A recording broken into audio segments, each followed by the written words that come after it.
Chapter 15:15. Oppressing an Archaic Species. Chapter 15:15. Oppressing an Archaic Species. When Gentle Snow and the other Zero-Wing upper echelons heard Shifeng's command, they gave him confused looks since Cola would tank the Rock King. He should use the best items they had. Yet Shifeng didn't want him to use the Dragon Scale Shield. This would undoubtedly make raiding the Rock King even more difficult. Moreover, they were more surprised to hear that Shifeng would support Cola aside from high HP and defense. The Guardian Knight and Shield Warrior classes also had passive skills that reduced the damage and paralysis effect they suffered from attacks. The Swordsman class did not possess such skills. Meanwhile, the more powerful a boss was, the longer a player would be paralyzed after receiving one of its attacks. If the paralysis remained for too long, the MT could fail to keep up their defensive cycle and die. Hence, teams rarely relied on non-MT plate armor classes to support lead MTs, generally relying on Shield Warriors and Guardian Knights. However, after Cola received the Titan Guard and checked the shield's attributes, his jaw dropped. For a moment, he even wondered if his eyes were playing a trick. What amazing attributes! Cola stared at the Titan Guard with wide eyes. Originally, he had been somewhat reluctant to part with the Dragon Scale Shield, but he fell in love with the Titan Guard at first sight. Fragmented legendary items were practically myths in God's domain. Although the Titan Guard was an epic item right now, he could upgrade it to fragmented legendary rank once he gathered 100,000 magic crystals. He'd even dare to provoke a mythic monster with the shield equipped, not to mention a Grand Lord ranked archaic species. Furthermore, even at epic rank, Titan Guard's attributes and skills were far more impressive than the Dragon Scale Shield. A moment later, everyone moved into position and prepared to deal with the Rock King and its Rock Guards. Even from over 100 yards away, the team members could feel the Rock King's terrifying aura. Their breath quickened. This was especially true for the melee players. The Rock King's massive frame, 30 meters tall, loomed like a tall building. They did not doubt that they could die instantly should they fail to cope with its attacks appropriately. MTs, start the raid! Shifeng shouted once everyone was ready. With Shifeng's command, Cola, Turtledove, and Yi Wumian exploded into action, charging at the level 60 Rock King and Rock Guard separately. The moment the MTs were within the monster's 100-yard perception range, the three bosses, which stood at the altar in the center of the encampment, opened their crimson eyes. The instant the three bosses opened their eyes, Shifeng activated Thunder Domain to suppress the rock giants. However, the ability wasn't as effective, only suppressing the Rock King and Rock Guard's basic attributes by 20%. Even after Thunder Domain activated, the Rock King had 180 million HP. Thunder Domain's suppression enraged the Rock King. The Guardian boss bellowed and flexed its arms. It then slammed its fists against the ground. Boom! Upon impact, the ground shattered and a powerful shockwave radiated away from the Rock King like a tidal wave. The ground around the Rock King rose over 10 meters high as it surged towards Cola and the others. The Earth Tsunamis length was impossible to avoid. Tier 3 spell, Earth Pulsation. Seeing this, the MT trio did not dare to be careless as they immediately activated their life-saving skills. Protection Blessing. Shield Wall. The healers on the rear line instantly began to cast magic shields and hot heal over time spells on the three MTs. Upon colliding with the Rock King's Earth Pulsation, the magic shields protecting Cola and the others shattered, and the three MTs were thrown over a dozen yards backward. When their bodies slammed into the ground, their HPs began to decrease rapidly. Only after falling past the 50% threshold did their HPs stop. Seeing this, Gentle Snow and the others gasped. A single hit had devoured over half of their three MTs' HP. Moreover, this was after they had activated their life-saving skills. Without their life-saving skills, the MT trio would have died. Fortunately, Shifeng had only sent these three first MTs. Secure aggro. Healers, use everything you have on the MTs. Everyone else, only attack after the MTs have the aggro. Shifeng remained unfazed. After all, this was merely the Rock King's opening attack. Although he had never raided the Rock King personally, he had watched recordings of numerous Thunder Island contests. He was very familiar with the island's guardian bosses. He knew all of their skills and weaknesses. Two factors made the Rock King a particularly challenging foe: Meteor Bombardment and Life Division. Both were powerful team wipe moves. If these not dealt with appropriately, These skills would annihilate a team. Players would not even have a chance to escape. Compared to those two moves, the Tier 3 Earth Pulsation was child's play. Otherwise, the Rock King would not have been publicly acknowledged as one of the 3 strongest bosses on Thunder Island. Hearing Shifang's command, everyone went into action. Cola secured his aggro on the Rock King and started to kite the Guardian boss in circles, while Turtledove and Yi Wumian lured the 2 rock guards far away from the Guardian boss.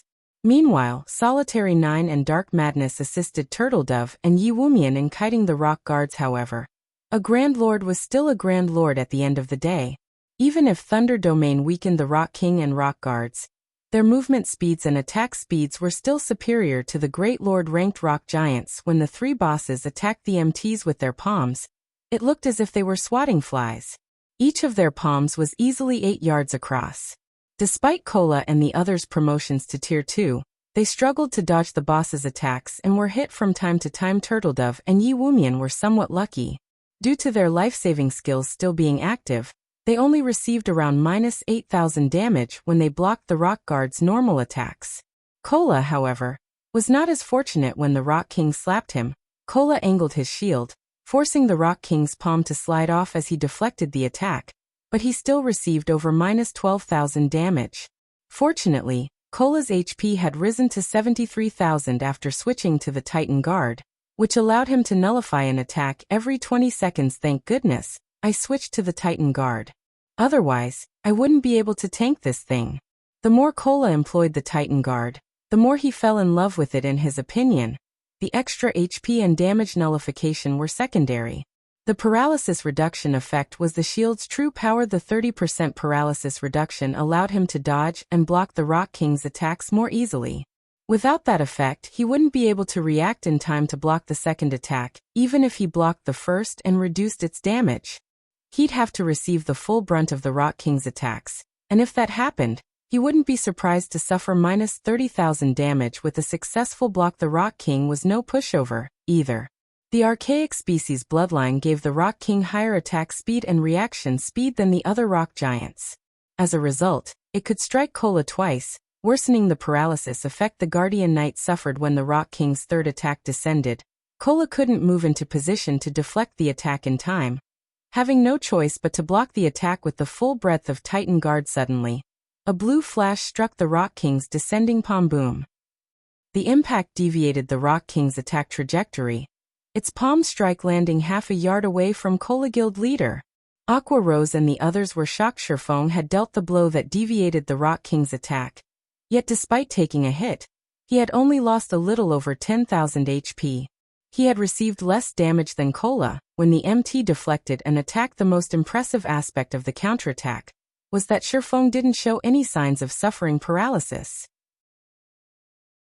The sacred sword he wielded only trembled slightly. Players had to rely on their own attributes on Thunder Island, prohibited from using any berserk skills, yet Shifang had still accomplished such an astounding feat.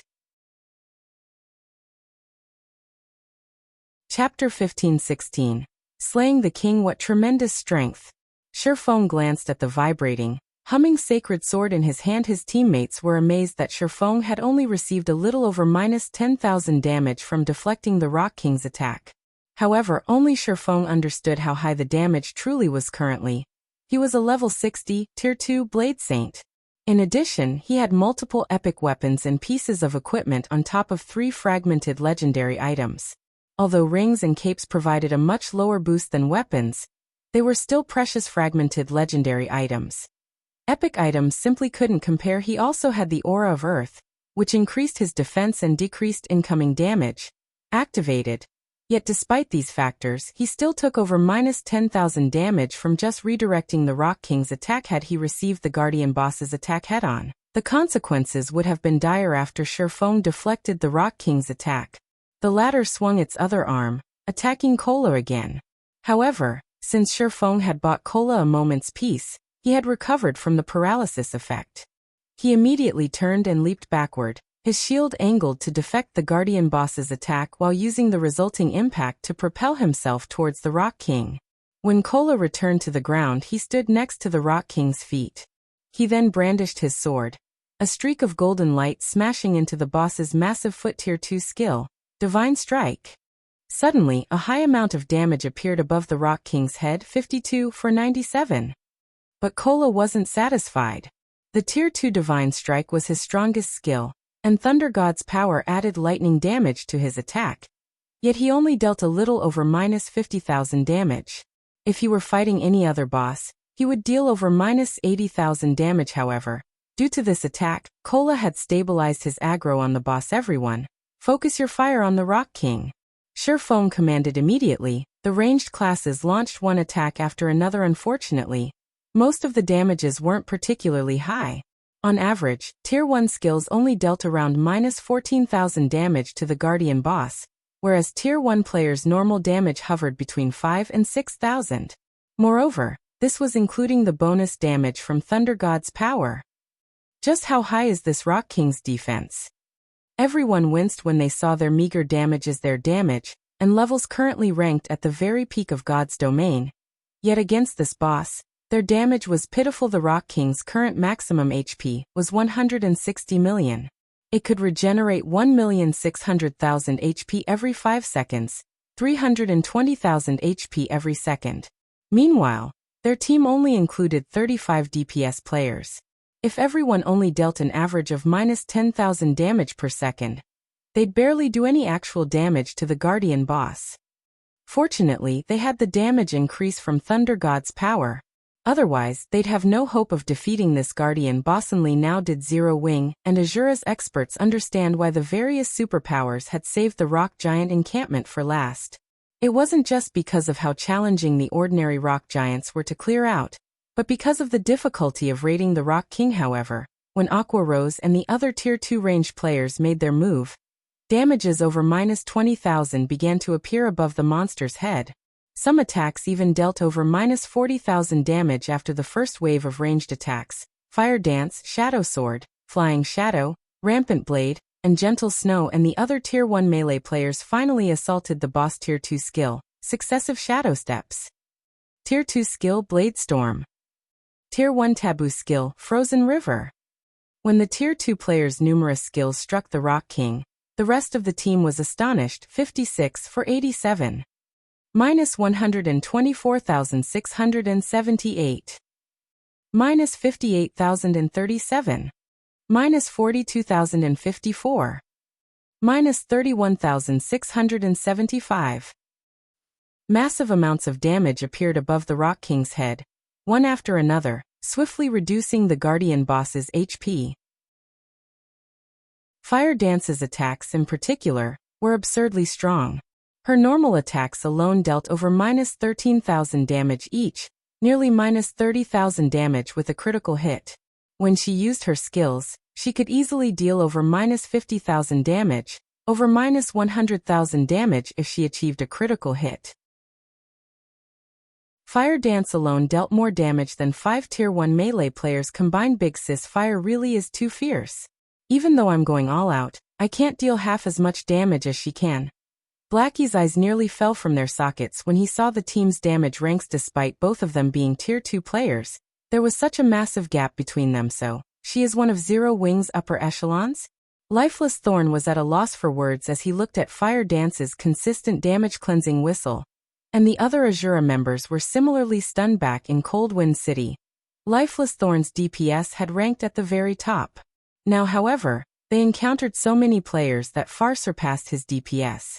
They had even met a player like Fire Dance, whose DPS was simply monstrous. However, the most impressive player among them was still Shurfeng. Despite helping Cola fend off the Rock King from time to time, he ranked first on the team in total damage dealt.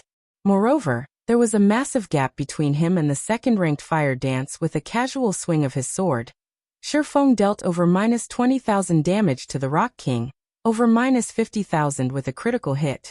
When he used the Tier 2 skill, Shadow Blade, each of the 9 shadows dealt over minus 60,000 damage.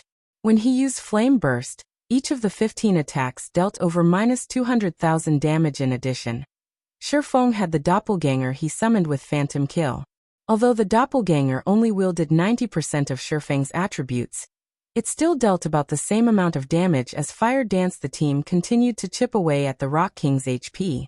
Even after Cola's protection blessing ran out, and the Guardian Knight began to take around -26,000 damage when deflecting the Rock King's attacks, he was able to keep his HP above a safe threshold with Shifang's timely help in deflecting attacks. Time passed quickly. When the Rock King's HP fell to 50%, its body abruptly curled. A magic array with a 500-yard radius appeared beneath its feet, and the surge of mana moving towards the array gave everyone a moment of discomfort. A second later, crimson meteors began to rain from the sky. This move was none other than the Rock King's team-wide move, Meteor Bombardment.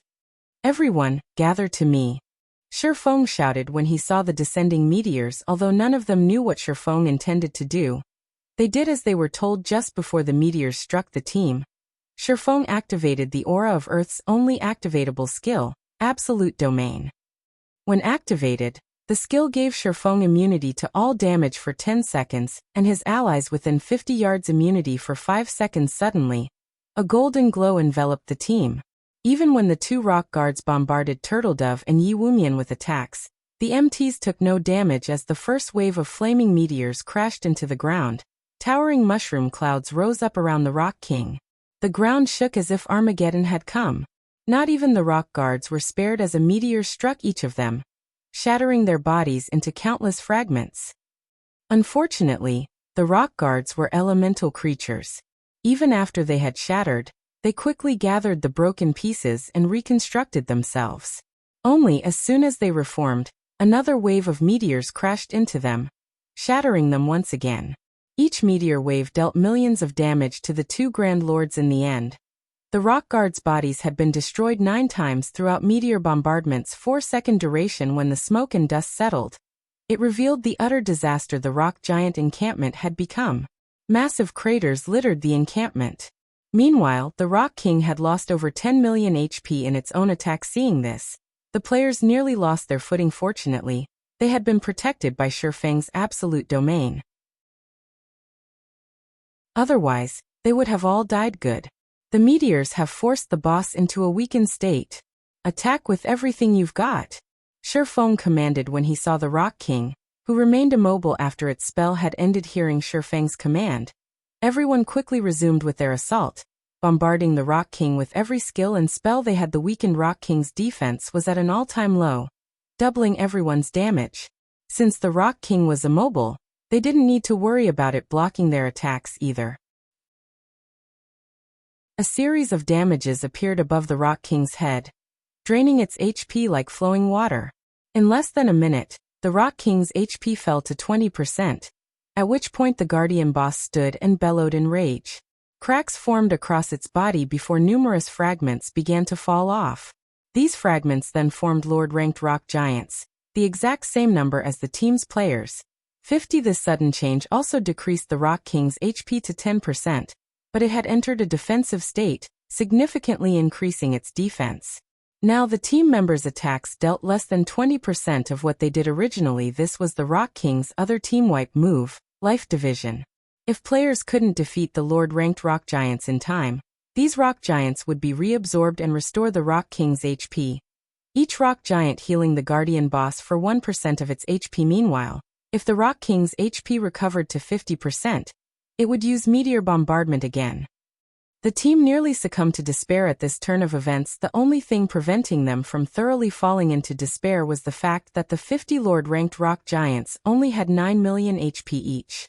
After including the 30% suppression from Thunder Domain, each rock giant only had 7,200,000 HP. Shifang, however, had long since prepared for this moment. Relaxed, he commanded. Cola, aggro the mobs. Blackie, give Cola a Guardian of Light. Everyone with large-scale destruction spells, use them. Hearing the command, Cola dashed into the monster crowd and used the Tier 2 AoE taunt, Punishing Light. Immediately, all 50 rock giants set their sights on Cola. At the same time, Blackie cast Guardian of Light, rendering the Guardian Knight immune to all magic damage and reducing incoming physical damage by 80%. At the same time, the skill healed Cola for 5% of his HP every second for 20 seconds. With Cola's defense and Guardian of Light's damage reduction, He only took around minus 300 damage from the level 60 Lord's attacks. Even when he received a direct hit, he only took minus 1000 damage. With Guardian of Light's healing, he easily endured the Rock Giant's attacks after Cola used Tier 1 Devotion. Another AoE taunt, Sherfong, Blackie, Aqua Rose Alluring Summer, and Zhao Yueru simultaneously cast their large-scale destruction spells despite the numerous spells raining down on him. Cola received no damage, but the same could not be said for the Rock Giants. By the time every large-scale destruction spell ended, the 50 Rock Giants were no more. Once the team annihilated the Rock Giants, the Rock King was forced out of its defensive state and sustained another 20-second weaken period attack with everything you've got. Don't let it split a second time. Sherfong shouted Shadow Blade. Phantom Kill. 9 Dragon Slash. Dragon Breath. As Sherfong executed these skills, he sacrificed 20 units of life force and activated the strongest Divine Providence when the Rock King's HP fell below 1 million. He followed up with Flame Burst in the end. He only needed 3 hits to destroy the Rock King's final strand of HP. Chapter 15-17. King's Reward. Chapter 15-17. King's Reward. We won. The boss is finally dead. Zero Wing cried out in excitement as they watched the Rock King crumbling into a pile of rubble. The Rock King's death. It meant that they now owned the Rock Giant encampment now that they had secured 2 of Thunder Island's monster encampment. They would secure nearly 1/8 of the authority over Thunder Island, becoming one of the island's main rulers. When the Rock King's corpse began to fade out of existence, a pillar of light rose from it and shot into the sky. Even players outside Thunder Island could see the pillar of golden light. What's going on over there? What's up with that light pillar? The light pillar seems to be coming from the Rock Giant encampment's direction. Quick, have our scouts investigate the area. Players both outside of and on Thunder Island turned towards the golden light pillar almost simultaneously when the various superpowers observers adjusted their magic mirrors to scout the situation over at the Rock Giant encampment. What they saw dumbfounded them. Only 2 rock guards were left alive in the encampment. The various superpowers abandoned. The archaic species Rock King was nowhere to be seen. Why is the Rock King gone?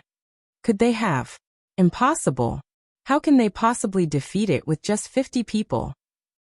Although no one could bring themselves to believe that Zero Wing had managed to defeat the Rock King with only 50 players, they couldn't find any signs of the Guardian boss's massive figure regardless of how hard they searched the encampment.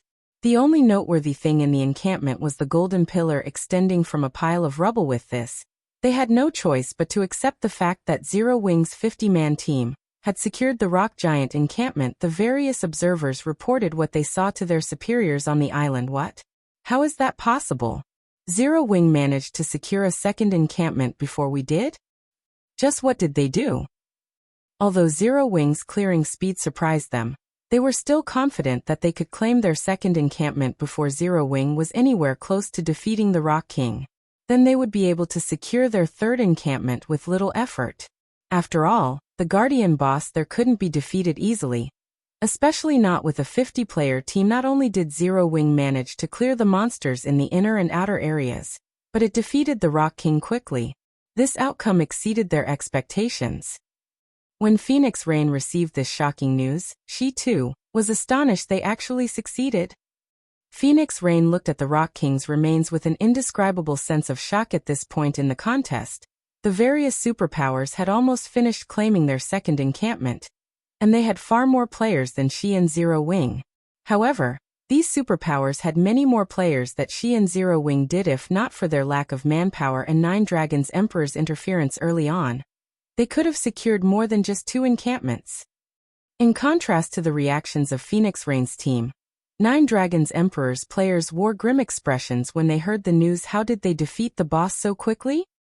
Was the Rock King actually an easy raid? Right. That must be it. How else would Zero Wing's 50-man team have cleared out an encampment faster than us? When 9 Dragons Emperor's team members looked at the distant light pillar, they were envious. Despite fighting desperately, they had yet to clear out the monsters in the encampment's inner area.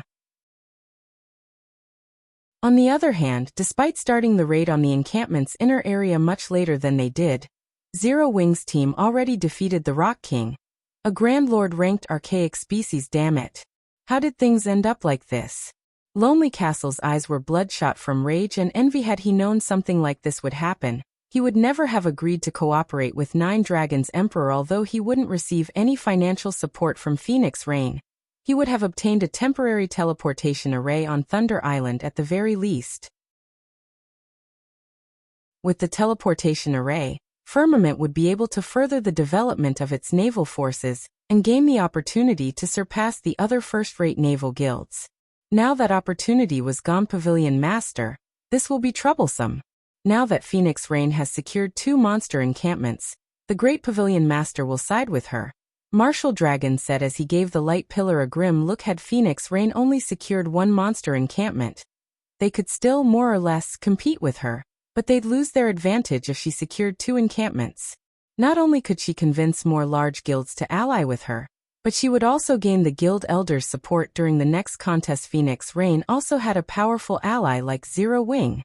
Not only would Phoenix Rain be able to get more players to take part in the next Thunder Island contest, but she would also have many more powerful experts supporting her. Zero Wing? Killing intent welled up within Nine Dragons Emperor. Immediately he commanded, after the battle, notify Beast Emperor that I'll support him fully. But I have one condition. I want Zero Wing eliminated from God's domain. The guild elders will likely voice their opinions about this matter. After all, Zero Wing is in the same boat as Phoenix Rain. If we use the Dragon Phoenix Pavilion's strength to deal with Zero Wing publicly, Martial Dragon said worriedly when he heard Nine Dragons Emperor's chilling tone. Let them. As long as Phoenix Rain loses Zero Wing's support, we'll have a chance to struggle onward. Nine Dragons Emperor stated, determined.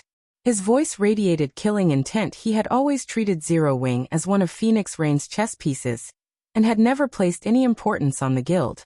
Now he fully understood that Zero Wing was no mere chess piece. Instead, it was Phoenix Rain's lifesaver. He would be eliminated from the competition for the Great Pavilion Master's position sooner or later if he didn't disregard his reputation and destroy Zero Wing while it was still developing. Even if he had to earn the Great Pavilion Master's displeasure, he was determined to destroy Zero Wing. Thoroughly understood. Martial Dragon looked at Nine Dragons Emperor's determination in shock. Nine Dragons Emperor would normally only place such great importance on super guilds and super first-rate guilds, yet he was doing the same for Zero Wing now. In fact, this was the first time he had ever seen Nine Dragons Emperor willing to go to such lengths to defeat a foe. Zero Wing's members received a system notification while the various superpowers were shocked by their successful capture of the rock giant encampment. System. Congratulations. You have defeated the Rock King with less than 100 people, rewarding 15 Thunder Island reputation and 800 Thunder Island contribution point system. Congratulations. You have defeated the Rock King during the first struggle for Thunder Island, rewarding 20 free mastery points, 5 legacy skill points, and 1,000 Thunder Island contribution points. 2 system notifications appeared consecutively, stunning the team. While they might not know the value of Thunder Island's contribution points, they knew the importance of mastery points and legacy skill points. When one had enough mastery points, their base damage would increase. As for legacy skill points, players typically received some when they leveled up. With the 5 points they just received, they could easily learn an additional Tier 1 legacy skill. They could even learn a Tier 2 legacy skill if they obtained some more points, greatly enhancing their combat power. It was true that Shifeng's leadership had allowed them to defeat the Rock King so easily this time, but another reason that quite a few players in the team possessed Tier 2 skills, which allowed their team's overall damage to exceed the Rock King's battle recovery. After the system notifications ended, the light pillar rising from the center of the encampment began dissipating. Gradually, dazzling items of various shapes and color then rained down from the sky, forming a small mountain where the Rock King's corpse had previously lain. The brilliant glow and powerful aura the mountain of items radiated moved the team members' hearts. The reward for the first kill of Thunder Island's 3 great bosses is tremendous. Shifeng was also quite surprised. Although he had expected the Rock King's loot to be extraordinary, he hadn't expected this much. The amount of loot here could already rival the loot from killing 3 or 4 Grand Lord ranked archaic species of the same level.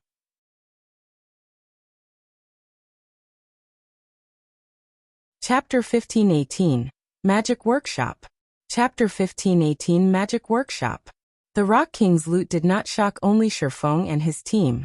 Even the players watching the encampment from outside of the island drooled when they saw the small mountain of items. Isn't the Rock King only an archaic species? Why did it drop so many items? By the looks of it, there should be more than 150 items. If I had that loot, I could make a fortune overnight by selling them. Everyone felt a deep jealousy of Zero Wing as they looked at the rock giant's loot. The Rock King was a level 60, Grand Lord ranked archaic species.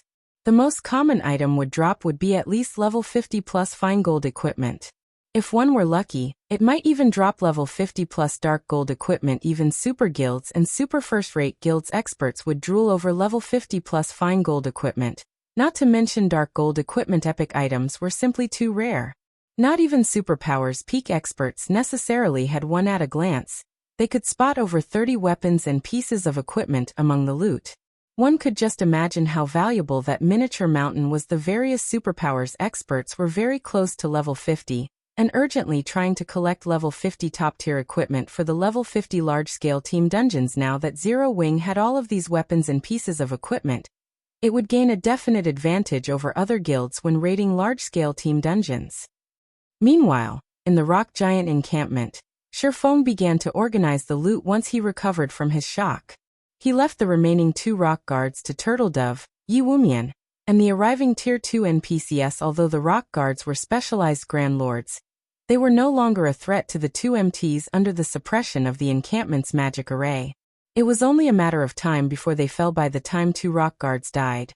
Shifeng finished going through the loot. The abundance of the Rock King's loot had greatly exceeded Shifeng's expectations. In total, the Rock King had dropped 183 items.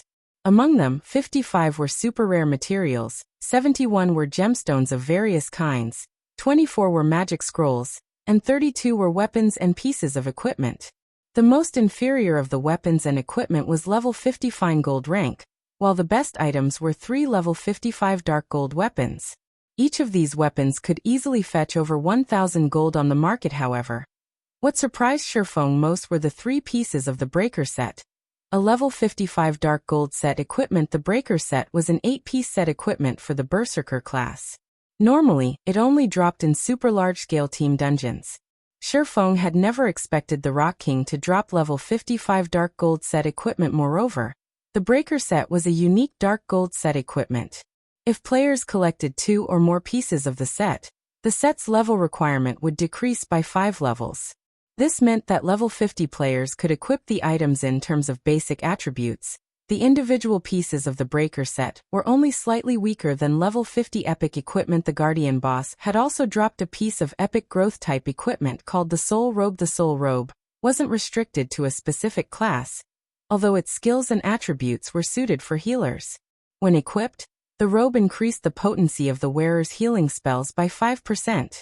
The robe also offered the passive skill, Soul Fluctuation.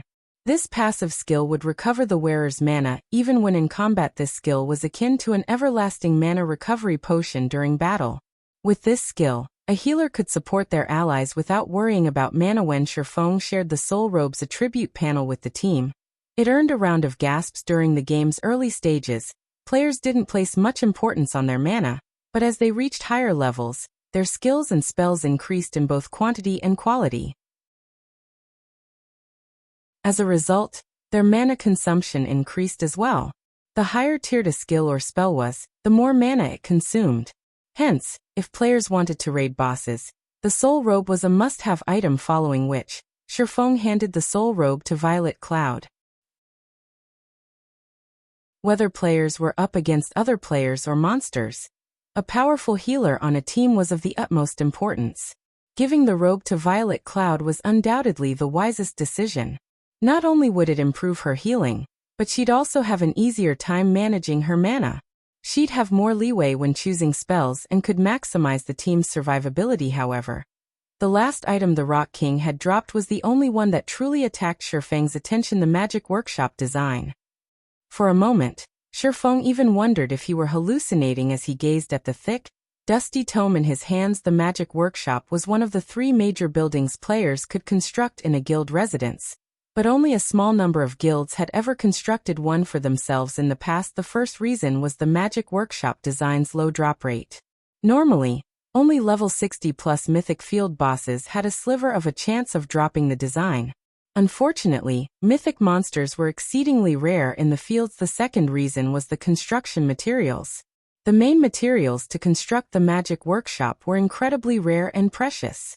The list even included 7 luminaries crystals, the design requiring 200 units. That was the equivalent of 4 to 607 luminaries crystals.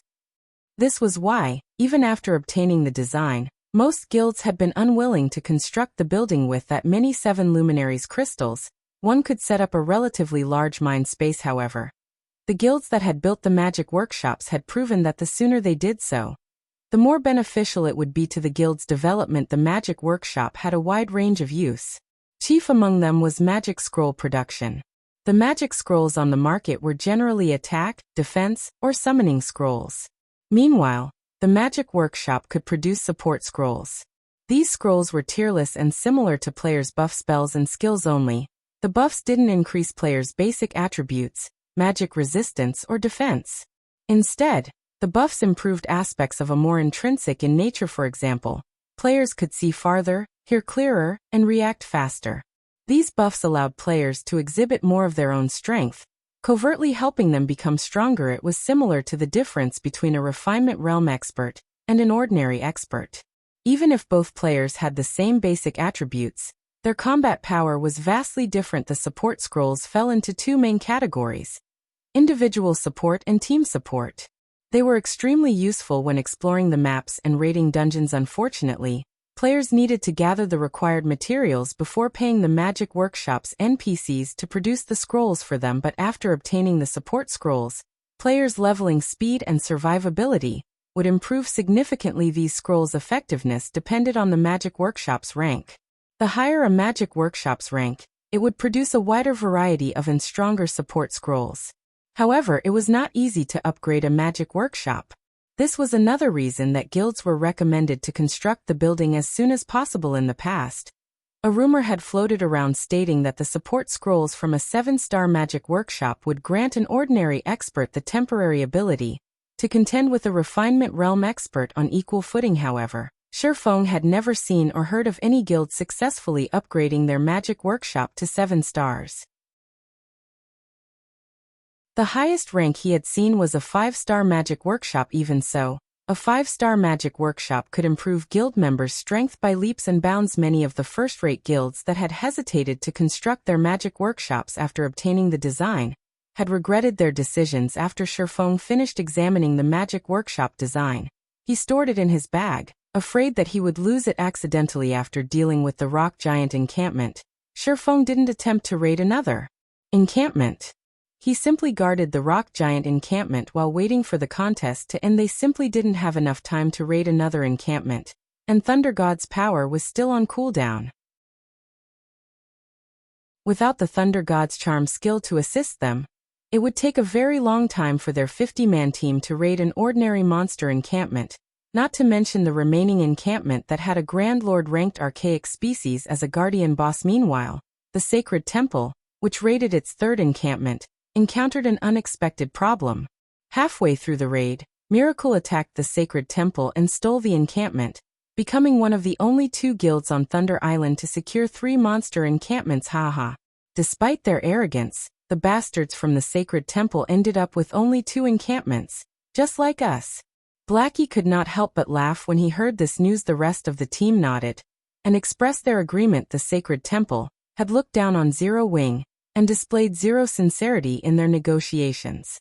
It would be a lie to say that they hadn't been insulted. Although the Sacred Temple wasn't an enemy, they were still delighted over the Super Guild's setback. While Zero Wing's members chatted, the system eventually notified players that the contest on Thunder Island had come to an end. At the same time, the magic barrier around Thunder Island disappeared. Everyone on the island was then teleported out of the contest area to Thunder Town. Yet, even after arriving in Thunder Town, No one showed any signs of relaxing. Instead, they shifted their gazes towards the large, stone monument erected in the center of the town plaza after the Thunder Island contest ended. The system would rank the various participants by their performances. The ranks would then determine each power's status and authority on the island. Hence, all of the involved upper echelons were incredibly nervous. Quick, look! The system is releasing the ranks. Slowly, words began to appear on the stone monument.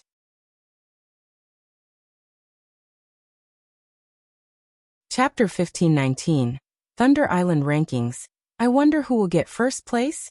I've heard that first place gets to control the only large shipyard on Thunder Island. Whoever gets that shipyard will definitely have an easier time developing in the Sea of Death. That's right. I've heard that the large shipyard on Thunder Island can produce unique speedboats and cargo ships. Anyone that gets the shipyard will easily be able to expand their naval forces. All of the rewards for the top 5 ranks are pretty good. The top 5 guilds will share authority over a large repair yard, giving them easy access to ship repairs. As words began to appear on the stone monument, players in the plaza and waiting outside of Thunder Island watched with building excitement. Even players who didn't belong to the various superpowers were paying close attention to the ranking, because the powers on the list would be in control of Thunder Island for some time. If one had a rocky relationship with the ruling superpowers, they'd likely have to avoid Thunder Island and the Sea of Death until the next contest. It was incredibly difficult to avoid damage to a ship in naval combat. And as ships' durability decreased, players would need to repair them if one were an enemy of the powers controlling Thunder Island's shipyards or repair yards. This contest's results could deal a devastating blow to their naval development. Thunder Island was the only location that offered repairs in the Sea of Death, and traveling to and from this zone was troublesome and time-consuming. As for obtaining a temporary teleportation array, that was impossible. There weren't even enough teleportation arrays for all of the participating superpowers. All minor characters like themselves could do was stand by and watch from the sidelines as players quietly chatted. The first place guild's name appeared on the monument. Miracle. How is it miracle? Didn't the Battle Wolves secure 3 encampments as well? It should be because of the impromptu merge between Nine Dragons Emperor and Miracle's teams. Don't forget, Nine Dragons Emperor's side also secured an encampment. With this, Miracle technically has 4 encampments under its control. Naturally, it secured first place. Wow, Nine Dragons Emperor really did that. Won't he lose all authority over Thunder Island by merging with another team? It can't be helped. Nine Dragons Emperor dug his own grave by starting a fight with Phoenix Rain. Had he not done so, he could have easily gained a share of authority over Thunder Island.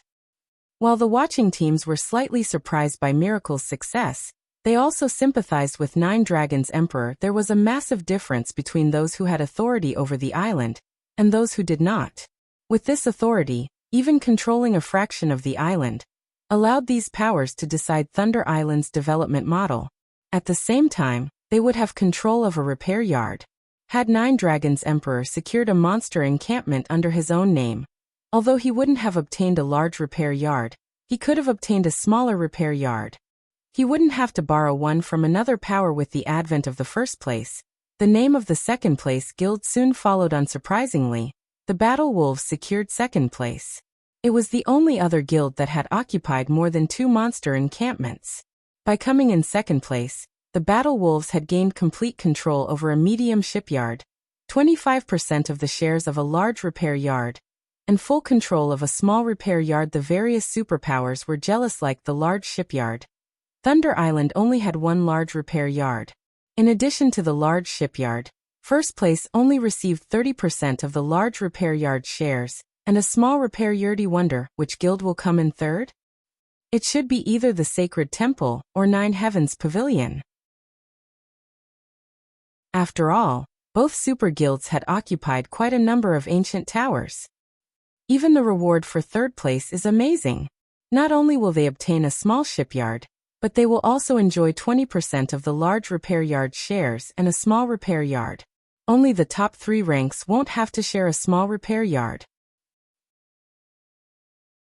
While the waiting players discussed the situation, the system finally finished calculating the results. and displayed the third-ranked Team Dragon Phoenix Pavilion. When the black stone monument displayed these 3 words, the plaza fell silent. Everyone was speechless as they stared at the name. Players only commented after a long pause, "What's going on? How is it the Dragon Phoenix Pavilion? How is the system calculating these results?" Although the Dragon Phoenix Pavilion secured 2 encampments, it didn't capture nearly as many towers as the Sacred Temple and 9 Heavens Pavilion. How could it rank 3rd? The system must have miscalculated. The various superpowers weren't pleased with the rank. The Sacred Temple and 9 Heavens Pavilions members, in particular, were furious about the result. Both of their guilds had surpassed Phoenix Rain's team in terms of member count and captured ancient towers. No matter how they looked at it, Phoenix Rain's team should not have secured 3rd place. In fact, it should have been a miracle if her team even ranked 5th. "Big Sis Rain, look! We actually got 3rd place!" Blue Phoenix shouted excitedly when she saw their rank on the stone monument. She paid 0 attention to the other superpowers' grumbling and voices of dissent. When Phoenix Rain saw her team's rank, she too was astonished. She turned her gaze on Sherfong, curiosity filling her eyes. As far as she was concerned, she should thank the heavens if her team ranked 5th in this contest. After all, the few other superpowers participating had also occupied 2 encampments. Moreover, they had claimed more than just 3 ancient towers. Yet her team had ranked 3rd in the contest. This was simply inconceivable. The only possibility was that Zero Wing had done something to increase their team's overall rank. However, Sherfong merely shrugged his shoulders, expressing that he wasn't sure either, in response to her curious look. Seeing his response, she decided that the matter wasn't worth pursuing.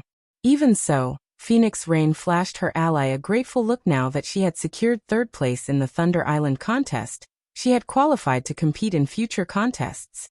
Even if she had lost Firmament's naval support, with the small shipyard and a small repair yard on Thunder Island, she could develop a considerably powerful fleet of her own in 1 month. Guild leader, "You really don't know anything about this?" Aqua Rose quietly asked. "Of course I know. But I don't want to reveal this secret just yet," Sherfong said, chuckling. He then explained. "It is true that the system calculates the contest's ranks based on the number of occupied encampments, but not all encampments are equal. Some are more difficult than others. Naturally, the more difficult a monster encampment is, the more points a team can gain by capturing it. The Rock Giant encampment we captured is one of the 3 most difficult encampments on Thunder Island. Naturally, we earned more points than our competition." Current players hadn't yet discovered the matter of different encampments rewarding a different number of points. Players had only reached this conclusion in the past after multiple contests when a team had limited strength. Those who knew this information could earn a better result. Although their team had only captured 2 monster encampments on paper, the Rock Giant encampment awarded the most points of any encampment on Thunder Island. The encampment awarded the equivalent of 1.5 times an ordinary encampment. Hence, Sherfong wasn't surprised that their team had ranked 3rd in the contest. In fact, this was precisely why he had chosen the Rock Giant encampment over an easier target. Phoenix Rain. Jealousy tore at 9 Dragons Emperor as he shot Phoenix Rain a nasty look. Despite all of his effort and resources, he had only obtained a temporary teleportation slot. In contrast, Phoenix Rain had secured a portion of authority over the island and ranked 3rd in the contest. The Great Pavilion Master and previously neutral elders would definitely give her their full support now. Meanwhile, Lonely Heaven's stomach twisted with regret. If he had access to a small shipyard and repair yard on Thunder Island, furthering Firmament's naval forces and surpassing the other first-rate guilds would be easy. A heavy silence loomed over the Sacred Temple's upper echelons. Eternal Dead, in particular, wore a solemn expression. Guild leader, the Battle Wolves has stated that they want to reopen negotiations with Phoenix Rain and Zero Wing. What should we do? Quiet Melody hesitantly asked the silent man beside her. The contest's outcome was unexpected. Their original plan was to share control of half of Thunder Island's sole large repair yard with Battle Wolves. However, that was no longer possible.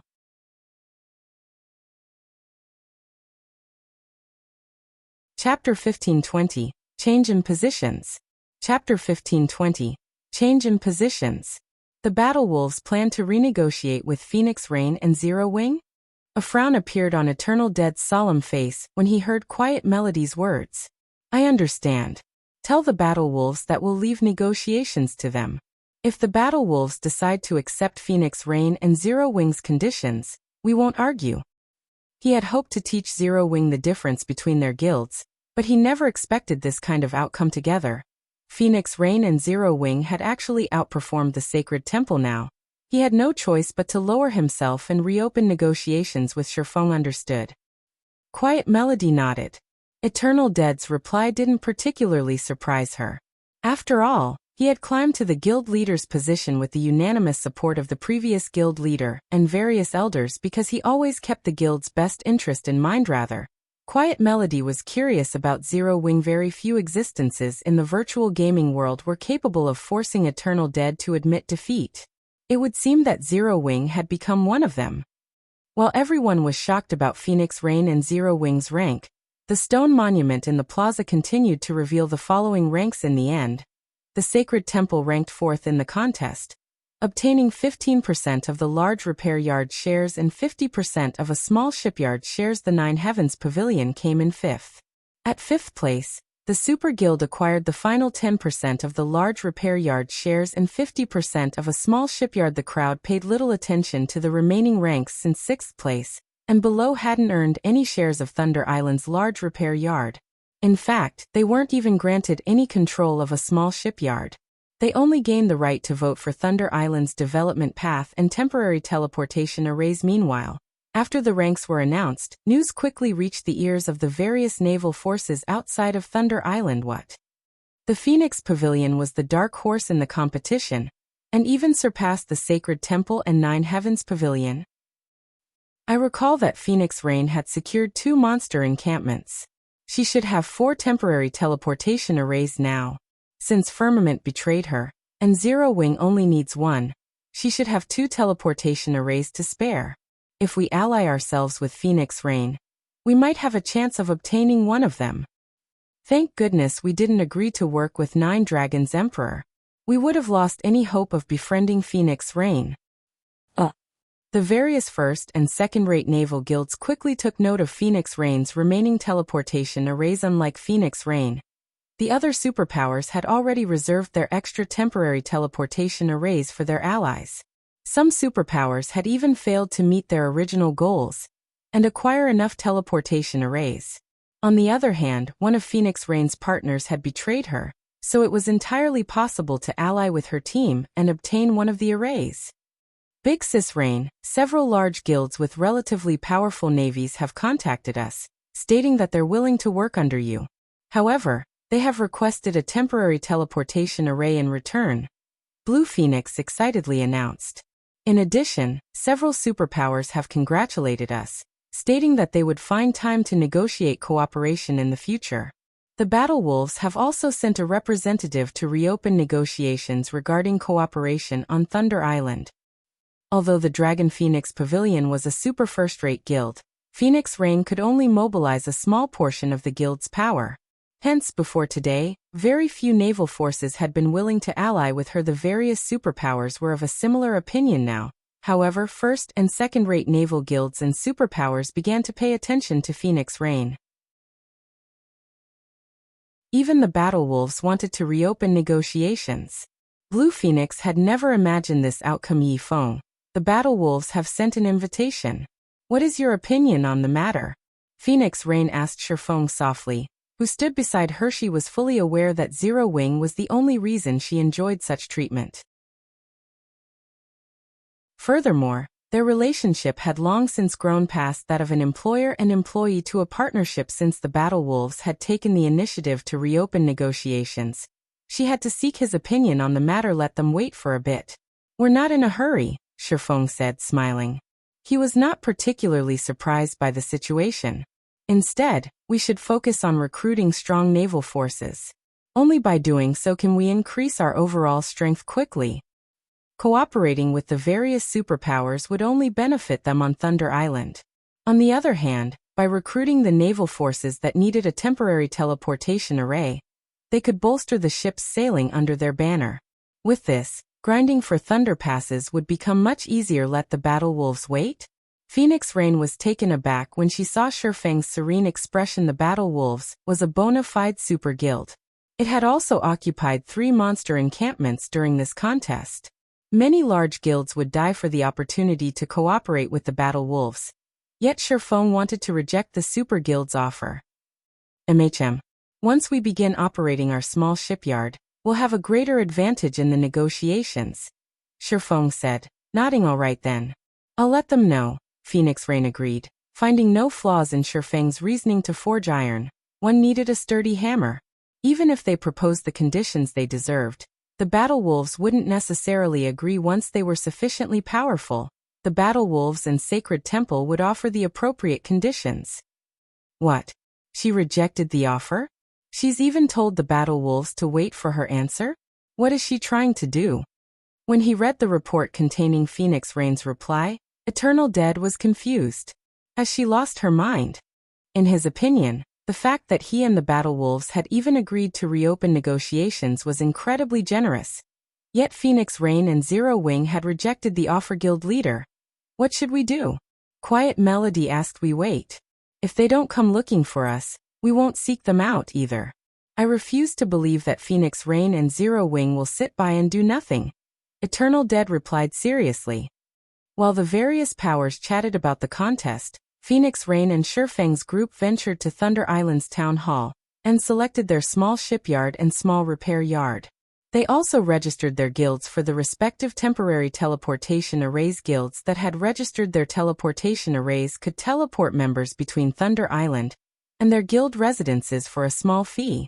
They wouldn't have to waste the time traveling by ship. In addition, although the small shipyard and small repair yard were not as effective as their large counterparts, they were more than enough for current players once they finished dealing with those issues. Shifeng used a return scroll. Leaving Thunder Island, the most important thing he needed to deal with was the magic workshop's construction. Although constructing the magic workshop would put a dent in the guild's coffers, the building would quickly pay for itself. Moreover, the magic workshop's value to the guild would grow as the game progressed. Now that he had the design for the building, he had to erect it as soon as possible. While Phoenix Rain and Shifeng had completed the necessary procedures, Nine Dragons Emperor had watched from a short distance away, glaring daggers at the two players. After Shifeng's group left from the town hall, Nine Dragons Emperor opened his mouth and asked, Marshal, have you made contact with Beast Emperor yet? Rest assured, Pavilion Master. Beast Emperor has guaranteed that Zero Wing will soon be removed from God's domain, Marshal Dragon said. Good. Once his people are ready, we'll take action. I can no longer stand to watch Zero Wing survive. Nine Dragons Emperor hissed, a cold glint flashing in his eyes. Meanwhile, as Shifeng made his way to the Candlelight trading firm after returning to White River City, the sound of a system notification reached his ears. System, congratulations. The construction of your city in Witch's Hill is complete. Please check and ratify the construction within 3 days. If you fail to do so, the constructed city will be discarded.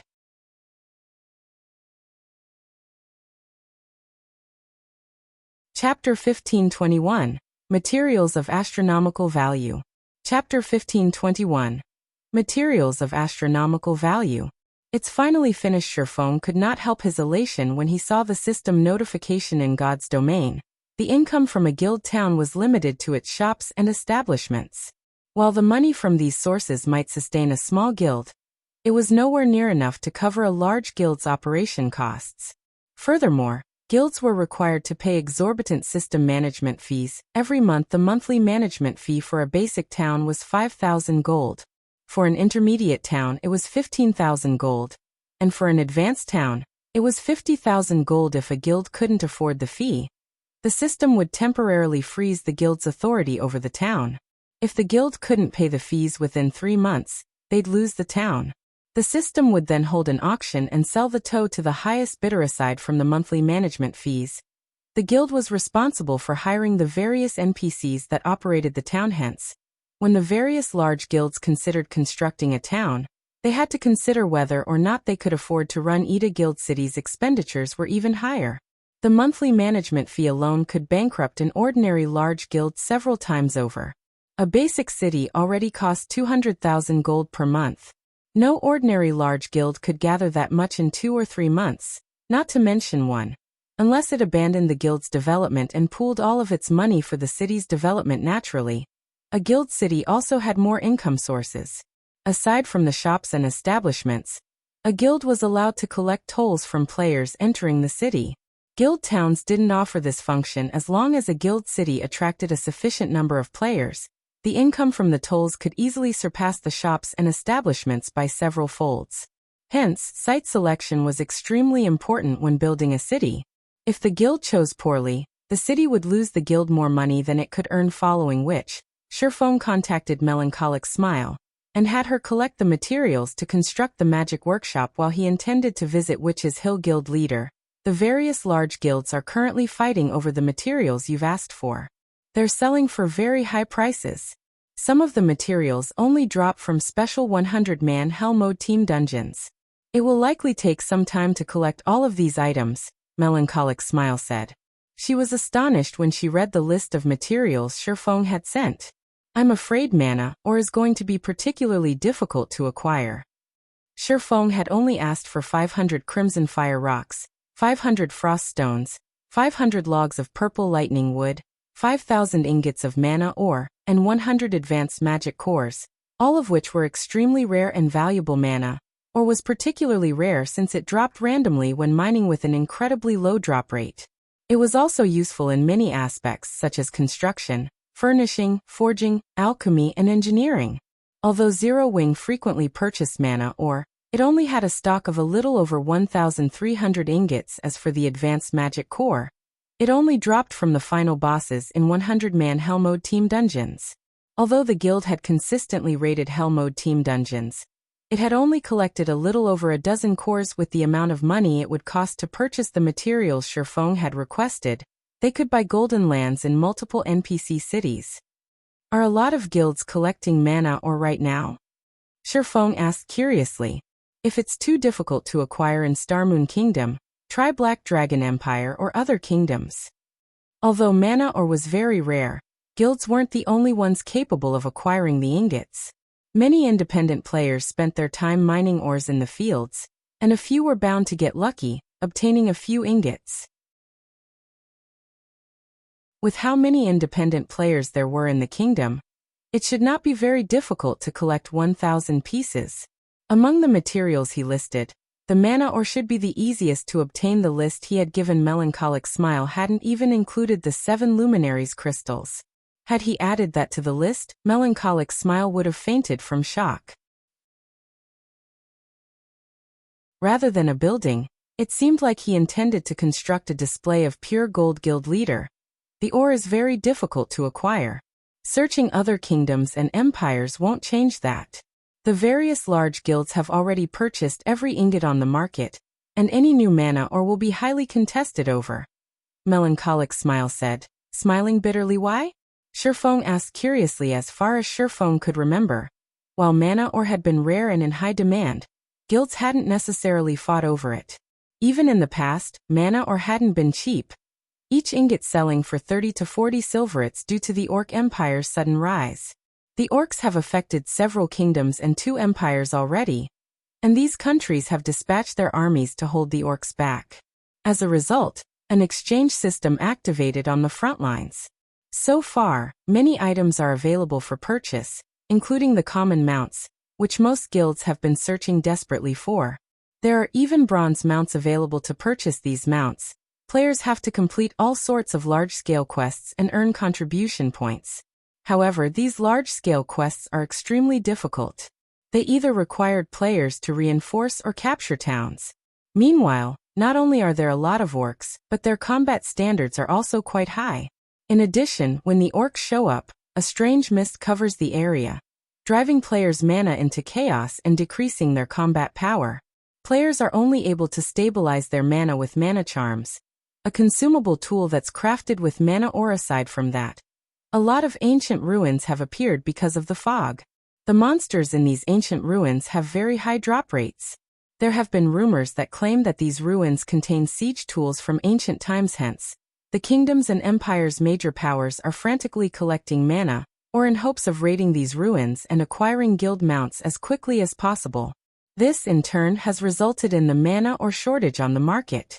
The ore's price has also increased by several times. Melancholic Smile's explanation surprised Shifeng. Although he had known that the Orc Empire's rise would change the game, he hadn't expected the situation to develop like this. I understand. In any case, try to collect as many of these materials as possible. I'll figure out a way to deal with the mana ore problem, Shifeng said after giving the matter some thought. The magic workshop was of the utmost importance to Zero Wing. The sooner he constructed it, the sooner he could improve the guild's overall strength by a large margin. Moreover, it would help guild members' survivability. Currently, Zero Wing's combat power relied on its peak experts and siege weapons. Without these factors, Zero Wing wasn't even on par with a first-rate guild, much less super first-rate guilds or super guilds. If he could construct the magic workshop, however, he could shorten this gap and attract more powerful players to join Zero Wing. He had to collect these materials, following which, Shifeng disconnected the call and made his way to Witch's Hill. He intended to deal with the guild city before worrying about the mana ore issue. After all, once Zero Wing had its own city, the guild would transform yet again.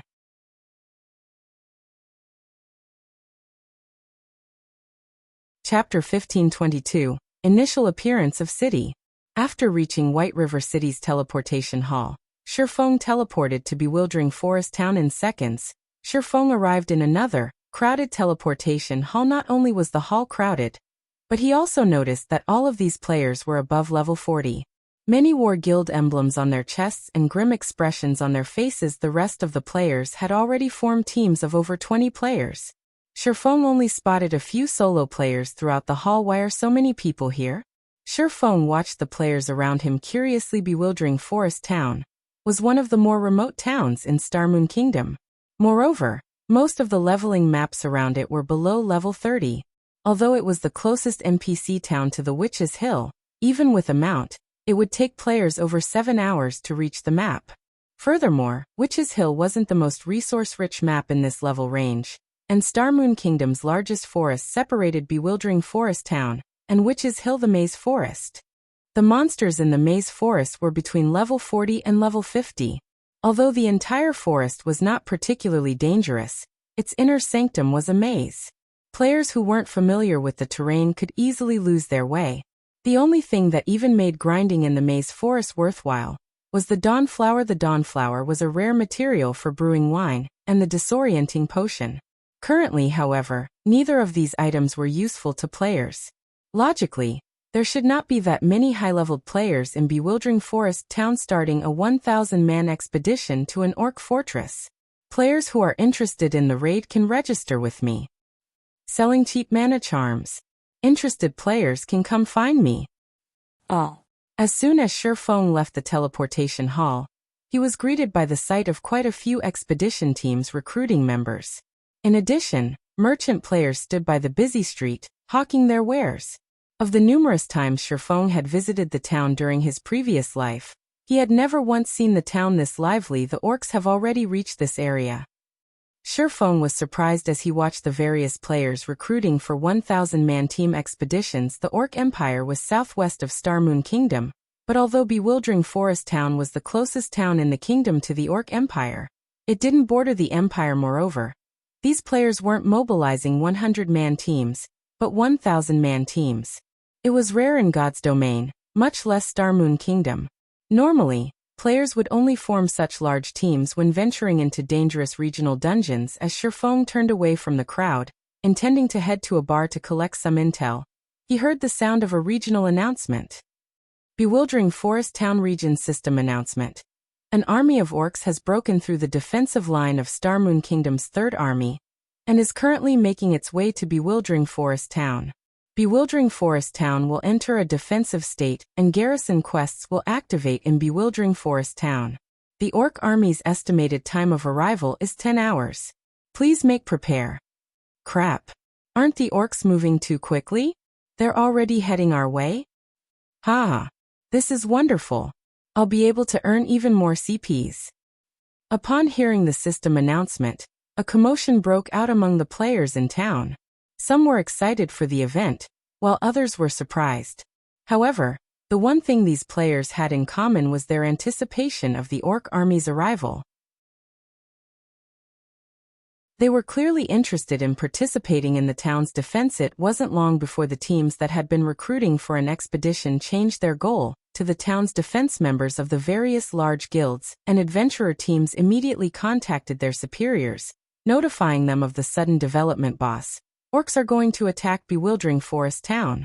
Guild leader, the orc empire you asked me to keep an eye on has broken through the defensive lines and will attack Bewildering Forest Town in 10 hours. For a time, players from the various large guilds and well-known adventurer teams in Starmoon Kingdom hurried towards Bewildering Forest Town.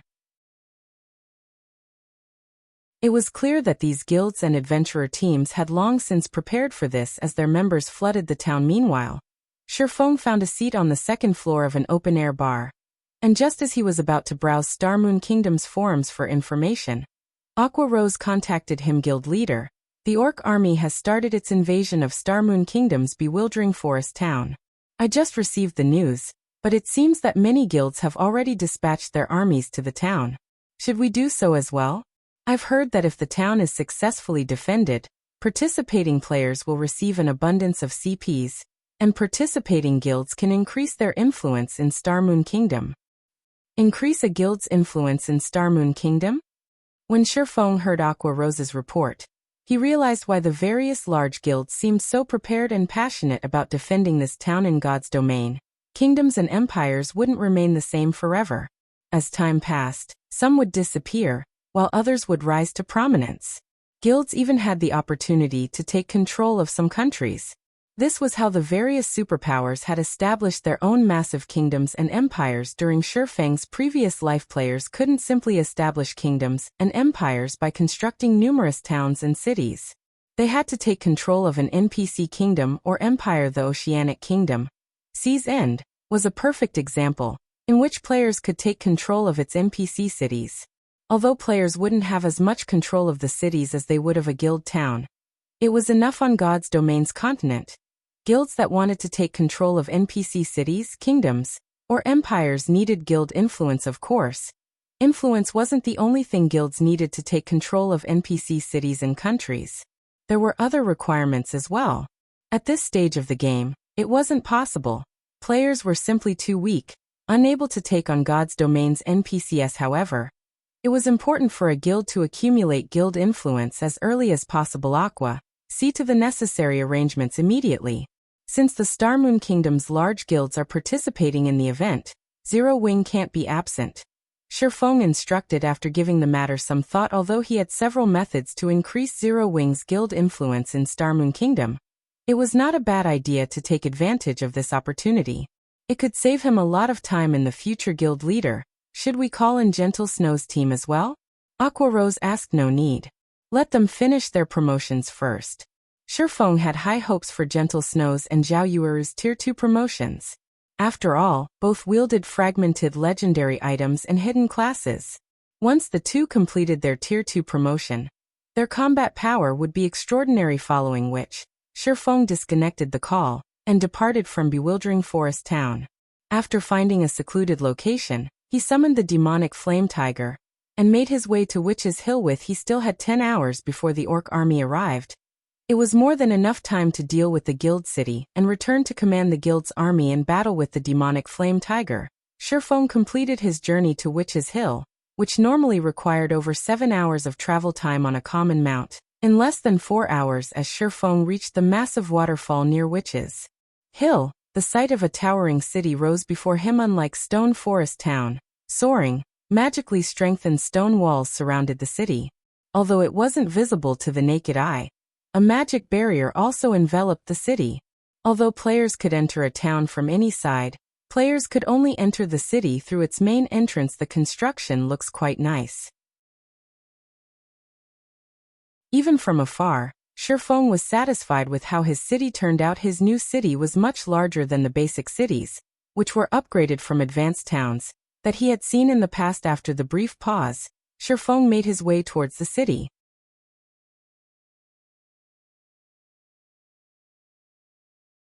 Chapter 1523. Power Source Improves.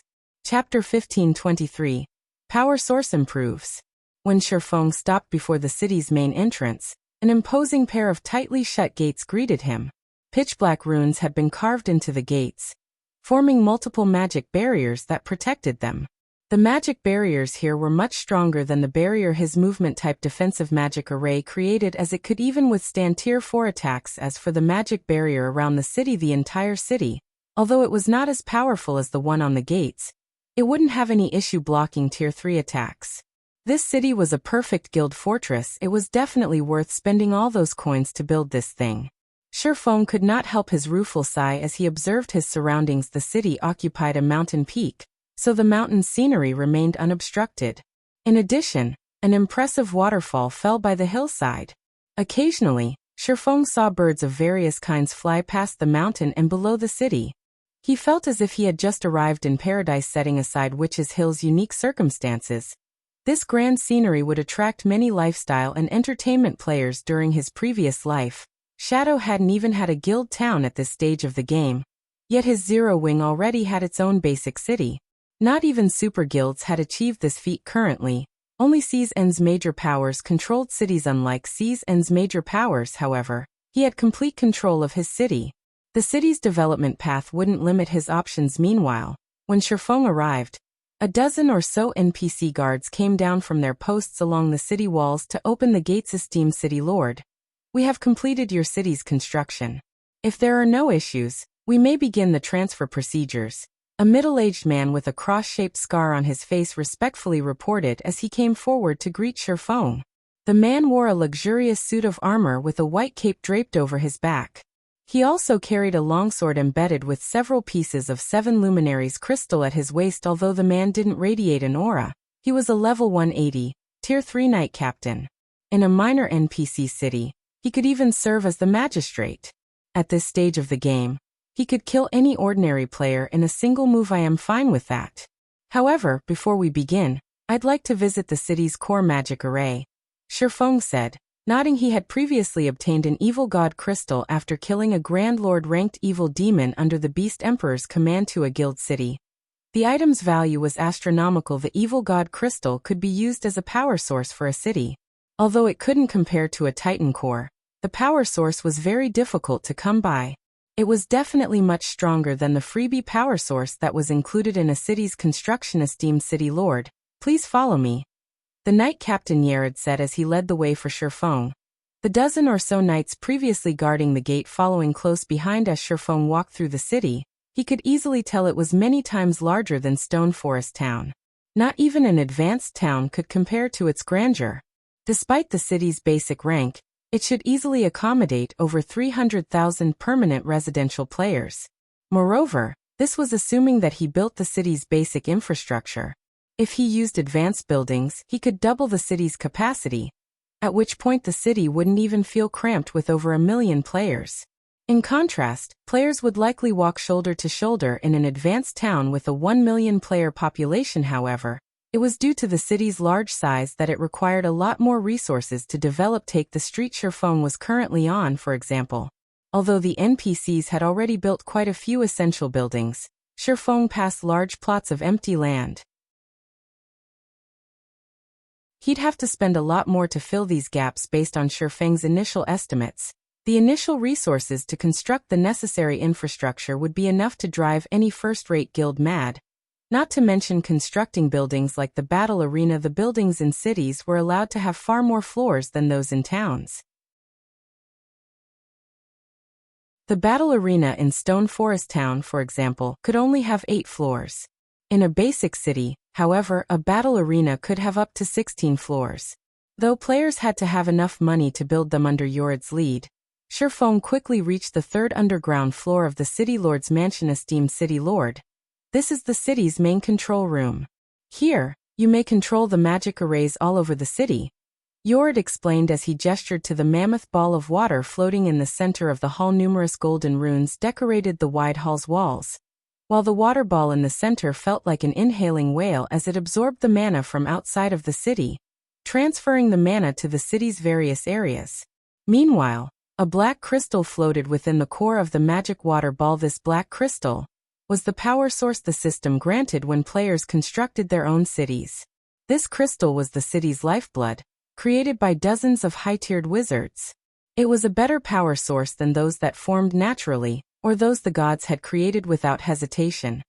Shifeng went up to the magic water ball and replaced the black crystal with the evil god crystal. The moment he placed the evil god crystal in the magic water ball, the mana in the hall rampaged. The hovering water ball began to grow. As it did, the mana density in the hall increased. The knight captain and his entourage were afraid. Fortunately, after a few minutes, the hall's mana calmed. Everyone was dumbfounded as they stared at the evolved water ball. The previously mammoth water ball had tripled in size, and the hall's mana density had at least doubled. As I expected, a basic city can only use 60% of the evil god crystal's power. Shifeng was somewhat disappointed when he saw the evil god crystal's utilization rate the system had displayed in God's domain. A strong power source didn't necessarily mean that players could improve a city indefinitely. Every city had its limits. It seemed that a basic city could only use 60% of the total energy an evil god crystal provided. If he wanted to increase the efficiency, he'd have to upgrade the city to intermediate or advanced rank. He might even need to upgrade it to the standard of a kingdom's capital city to use the evil god crystal's full power. However, 60% was enough to improve the city's defenses by a tier and increase its mana density by 40%. Although the city's current mana density couldn't compare to Stone Forest towns, it would rise beyond the towns once he constructed the magic and mana towers. Esteemed city lord, you really know how to surprise a man. You actually got your hands on such a high-ranked power source. Your city is guaranteed to become famous in Starmoon Kingdom. Yared said in admiration. In Starmoon Kingdom, one could count the number of cities with such a high-ranked power source on one hand. Only the kingdom's capital was more powerful. After Yared finished speaking, the sound of a system notification reached Shifeng's ears. System, you have earned a reward. Please name your city within 1 hour, or the reward will be discarded. System, you have 59 minutes, 59 seconds remaining. Thank you for your praise, Knight Captain. I am very satisfied with this city. Let's complete the transfer procedures right away, Shifeng said.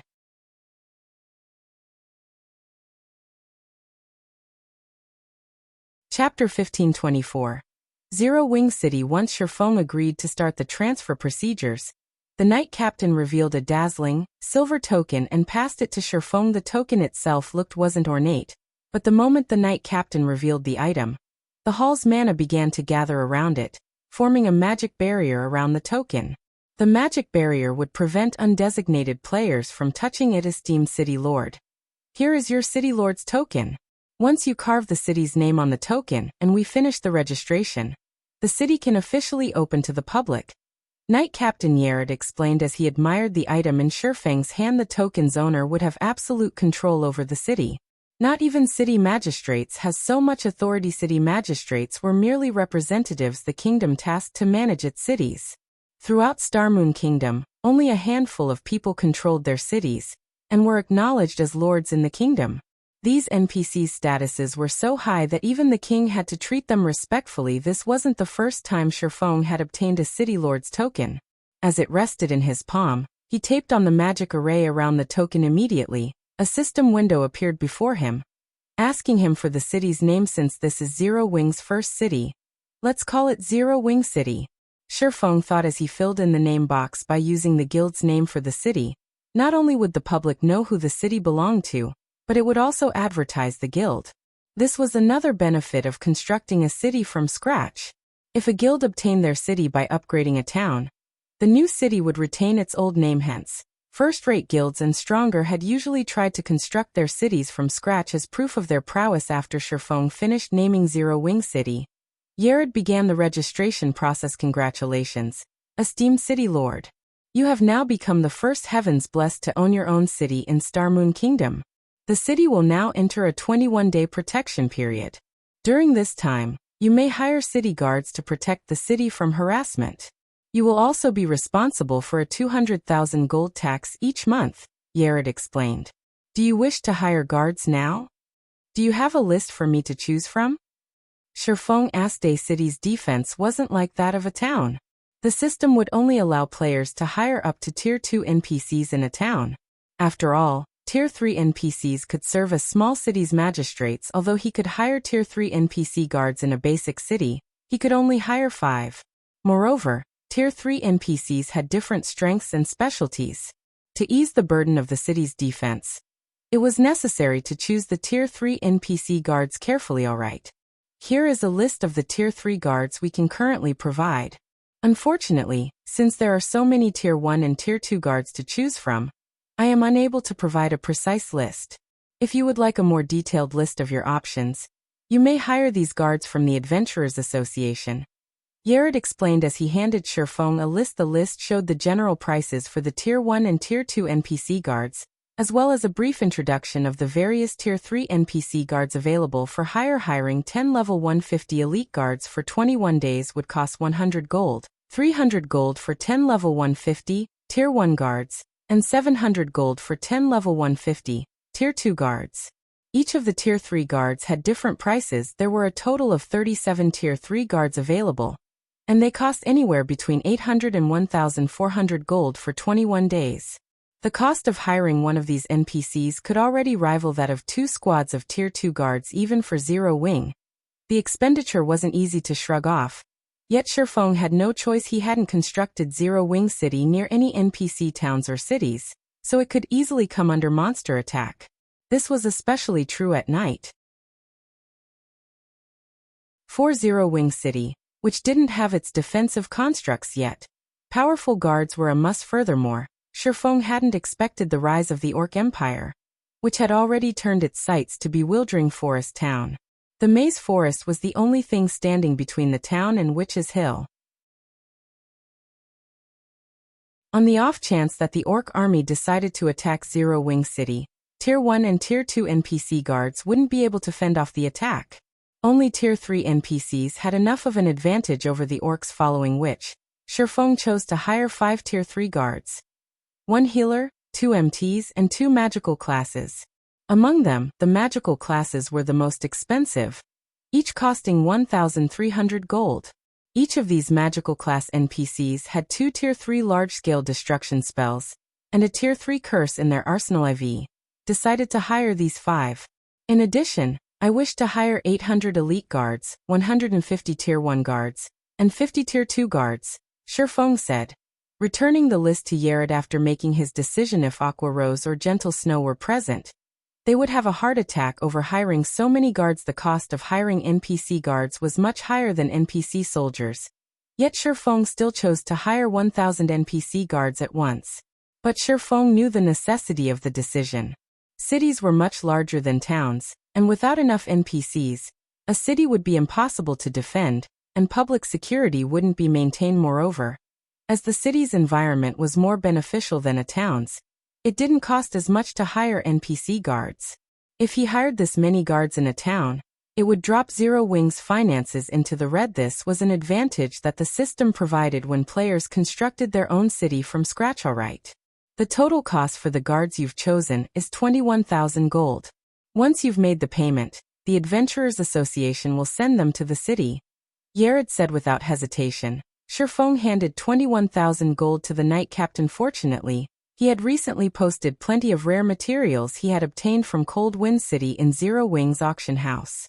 While he had been on Thunder Island, most of the materials had sold, and after deducting his base cost, he had made a profit of 33,527 gold. This was why he dared to hire so many Tier 1 and Tier 2 guards despite Zero Wing's current financial situation. Moreover, that was only the profit from the first shipment. After time passed, Cold Wind City's players would stockpile a ton of materials again. If he purchased and resold those materials, he would earn another 30,000 gold. This money-making speed even surpassed that of Stone Forest Town and the Candlelight trading firm when Cold Wind City opened a path to the other NPC cities in the Ice Crystal world in the future. He'd make even more profit. It wasn't unlike owning his own gold mine. After Yared confirmed the payment, he bowed respectfully to Shifeng before leaving with the other knights, following which, a series of system notifications and system announcements reached Shifeng's ears. System. Congratulations.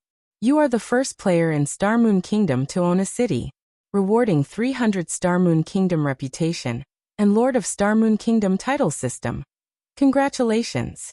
Zero Wing City has become the first player city in Star Moon Kingdom, rewarding 10,000 city popularity and 1 advanced restaurant design system. Congratulations! Zero Wing City has become the first city to upgrade its power source, rewarding 10,000 city popularity and 1 city conscription order. Star Moon Kingdom region system announcement. Congratulations to Zero Wing for becoming Star Moon Kingdom's first guild to construct a city, rewarding 10,000 guild popularity and 50 guild influence.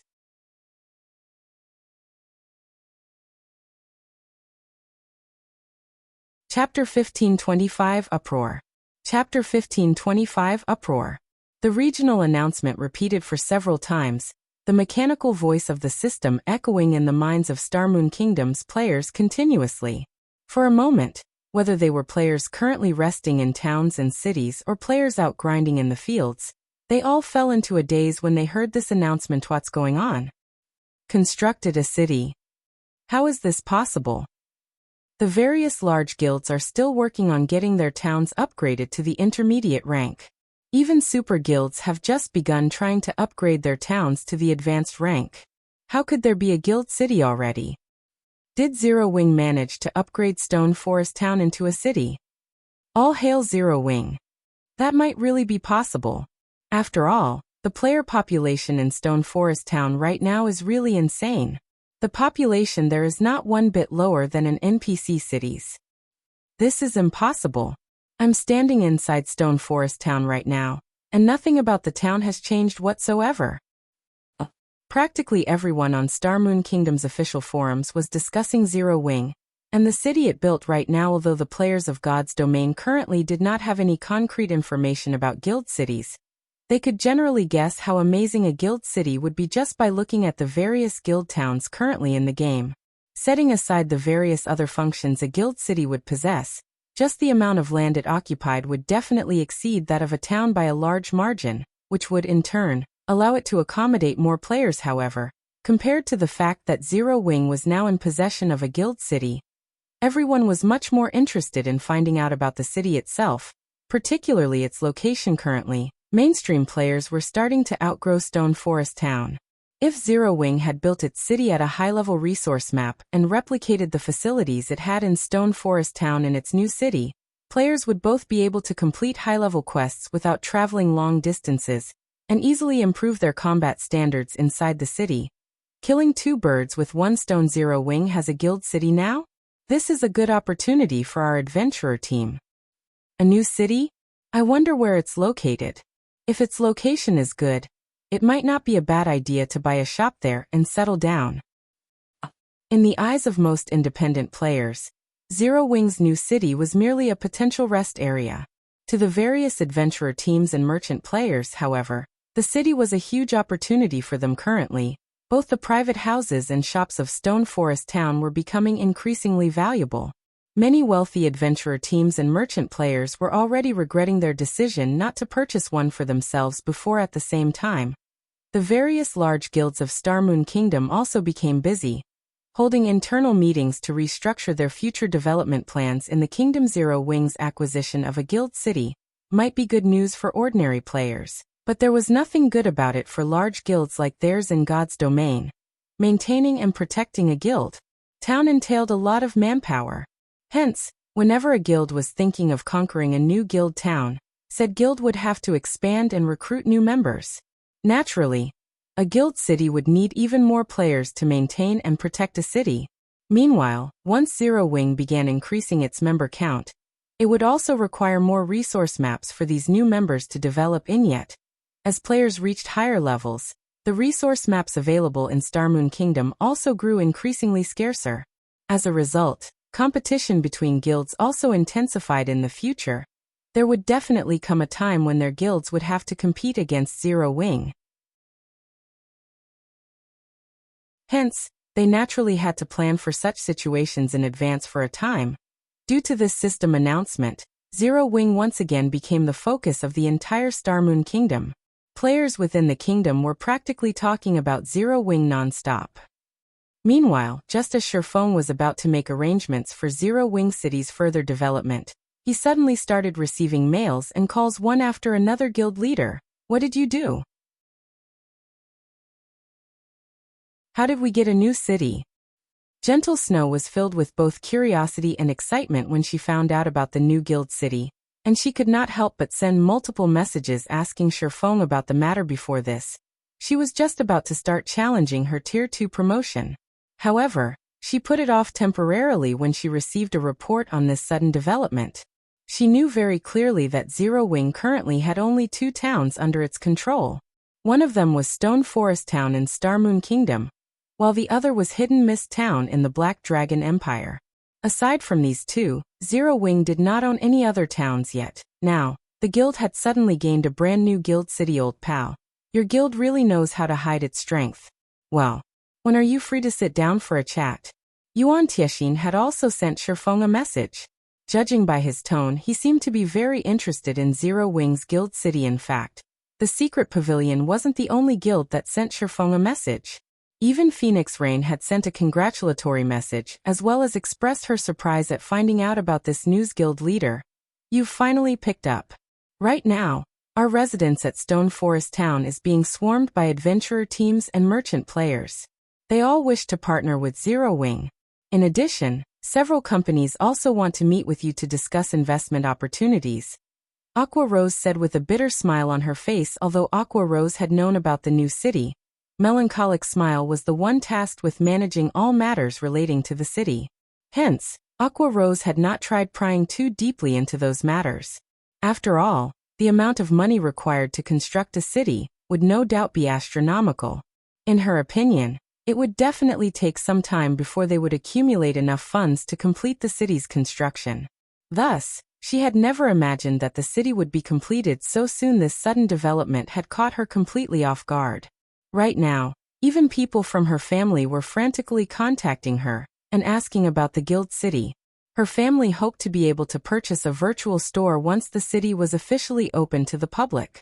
This situation put her at a loss on what to do, as it was not in her place to make decisions on such important matters. Set those matters aside for now. First, have Candlelight's architects stop what they're doing and have them prepare the materials on the list I'll be sending to you in a moment. Once they have everything ready, bring them to Zero Wing City.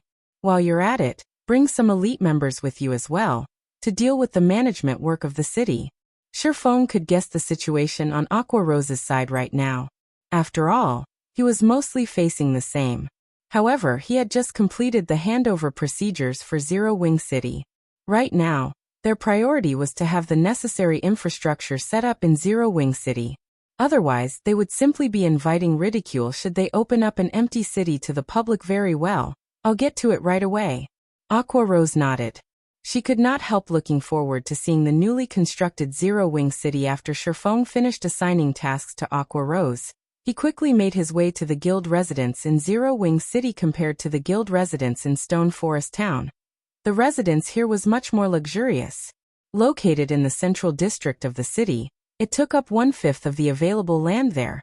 Something possible only in a guild city. In NPC cities, a guild residence could occupy only a small area. Normally, one would be fortunate to be able to fit 10 or 20,000 players inside the residence. As for the residence in Zero Wing City, even if 50,000 players were present inside the residence at the same time, there would still be plenty of space to spare. Following which, Shifeng took out the guild residence teleportation magic array he had prepared beforehand and set it up inside the guild hall. If the guild residence did not possess a teleportation array, guild members would not be able to teleport directly to the city. This was also the reason why Aqua Rose did not simply teleport to the city to meet up with Shifeng. Currently, although everyone in the guild had already found out about Zero Wing's new city, they could not visit it.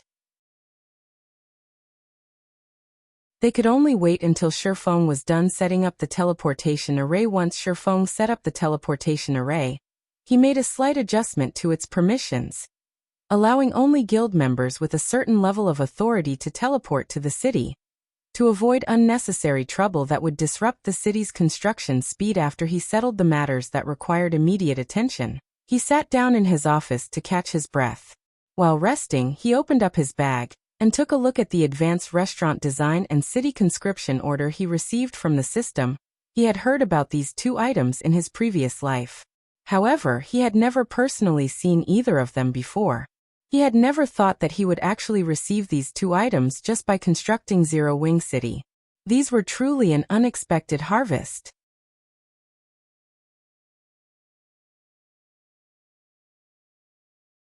Chapter 1526, Strengthening Players. Chapter 1526, Strengthening Players. It's no wonder these things can help a guild improve quickly. They actually possess such effects. Shifeng was astonished as he inspected the advanced restaurant design and city conscription order in his bag. The city popularity the system awarded was already quite beneficial to the city's development, as it would lure many more NPCs to the city. However, when compared to the two items in his bag, the amount of city popularity he had gotten paled into insignificance. Similar to the advanced auction house, the advanced restaurant was an extremely rare advanced construction in God's domain. The guilds that managed to obtain it in his previous life numbered extremely few. There had been one instance where a top adventurer team had put up an advanced restaurant design for auction. In the end, the design had sold at a price that could cause even first-rate guilds to despair. Two fragmented legendary items. Even after 10 years had passed in God's domain, fragmented legendary items were still extremely hard to come by in God's domain. Back then, most first-rate guilds would have only 2 or 3 fragmented legendary items in the entire guild, and none of them were willing to exchange any. After all, everyone back then was already fully aware of just how valuable a fragmented legendary item was. Yet, in the end, a superpower had still bought the design for 2 fragmented legendary items back then. Many people had felt that the transaction was not worthwhile, and Shifeng was no exception. After all, a restaurant would, at most, function as an attraction to lure players to a city. Meanwhile, the clientele would be spending only coins or magic crystals at the restaurant. To the wealthy superpowers, fragmented legendary items held far greater importance compared to coins and magic crystals. Nevertheless, the various superpowers back then had still gladly competed over the advanced restaurant design. Now that Shifeng saw what functions the advanced restaurant possessed, however, he immediately realized why the various superpowers had been eager to buy the design back. Then not only was the advanced restaurant much more spectacular than a basic restaurant in terms of size and appearance, but it also had various modes of transactions available. In addition, players could even hire Master and Grandmaster Chef NPCs for the restaurant in God's domain. No matter which subclass a lifestyle player possessed, they would have great difficulty reaching even the Master rank, not to mention the Grandmaster rank. Meanwhile, any lifestyle player that managed to reach the Master or Grandmaster rank in their subclass would be capable of taking on a role that exceeded one's imaginations. This was especially true for those that managed to become Grandmaster lifestyle players. They would become existences that could single-handedly affect an entire guild's strength. Take a Grandmaster Chef, for example. Aside from being able to cook up unimaginably delicious food and beverages, a Grandmaster Chef was also capable of producing special cuisines that could permanently improve a player's attributes or even physique. There was a limit to how many times a player could improve through consuming such cuisines, but even so, the capability was already plenty amazing. After all, aside from upgrading to better weapons and equipment, players had almost no other method to improve their attributes and physique significantly. However, a Grandmaster Chef was capable of continuously strengthening players by producing various special cuisines. Although there was a limit to how much one could improve through consuming special cuisines, according to the rumors, when a player reached that limit, the additional attributes and physique they obtained could rival even that of a fragmented legendary item. Of course, the requirements to construct the advanced restaurant were also very high. At the very minimum, the advanced restaurant had to be built in a basic city. Aside from that, the architects building the advanced restaurant needed to be of sufficiently high standards, as they had to inscribe various kinds of runes.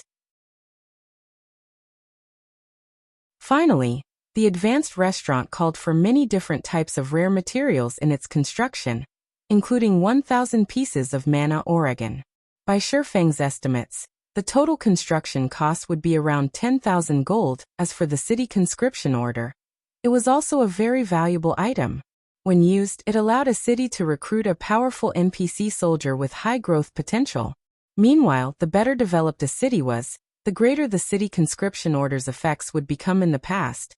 There was one guild that actually managed to recruit a Tier 4 Great Wizard through a city conscription order, when it was normally extremely rare for a city to manage to get even a Tier 2 NPC soldier. As for Tier 3 NPCs and above, it was practically impossible to recruit one without external aid such as the Heroes Chapter and the City Conscription Order. Not to mention, a Tier 4 Great Wizard was much more powerful than other classes when it came to defending a city. It should be appropriate to use this thing once Zero Wing City is set up properly and the total population stays at 1.5 million long term. Shifeng grew a little excited as he looked at the City Conscription Order. If he really managed to recruit a Tier 4 NPC to protect the city, it would truly be perfect. Meanwhile, over at Stone Forest Town, Aqua Rose was rapidly gathering elite members and architects. When Aqua Rose announced that she would be bringing some players to garrison the guild's new city, the entire guild had gone into an uproar. Vice guild leader, I want to apply. Crap. It's actually true. Our guild really does possess a city. Fortunately, I joined Zero Wing early on. Had I waited to do so only after the guild obtained a city, the requirements to join the guild would definitely have been much higher. I know, right? Previously, a friend of mine was debating on whether he should join Zero Wing or King's Return. In the end, he chose to develop himself in King's Return. If he finds out that Zero Wing already has a city, something not even super guilds like King's Return possess, he will definitely die from regret. When Zero Wing's members heard Aqua Rose's announcement, they immediately started applying to join the new city's daily maintenance workforce in a frenzy. In reality, though, they were trying to use this opportunity to take a look at the new city as well as find out where it was located in less than 10 minutes. Aqua Rose managed to gather 3,000 elite members and 200 architects. I've already provided you all with the permission to transfer to the new city. After you arrive there, start the daily maintenance work and manage the NPCs that are coming into the city. If you can't manage some of the incoming NPCs, notify the nearest NPC guard. If none of you have any problems, you may transfer over right away. Aqua Rose said after talking about the tasks everyone would be doing once they arrived at the new city, whether one constructed a new town or city. The first thing they needed to do was deal with the influx of NPCs. After all, players were not allowed to stop NPCs from entering guild towns and cities. Only in the event where players had managed to catch an NPC in the commission of a crime, or could identify them to be wanted criminals, could they expel said NPC from their town or city. Meanwhile, there would also be plenty of NPCs belonging to the dark forces mixed among the ordinary NPCs entering the city. If the guild could properly manage the security of the city, the city's popularity would rise at a faster rate. Conversely, if it failed to maintain the security of the city's popularity would decrease. Hence, maintaining the security of the city during the city's early stages required a large number of players. Only after stabilizing the city's security could the guild open the city to players. After Aqua Rose was done speaking, the players she gathered inside the guild hall began purchasing the guild transfer scroll for Zero Wing City, before promptly disappearing from the hall. This scene inspired strong envy in the other guild members present inside the guild hall. Although it was said to be city maintenance work, it was similarly a quest. If players could capture a dark NPC inside the city, they would receive plenty of EXP and GCPs. Doing this quest was much more profitable than grinding monsters out in the fields. Elsewhere, when the upper echelons of the various major powers of Star Moon Kingdom learned of the movements of Zero Wing's members, their expressions turned indescribably grim. Immediately have people look for Zero Wing's city. Find out where it's located no matter what. To the various major powers of Star Moon Kingdom, the whereabouts of Zero Wing's new city was critical. If its location was somewhere close to them, they would have no choice but to shift their focus of development. At the same time, there were also some guilds that began having designs on Zero Wing's new city for a time. The various major powers all began dispatching a large number of people to locate Zero Wing's new city. Meanwhile, inside the guild residence in Zero Wing City, Numerous flashes appeared inside the guild hall as a large group of players teleported into the city. Zero Wing City? This place is our guild city. When everyone exited the guild hall, they were momentarily dumbfounded by what they saw, although they knew that the new city would definitely be much better than Stone Forest Town. They never thought the city would be such a spectacular sight. The difference between Zero Wing City and Stone Forest Town was like the difference between heaven and earth.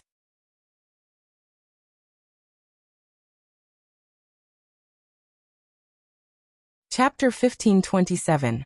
Guild's New Benefits. Chapter 1527. Guild's New Benefits. This place is our guild's new city. The mana density here is amazing. Although it's still no match for Stone Forest Towns, with this place being so large, at least the city won't be as crowded as Stone Forest Town. Wait, something's not right. Look around. There doesn't seem to be any magic towers here. The mana present here should be something the city naturally gathered by itself. What? A city is actually so much stronger than a town. If magic towers are constructed inside the city, won't the mana density here become much higher than even Stone Forest Towns?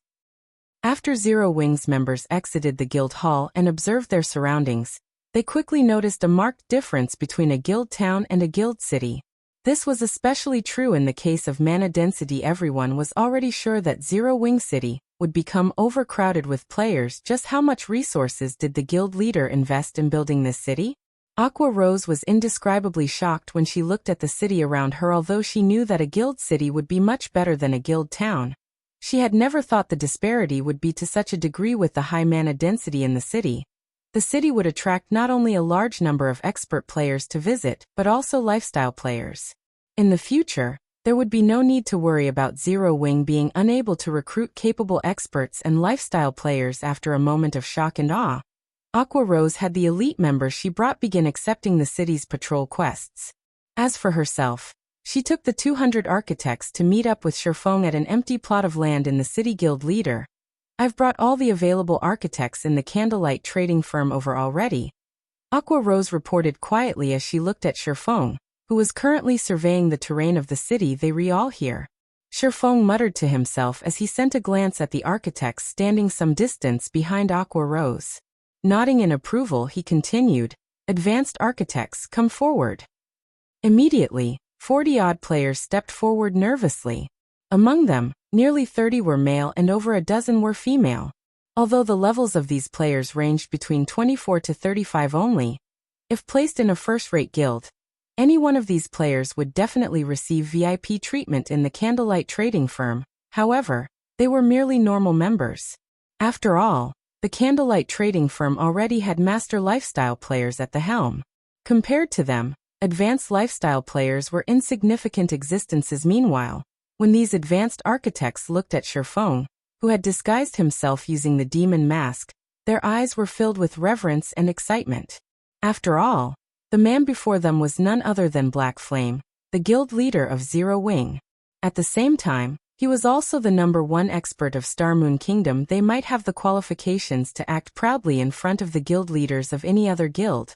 After all, those guild leaders were definitely no match for themselves in terms of subclass development. However, it was a different story for their own guild leader. Even in terms of subclass development, their guild leader was in existence. They had no choice but to look up to. The reason for this was their knowing that their guild leader had already become a master forger some time ago. Now one could say that he was the bona fide #1 forger in Star Moon Kingdom. Excellent. From now on, you all will be tasked with constructing Zero Wing City's advanced constructions. If any among you isn't an inner member, you can come to me to sign the contract to become one. If any of you does not wish to become an inner member, you may return to the group behind. Sherfong was considerably surprised at the number of advanced architects present. He had not expected that after not seeing Melancholic smile for some time, the woman had actually recruited many more advanced architects. Moreover, among the advanced architects present, he managed to spot 3 familiar figures. One of them was a middle-aged man named Happy M.O., who looked to be in his 40s. He wore a monocle and radiated an indescribably calm feeling. The second person was a muscular youth named Boiled Fish, who carried a scimitar on his back. As for the last one, she was a short-haired beauty named Wind Chimes in the past. All three of these players were very famous architects in Star Moon Kingdom. To be precise, they were part of the top 10 architects in Star Moon Kingdom. Only, these three players all belonged to first-rate guilds. Shifeng had never imagined that these three people had actually joined Zero Wing this time. Among the three, Happy Mo was the strongest. In the past, he had constantly pushed his limits in order to become a Grandmaster. Unfortunately, the rank of Grandmaster was not easily attained. At the very least, the amount of help a first-rate guild could provide towards reaching this rank was minimal. Happy Mo had never managed to become a Grandmaster Architect after everyone heard Shifeng's words. Most of the advanced architects that had joined the Candlelight trading firm recently chose to sign the contract right away. Only Happy Mo, Boiled Fish, and Wind Chimes remained hesitant, exchanging glances with each other. After a moment, as if having come to an agreement, they nervously turned to look at Shifeng guild leader. If we become inner members, can we use our GCPs to exchange for a private house inside the guild city? Happy Mo, who was the eldest among the three, stepped forward and asked carefully. Although Shifeng looked younger than himself, the feeling the man gave off was akin to that of a prehistoric beast. While standing in such close proximity, Happy Mo found himself growing breathless. In the past, when he heard others mentioning such a reaction, he had simply taken their words as jokes. Only after personally experiencing this feeling did he realize that those words were no joke at this moment. He felt as if he would be doomed forever if he made even the slightest mistake. Upon hearing Happy Mo's question, everyone nearby could not help but perk up their ears. They never thought that Happy Mo would be so courageous as to propose such a demand to the guild leader. Are you all interested in the private houses of Zero Wing City? Shifeng asked as he looked at Happy Mo's group of three. The environment here is quite good. I feel that if it is here, my research would be more successful, Happy Mo stated. Boiled Fish and Wind Chimes nodded their heads in agreement. Initially, the three of them had considered living in Stone Forest Town. However, after taking a look at Zero Wing City, they felt that this place was much better. Even if the mana density in the city was not comparable to Stone Forest Towns right now, they had a feeling that Zero Wing City would very quickly surpass Stone Forest Town as time passed. That's not a bad suggestion. Since you've already raised it, I'll use this opportunity to talk about the new benefits Zero Wing and Candlelight will be offering. From now on, members may use their GCPs to exchange for private houses in the guild's towns and cities. However, there is a restriction, which is that only elite members of Zero Wing and official members of Candlelight are qualified for this exchange. As for the pricing, you can ask Melancholic about it in a while. Shifeng said. In reality, the matter Happy Mo had raised was a problem commonly seen in the past. After all, whether it was a guild town or city, the amount of land available was limited. Generally, guilds would try to attract as many visitors to their towns or cities as possible. At the same time, in order to maximize the town's or city's income, they would construct only a small number of private houses, opting to build hotels and other facilities instead. Hence, private houses could not simply be bought just because one had the funds to do so. This was especially true for popular towns and cities. However, in order to attract and recruit independent experts and capable lifestyle players, guilds would still build some private houses to use as bait, making them available for exchange using GCPs. Only when Shifeng mentioned about this new benefit, cheers immediately erupted from the crowd before him. What? The guild leader is so generous. All hail the guild leader. Haha. With this, I will also have an opportunity to own a private house in Zero Wing City. When I get one, my friends will definitely die of envy.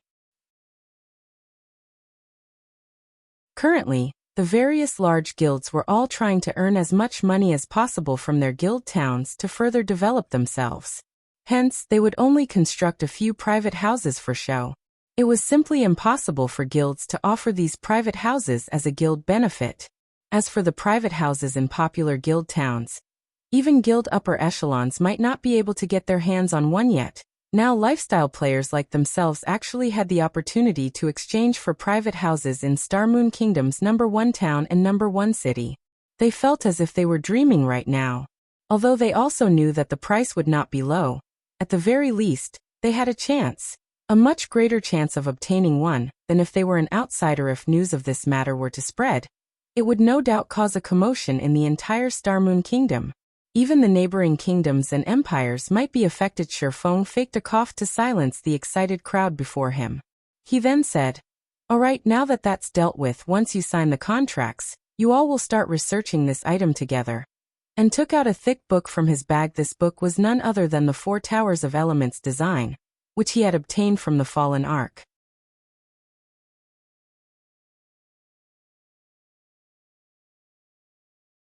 Chapter 1528. Hidden Promotion Condition. Chapter 1528. Hidden Promotion Condition. When Shifeng revealed the thick tome, the architect's eyes glowed. This is an advanced construction design. Ordinary players might not understand what kind of design Shifeng had shown them, but these weren't ordinary players. They stood at the apex of Star Moon Kingdom's architects. An ordinary construction design only consisted of several sheets of paper. Meanwhile, designs with enough pages to become books were advanced construction designs. The thicker the book was, the more difficult the design would be to construct. Unlike the buildings in the real world, God's domain's advanced constructions required secret runes and magic arrays. If these were imperfect in the slightest way and couldn't connect, they wouldn't function and would have to be redrawn. Fortunately, the entire pattern wouldn't need to be redrawn if mistakes occurred with some runes or arrays. Players simply needed to rework the failed symbols and sacrifice a few extra materials. However, since the necessary materials were precious, the guild would feel a slight sting in its pockets if an architect failed too many times. Meanwhile, what truly excited these architects was the fact that every advanced construction design had a unique set of secret runes for players to learn. Learning these secret runes would help them when they designed their own in the future. They would then have an easier time climbing to the master rank guild leader. While we can complete the foundation of the Four Towers of Elements, I'm afraid the magic arrays for the core part are too complex. They are at least advanced magic arrays. We aren't capable of drawing them right now. After taking a look through the Elemental Towers design, Happy Mo discovered the design's most challenging aspect. Although they frequently researched magic arrays, they were only capable of completing basic magic arrays at the moment. They were still some time from being able to draw intermediate magic arrays. Meanwhile, the Four Towers of Elements core required advanced magic arrays, which were used to harvest energy within the 7 luminaries crystals. Architects of their rank weren't yet capable of achieving this feat. Your task is to build the tower's foundations. I'll draw the magic arrays for the cores. You just need to deal with the secret runes and magic circuits. Shifeng explained. You'll draw them, guild leader? The lifestyle players were stunned when they heard Shifeng's plan. They stared at the man as if he were a monster. Not only was Shifeng a master forger, but he could also draw advanced magic arrays. How were they supposed to compare to someone like this? What these players didn't realize was that players had to learn to draw magic arrays to develop their subclasses. In the past, players had only discovered this fact after reaching level 100. Regardless of the subclass, players would encounter magic arrays as they increased their lifestyle ranks. Only, the difficulty varied depending on the subclass. For example, forgers, alchemists, and engineers needed to be able to draw intermediate magic arrays at the very minimum if they wanted to reach the master rank. The requirement was even higher to become a grandmaster. When crafting a higher quality item, the production process would require more mana.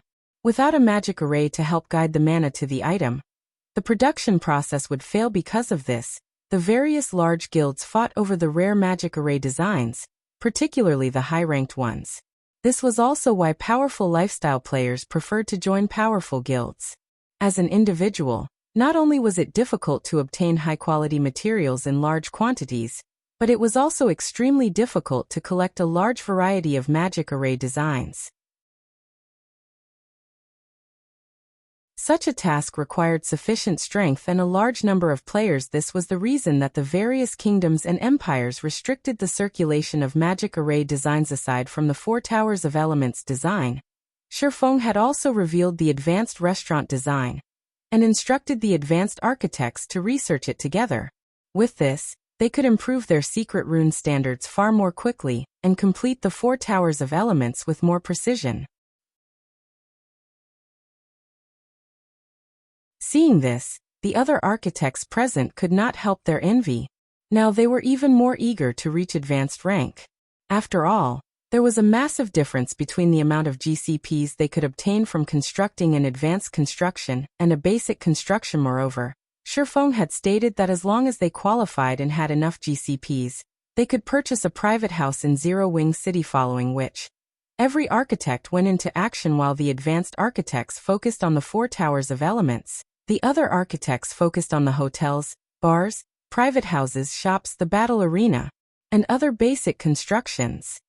Elsewhere, Shifeng published the news of Zero Wing City on Star Moon Kingdom's official forums. After all, the city wouldn't remain a secret for long. And with how massive Zero Wing had become, the guild certainly had quite a few spies among its ranks. Rather than letting only the other guilds in on the secret, it was more beneficial to announce it to the kingdom, increasing the city and guild's fame. When the information went public, a sensation swept through the kingdom. The spectacular view from the city alone was mesmerizing. Not to mention its functions, however. Players were more excited about the city's mana density. The city's mana density is so high even without any magic towers.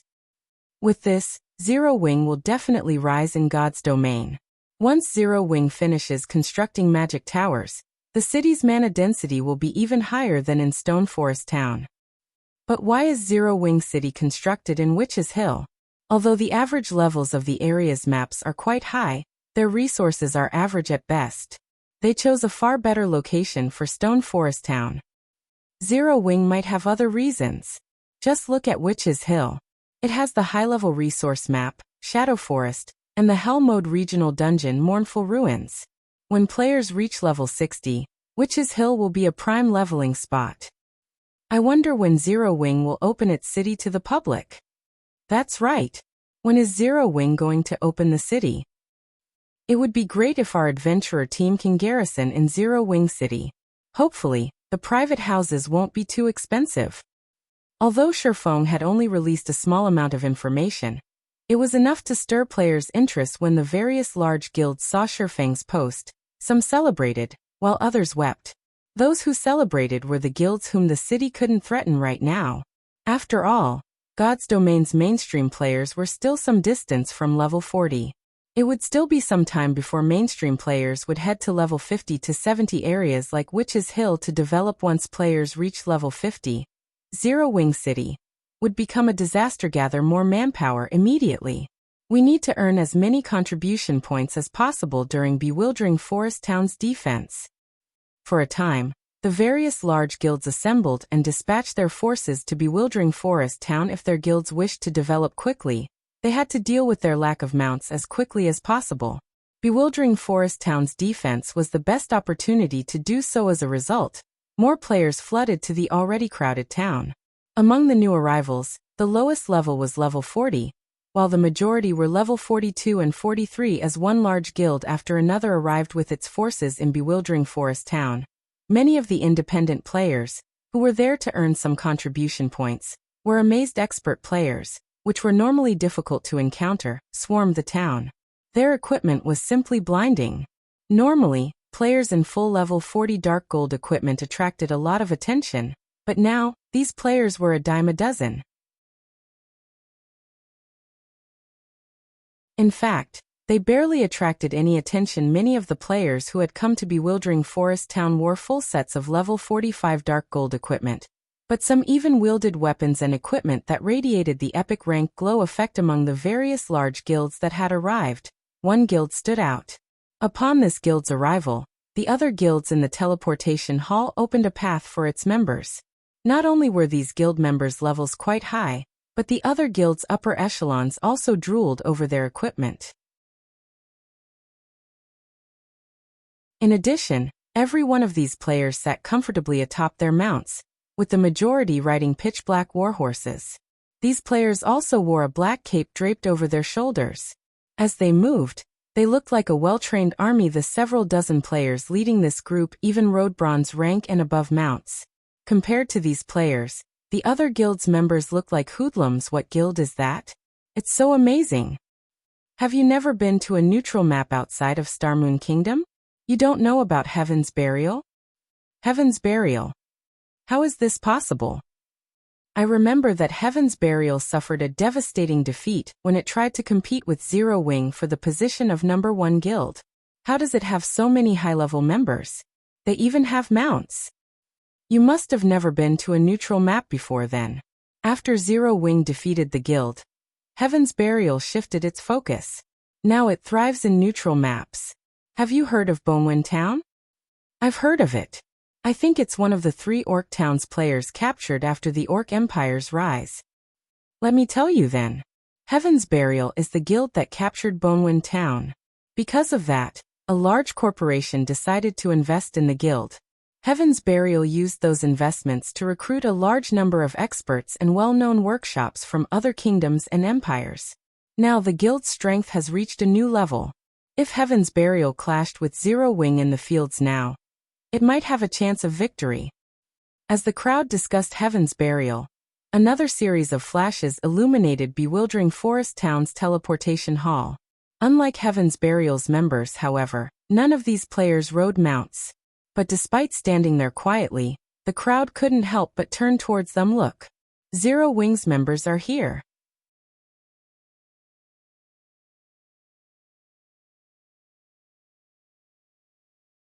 Chapter 1529. War Between Countries. Chapter 1529. War Between Countries. As Zero Wing's members teleported into bewildering Forest Town, their arrival caused a commotion that swept through the town. Zero Wing's members have arrived? What a powerful aura! As expected from Star Moon Kingdom's #1 guild. What? Black Flame is here too? Oh. As bewildering Forest Town's players watched Zero Wing's team approach the town's ramparts, they unconsciously moved aside, opening a path for these experts. Guild leader. Zero Wing's members are so high-leveled. They're all level 45 and above. The Star Alliance's Flourishing Willow couldn't help but gape at Zero Wing's team. Wait, look. There are level 50 players among them. Aqua Rose and the other dozen or so core members are actually over level 50. Flourishing Willow was a top-tier expert in the Star Alliance, and she had been leveling quickly in a neutral map, reaching level 47. Based on her calculations, she could rank among Star Moon Kingdom's top 20 players. And that included the players who hid their levels. However, she had never imagined that the Zero Wing would have several dozen players that had higher levels than hers. Among them, over a dozen players were above level 50. Level 50? Galaxy Past, who stood beside Flourishing Willow, turned to look at Shifeng and his team. This news was truly surprising. What about Black Flame's level? He did not doubt Flourishing Willow's words in the slightest.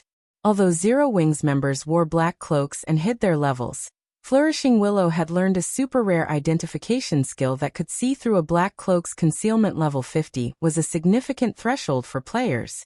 Not only would weapons and equipment's quality spike, but players could also challenge their Tier 2 promotion quests. There was no doubt that Zero Wing's members had already begun to challenge these quests.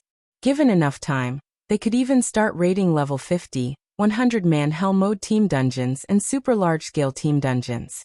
It was what all the various large guilds focused on right now. It was relevant to their guild's development due to the various special construction designs and construction upgrade orders that dropped from these dungeons. I can't see it, Flourishing Willow said, shaking her head. I don't know why, but when I try to inspect him with my skill, all I get is an unknown. Black Flame must have a high-rank concealment tool on him. At most, my skill can see through ordinary concealment tools. As expected of the individual, even the secret pavilion takes care around, but at least we know a portion of Zero Wing's strength. Galaxy Past could not help his rueful sigh. He truly found it hard to imagine that in just a few short months, Black Flame and Zero Wing would transform from unknown existences into Star Moon Kingdom's current giant. He shot Heaven's Burial's members a glance as they took their positions on another section of the town's ramparts. Galaxy Past had to admit that Star Moon Kingdom was an ominous area. Not only had it given birth to an existence like Zero Wing, but it had also been the birthplace of Heaven's Burial. For a while now, Heaven's Burial had enjoyed great success in the Orc Empire's neutral maps. Now that it had the financial support of a large corporation, its overall strength even exceeded first-rate guilds like the Star Alliance, with Zero Wing and Heaven's Burial fighting over Star Moon Kingdom. Galaxy Past had been forced to give up on his endeavors in the kingdom, shifting his focus to different kingdoms. If the Star Alliance had continued to compete with these two guilds, it might not even retain its status as a first-rate guild by the end of the year. Meanwhile, on Heaven's Burial's side of the rampart. Guild Leader Singular, is that the Zero Wing you mentioned earlier? A muscular man with a blood-red cape and a white-bone scimitar on his back asked as he watched Shifeng and the others. Singular Burial nodded. It's no wonder why Zero Wing can thrive in Starmoon Kingdom. It has so many level 45+ players. Their team can practically rival a super first-rate guild's main force, the muscular man said, smiling. Guild Leader Singular, why don't we use this opportunity to annihilate their group? If Starmoon Kingdom's players heard this muscular man's question, he'd be labeled a fool. However, when Heaven's Burial's members heard the man's words, their response was matter-of-fact. Young Master Lei, please don't act so rashly. The city's defense is our current goal. We'll have plenty of opportunities to take care of Zero Wing in the future, Singular Burial hurriedly stated. Zero Wing won't be able to continue prancing around for much longer. The muscular man before him was none other than Lei Jingyang, the heir of the corporation backing Heaven's Burial. He was also the virtual gaming world's famous young master Lei. Lei Jingyang had established the Thunder Workshop, one of the top workshops in the virtual gaming world. Super First-Rate and Super Guilds even commissioned the Thunder Workshop's help on occasion. Although the Thunder Workshop only had several hundred members, every member was an expert Lei Jingyang had personally poached from various organizations. The Thunder Workshop had also performed miracles in multiple virtual reality games and stood against super guilds. At one point, numerous super first-rate and super guilds had even entertained the idea of taking out the workshop. However, Lei Jingyang's identity was extraordinary. Considering that and how powerful the Thunder Workshop was, these superpowers eventually dismissed this notion. Once Lei Jingyang had joined God's domain, he had become unstoppable. With the support of his corporation, he quickly increased his workshop's member count to several thousand, and achieved plenty of feats in the Fire Dragon Empire, one of the 4 great empires in God's domain. Naturally, Lei Jingyang earned his arrogance. Even when facing Zero Wing, Singular Burial was absolutely certain that if he didn't stop Lei Jingyang now, Bewildering Forest Town would become a bloodbath later. Alright. But if Zero Wing gets too close, don't blame me for killing a few of them, Lei Jingyang said, fighting spirit flashing in his eyes as he scanned Shifeng's group. Singular Burial was speechless when he saw Lei Jingyang's excitement. He knew that this man wasn't specifically targeting Zero Wing. He simply wanted to fight its experts. His attitude was well known in the virtual gaming world. In fact, Lei Jingyang had even challenged a super guild's guild leader in the past. Meanwhile, as Shifeng led Zero Wing's members to one of the massive ramparts around Bewildering Forest Town, he noticed Heaven's Burial. A little surprised by what he saw. Guild leader, is there something peculiar over there? Fire Dance asked when she noticed Shifeng staring at Lei Jingyang's group. It's nothing. I just realized how deep Heaven's Burial's roots are, Shifeng said, chuckling. After one last look at Lei Jingyang, he stopped caring about Heaven's Burial's group entirely. He knew something about Lei Jingyang. In the past, the man had been known as the Tempest War God in God's domain. Backed by the corporation behind him, Thor's Hammer, the guild he established in God's domain, had gained public recognition as a super first-rate guild just 3 years after its creation. Shifeng had never expected to find this man among Heaven's Burial's people. Just as everyone quietly observed the various major powers in Bewildering Forest Town, the sky above and around the town abruptly darkened. Suddenly, thousands of orcs began to march out of the forest a short distance away from the town.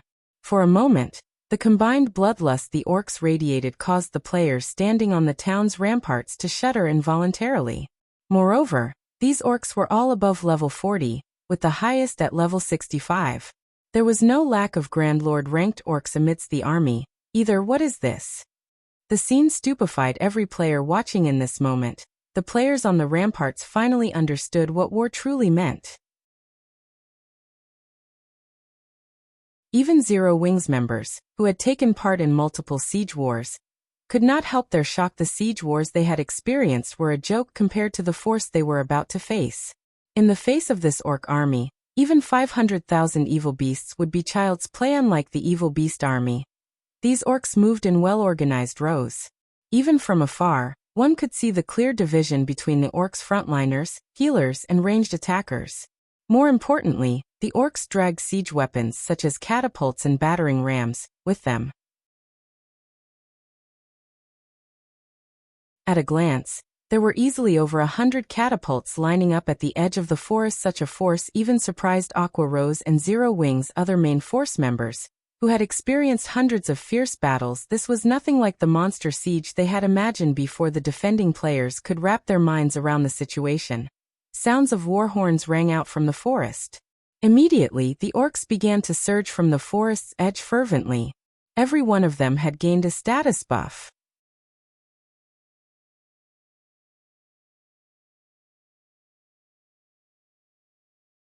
Chapter 1530, Despairing Gap. Chapter 1530, Despairing Gap. Why are there so many monsters? Is this really a monster siege? Why does it feel more like a war between NPCs? Quick look. The NPC soldiers' levels have dropped. Everyone felt their scalps tingle as they watched the tsunami of orcs surge out of the forest. Before they realized it, the level 100+ NPC soldiers defending bewildering Forest Town had fallen to level 70.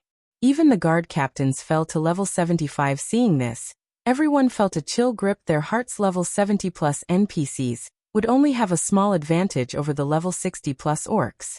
Trying to defend the town with just a little over 2,000 NPCs would be a dream. As a result, the various large guilds' original plan to rely on the NPCs shattered. Guild leader, there are too many orcs. It's impossible to stop them with bewildering Forest Town's current defenses.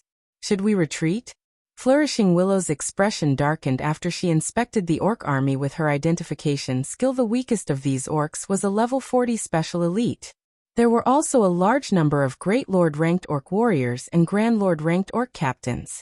Most importantly, this army was marching towards the town from 3 different directions, and level 65 mythic ranked orc generals led the siege on each side. This level of combat power simply could not be stopped by a weakened town's defenses.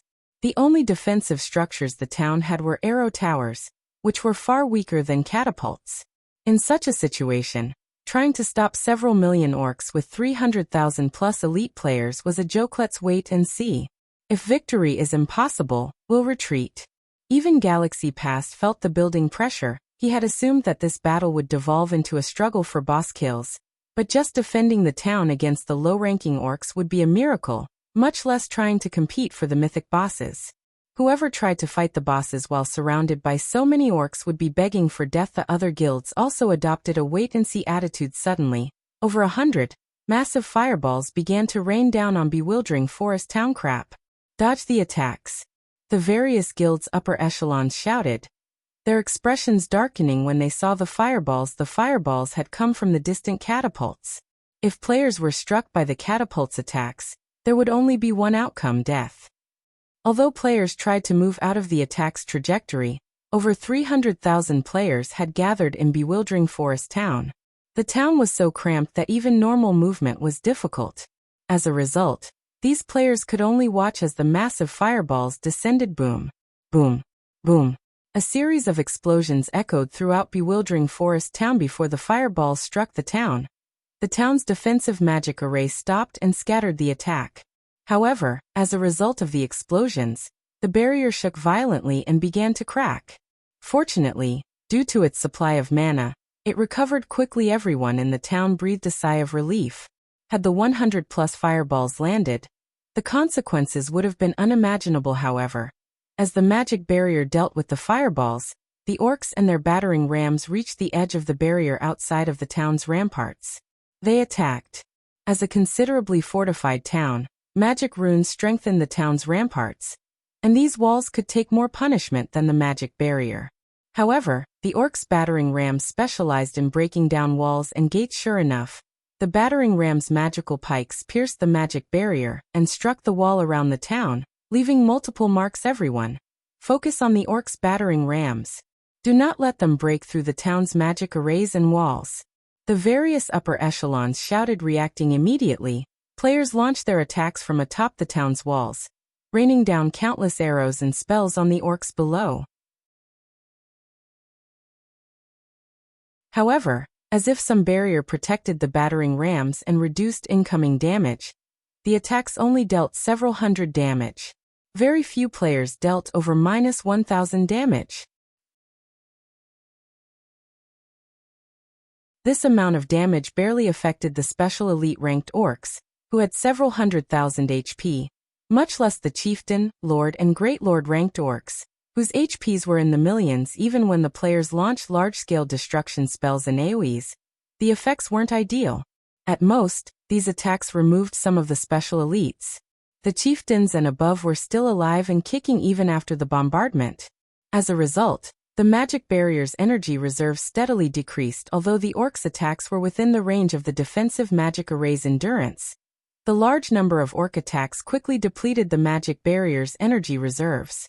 Furthermore, the battering ram's relentless attacks had already begun to crack the town's walls. In contrast, the defending players had only eliminated a small fraction of the army despite their constant assault. The orc army still covered the plains around the town as far as the eye could see.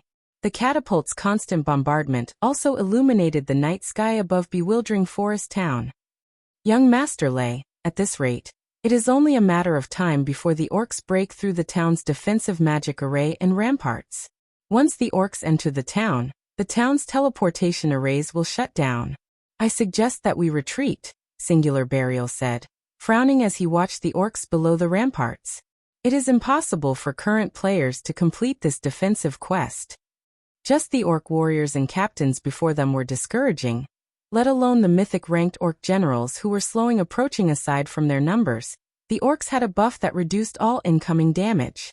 Even if several thousand players attacked a single great lord together, they would need a considerable amount of time to defeat it. Alright, let's retreat.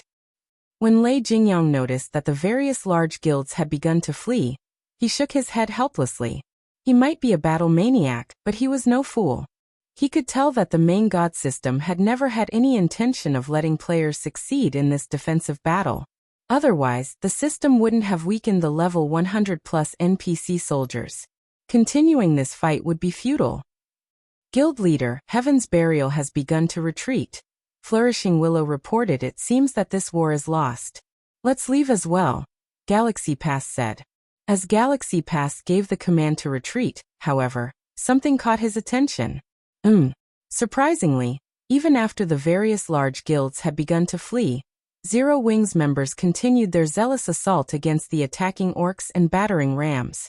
The team's clearing speed was far superior to the other large guilds, as every member dealt over -1,000 damage. Some of Zero Wings players even dealt several thousand damage with each attack they re-staying. Galaxy Pass watched Zero Wings members in confusion. Currently, less than 100,000 players remained in bewildering forest town. Moreover, more players fled with each passing second. Yet Zero Wings members had chosen not to retreat and continued to attack even though the town's defensive magic array and walls could shatter at any minute. Zero Wings still acts so tough even now? Lei Jingyang, who currently stood below the town's walls, revealed a contemptuous sneer as he watched Shifeng, who remained on the ramparts. Just for the sake of keeping up appearances as the #1 guild, he's ordered his guild members to throw away their lives. It seems that Zero Wing isn't as impressive as they say. In his opinion, Zero Wing was merely trying to maintain its reputation as Starmoon Kingdom's #1 guild. Being the last guild to leave the battle, do they really think they can perform some miracle with just 1,000 players? Young Master Lei, let's leave. Singular Burial laughed as he moved towards the town's teleportation hall, following which, one guild after another left the town. In minutes, only Zero Wing remained. Guild leader, the other guilds have left, Aqua Rose reported as she inspected bewildering forest town's situation. Only Zero Wings members occupied the town. Good. Let's begin. Shifeng then turned to Kola beside him and said, Kola, Turtledove, Yuumian, you three will be the lead MTs. We're targeting the Orc Warlord. Although he did not have any experience dealing with orc sieges, he had watched several videos of such in the past. The fact that the orcs had dispatched this massive of a force to deal with bewildering forest town didn't surprise him in the least. In fact, he had expected it. After all, this was a war between countries. It wouldn't be unexpected if the battle dragged on for several days. However, there was a method to end this war swiftly. Slay the enemy commander. This method might be difficult for other guilds, as even approaching the enemy commander was nearly impossible, but it wouldn't be difficult for him, following which, Shifeng activated Spatial Gate, aiming for the orc army's temporary base of operations at the army's rear.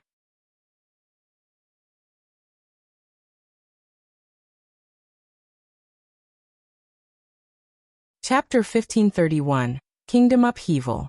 Chapter 1531, Kingdom Upheaval. After the various large guilds and adventurer teams had retreated from bewildering forest town, players heatedly discussed the orc siege on Starmoon Kingdom's official forums. The uploaded recordings of the siege war shocked everyone in the kingdom. Although the various large guilds frequently clashed, with some even waging large-scale wars against each other, there was simply no comparing those battles with the orc army's assault. The difference between them was like the difference between heaven and earth. The recordings were enough to showcase the orc army's intense bloodlust. With so many orcs in that army, it seems bewildering forest town is doomed. I wonder if the orcs will continue on and attack another location? I doubt that. This should be some kind of system event. If the orc army goes on to capture other towns in Starmoon Kingdom and weakens those NPCs, Starmoon Kingdom is doomed. You can't say that for sure. As soon as the Empire's Rise expansion pack took effect, the Orc Empire invaded and took over a portion of the several neighboring kingdoms and empires' land as well. I guess so. If that is the case, the neighboring towns are in trouble. What guild could possibly hold off so many orcs? I've heard that every guild in bewildering forest town has retreated.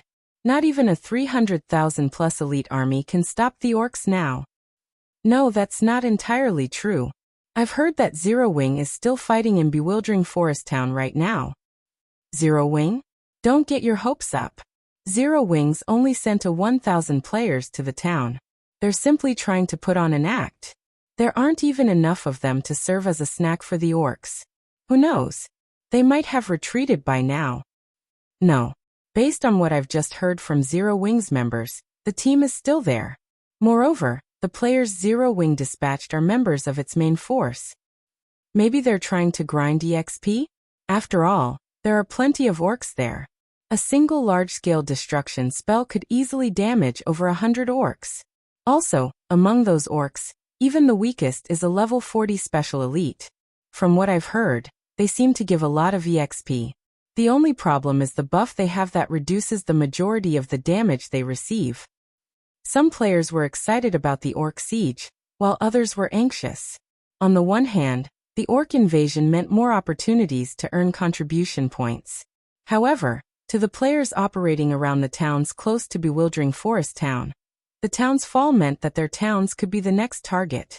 If their towns fell to the orcs, then all of the effort they've put into building the town's foundations would go to waste. This was especially true for guilds that occupied these towns. Zero Wing's members are still there? Singular Burial, who had returned to Starmoon City, revealed a confused expression when he heard the report from his subordinate. In his opinion, Zero Wing had been putting on an act. After all, the orc siege simply wasn't something current players could defend against guild leader Singular. Just ignore Zero Wing. Although we didn't gain many guild honor points or guild influence, it doesn't significantly affect our plans. Our main priority now is the recently discovered Ancient Rock City. Once we take down the Orc Empire's Ancient Rock City, Heaven's Burial will dominate the several neighboring kingdoms, let alone Starmoon Kingdom, Lei Jingyang said, laughing. Didn't you mention that Flameblood's team is ready? When will we take action? Flameblood's side is ready, but we don't have enough guild honor points.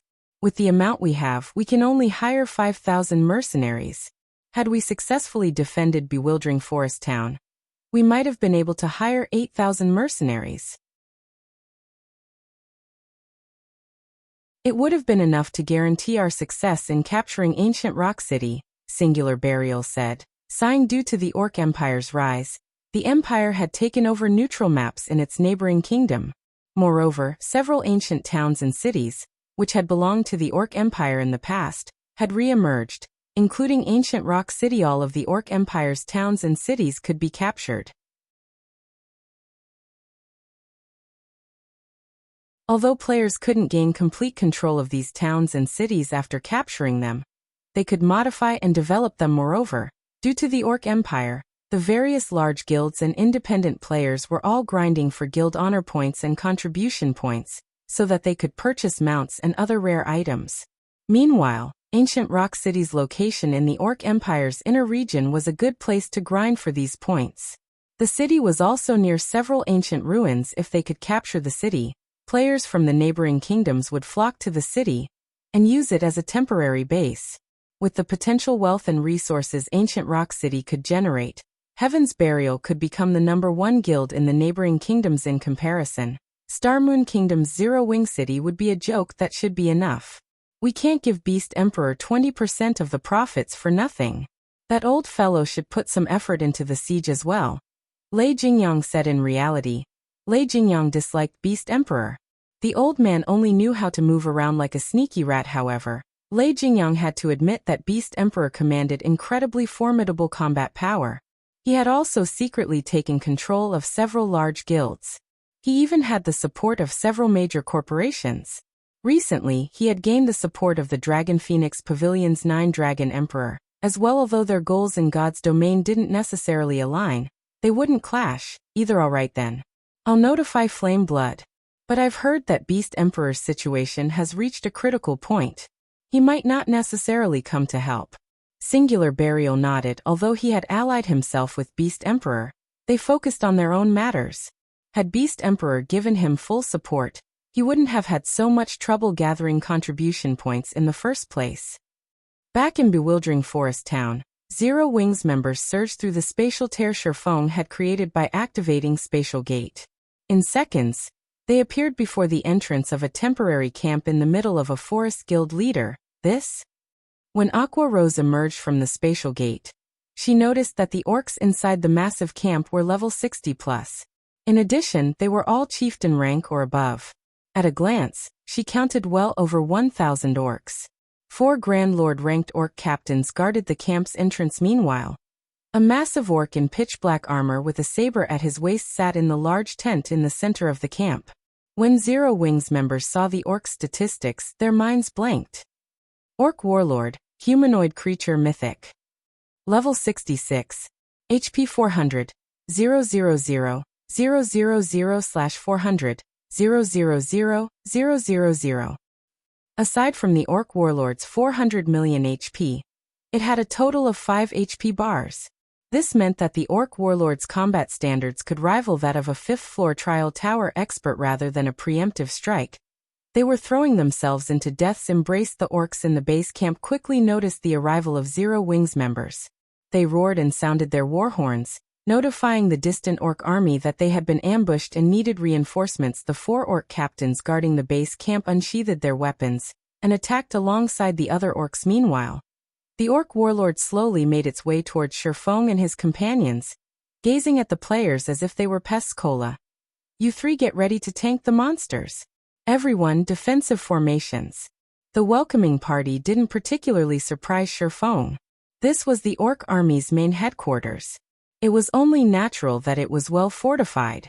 If it were so easy to ambush and destroy, the country-level wars wouldn't have lasted several days. Fortunately, the Orc Empire's invasion wasn't the same as a war between NPC countries. The Orc Empire did not have players' help, so they could launch ambush tactics without worrying about enemy players hearing Sherfang's command.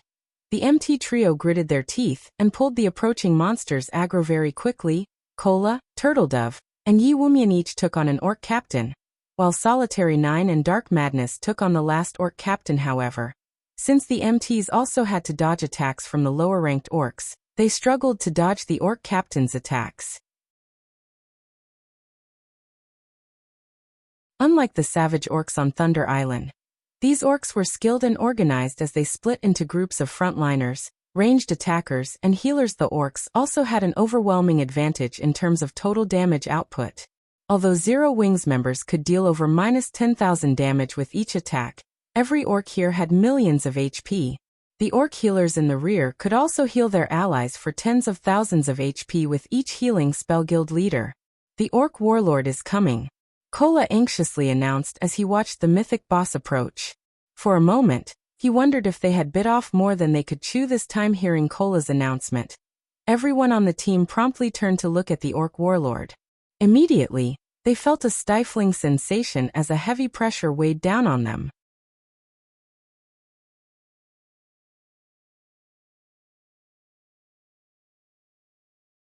Chapter 1532.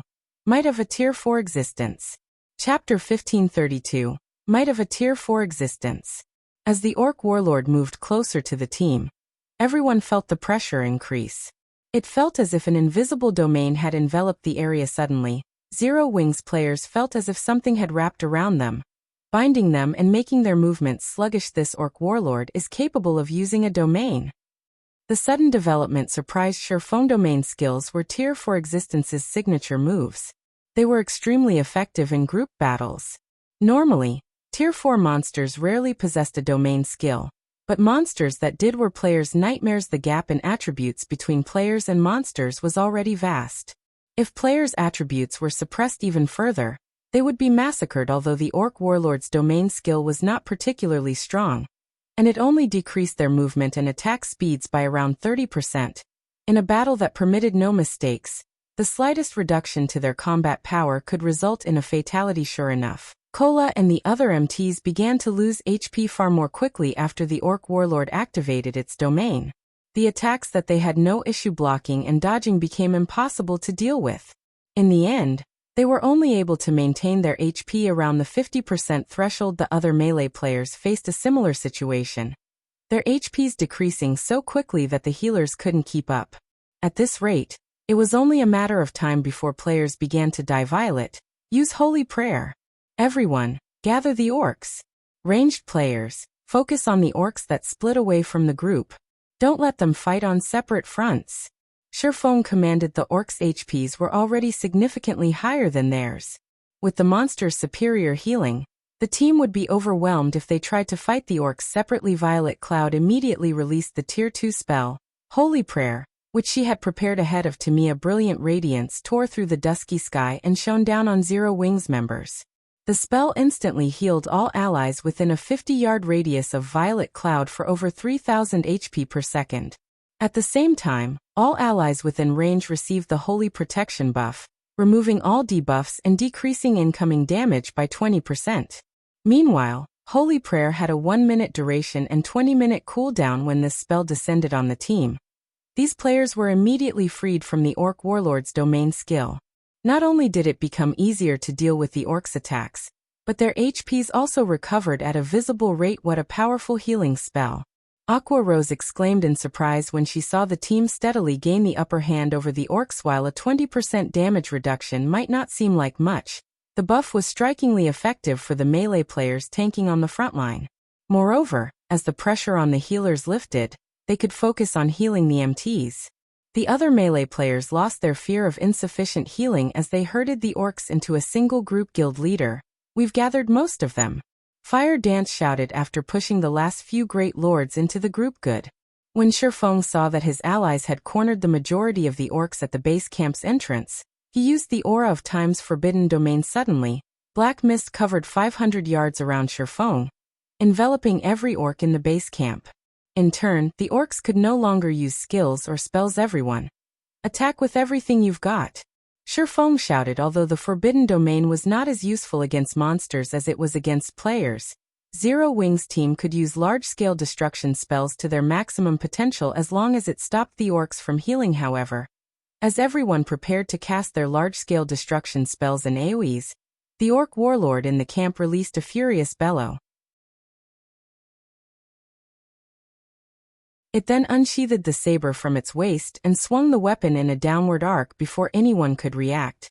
An arc of energy shot forward, extending up to 200 yards and gouging the ground. Any player in the beam's path died instantly. It's too strong. Zero Wings players gasped. There was no way to fight the orc warlord. Not only was the orc warlord frighteningly powerful, but it was also far faster than these players could react so fast. When Kola saw two of his fellow MTs and a large number of melee players die to the Orc Warlord's attack, he was shocked. If that attack had hit him, he had no doubt that he would have suffered a similar fate. He would have likely only survived if he had activated his life-saving skill and blocked the attack with his shield in time.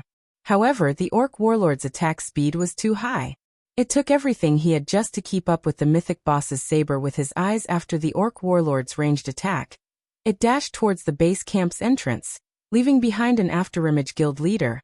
The Orc Warlord is coming, Aqua Rose reported anxiously. She was still in the middle of casting a large-scale destruction spell, and couldn't react to the mythic boss's charge if the Orc Warlord ran amok in the middle of their team. It would do as much damage as releasing a tiger into a flock of sheep, although Kola and the other MTs wanted to stop the Orc Warlord. They had plenty of trouble dealing with the orcs before them. If they allowed these orcs to get past their blockade, the consequences would be unimaginable. Sure enough, Forbidden Domain is barely effective against a mythic monster. Sherfone revealed a bitter smile as he watched the frenzied Orc Warlord, following which, Sherfone took a magic scroll from his bag. The moment he did so, the surrounding mana changed. As if the magic scroll were a black hole, it sucked in the area's mana. Sensing the change, the Orc Warlord, who had been charging into the group at the entrance, revealed a frightened expression as it turned and fled. You want to escape? Sherfone smiled when the Orc Warlord turned on its heel. I've been waiting for this moment for a long time now. Unlike the skills and spells players could learn or the skills that came with weapons and equipment, those stored in magic scrolls could be activated by unfurling the paper and reciting a few basic incantations. There was no need for lengthy activation times. Shortly after Sherfone unfurled the Tier 4 magic scroll, the ground started to tremble. Gray jets of air tore through the ground and rose up in the heart of the orc base camp. Any orc that came into contact with these jets instantly turned to stone. They could not dodge the rising attacks even if they tried, although the Orc Warlord had a godlike reaction speed. One of the jets still grazed the mythic boss. Instantly, it was paralyzed as it gradually transformed into a stone statue. At the same time, its HP began to fall rapidly against Earthen Breath. The chieftain-ranked orcs were nothing more than ants. 2 seconds after their petrification, their bodies shattered into dust.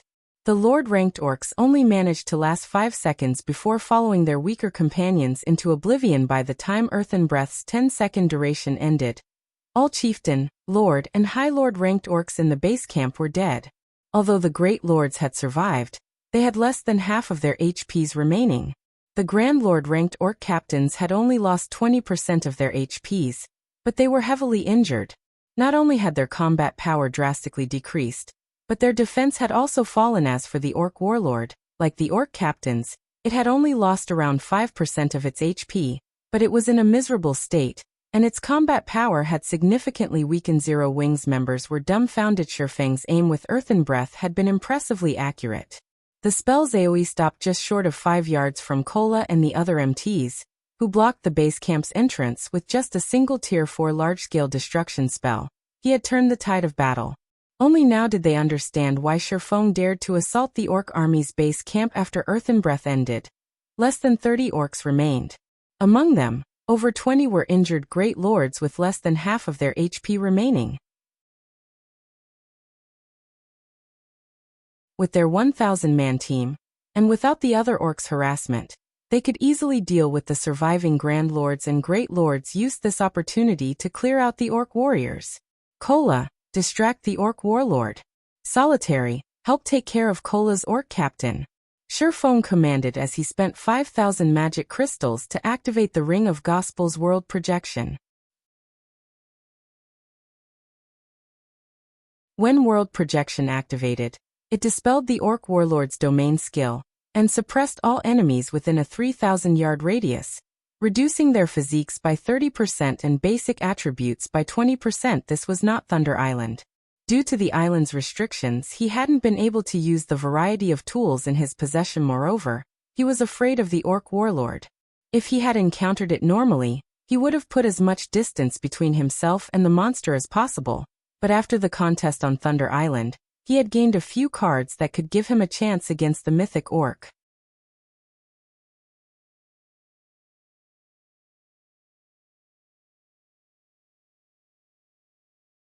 Chapter 1533. Supreme Attribute. When world projection took effect, the injured orcs were weakened once more. The Great Lord and Grand Lord ranked orcs promptly lost 20% of their basic attributes, while the Orc Warlord lost 10%. Although it was only a 10% decrease, the Orc Warlord had a maximum HP of 400 million. A loss of 40 million HP alleviated a significant portion of the pressure the team faced. Moreover, the orcs did not merely lose HP. Their strength and agility had decreased as well. With the orcs' injuries, Solitary 9 and Dark Madness, who were still Tier 1 players, could easily take on an orc captain by themselves. Although the team's other MTs had lower attributes and weaker techniques than Solitary 9 and Dark Madness, they could still deal with the surviving orc warriors. When they blocked attacks, they only lost around 4,000 HP. To the MTs, who had over 45,000 HP on average, this amount of damage wasn't a threat, as everyone thought that victory was within their reach. A blinding light illuminated the area. Kola, who had been charging towards the Orc Warlord, flew backward over 20 yards, crashing into the ground. His HP fell rapidly, only stopping when it was close to the 50% threshold. At the same time, a damage of over -30,000 appeared above his head, stupefying his companions. Isn't this mythic orc a little too strong? Blackie exclaimed. Despite its injuries and world projections suppression, the Orc Warlord could still destroy half of Kola's HP in a single attack. If the Orc Warlord were at its peak, wouldn't it kill the expert MT in one hit? Before anyone could react, the Orc Warlord appeared before Kola and swung down its massive saber, giving the Guardian Knight no time to catch his breath. Don't think I'm that easy to get rid of. Kola, who had just stood back up, shifted his shield before him and activated Protection Blessing Boom. Kola was struck once again. This time, however, he was only forced back several steps and managed to stabilize his stance. His HP only fell by a little over 17,000. Seeing the MT still standing, the Orc Warlord swung its saber a second time.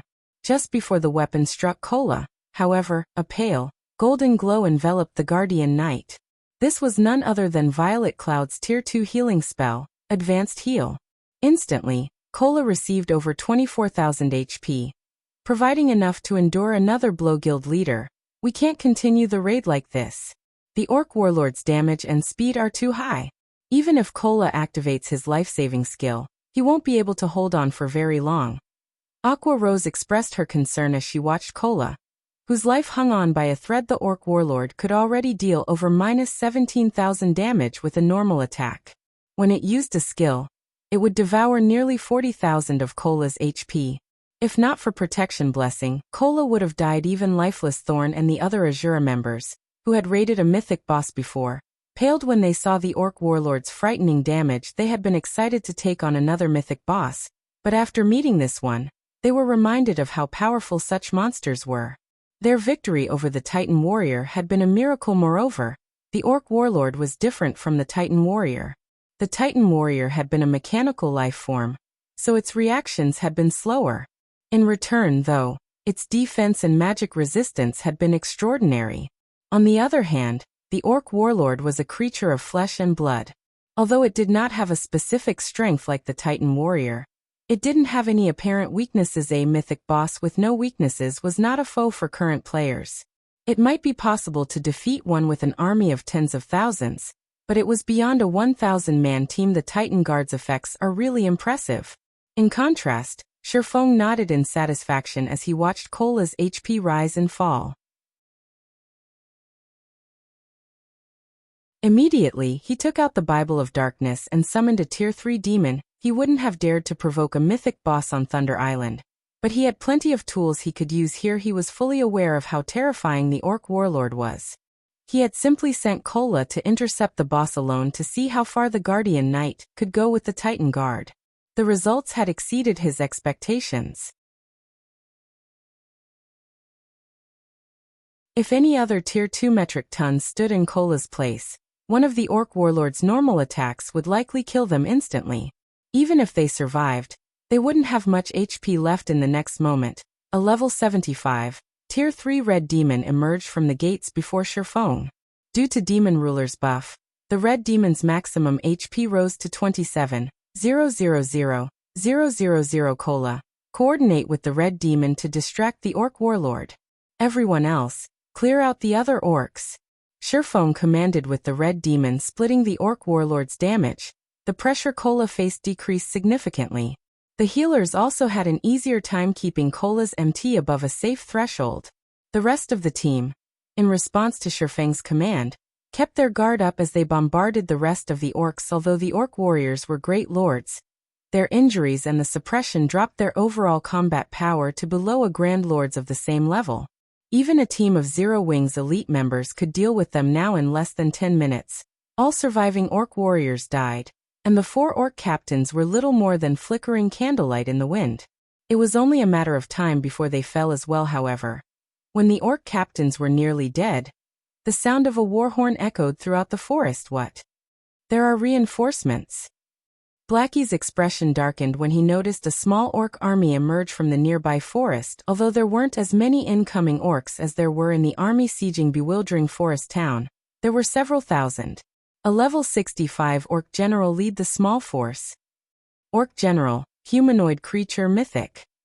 Level 65. HP 330, 000, 000/330, 000, 000. Is this a joke? We're doomed.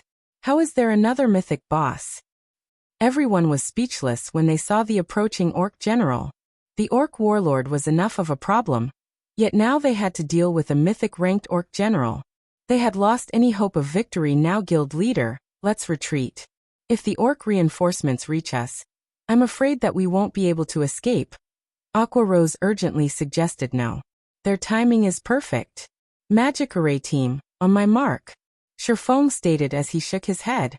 He had expected these reinforcements. Rather, it'd be strange if the orcs didn't send reinforcements after realizing that the base camp was under attack. Only he hadn't expected the reinforcements to arrive so quickly. Everyone gather around the orc warlord. Although Zero Wings members didn't know what Shifeng planned, they followed his command. As the orc reinforcements approached, the team grew nervous. They couldn't understand what Shifeng intended. Their guild leader couldn't possibly have another tier 4 large-scale destruction magic scroll, right? When the orc general was less than 50 yards away and raised its greatsword for an attack. Activate the magic array. Shifeng shouted immediately. 9 magical class players at the edge of the base camp unfurled the magic array scrolls in their hands. These magic array scrolls, which he had produced before returning to bewildering forest town, would activate the 9-star polar domain. However, unlike the 9-star polar domain magic arrays he normally created, he had crafted this one with one of the 4 elemental sources he had obtained from the 2 elemental treasure boxes from Sunset Forest. Of the 4 elemental sources, he had used the only one that included one of the 3 supreme attributes, the source of illusion. In God's domain, the 3 supreme attributes were superior to every other attribute available. Elemental weapons that had been crafted with an elemental source containing one of these attributes would offer incredibly powerful skills. On the market, such elemental weapons generally sold for twice the amount of a normal elemental weapon. Hence, this 9-star polar domain was stronger than the last one, which he had crafted with the source of true frost. It would have been rather wasteful to use this 9-star polar domain on a single orc warlord. Now that the orc general had joined the fray, he could use this enhanced array to take out the orc general as well as the 9 magical class players. Activated the 9-star polar domain. Space within the base camp twisted and turned. Multiple, stacked magic arrays appeared above them. As these magic arrays appeared, a tremendous amount of mana began to gather in the base camp. The mana was so dense that it began to condense into liquid droplets as if space and time had frozen. No one in the camp could move. Even the peerless mythic orcs were petrified when the magic arrays completed. An illusory barrier spread out from the camp center and encased the area. Amazing. Truly amazing. So this is what happens when you strengthen a magic array with one of the 3 supreme elements.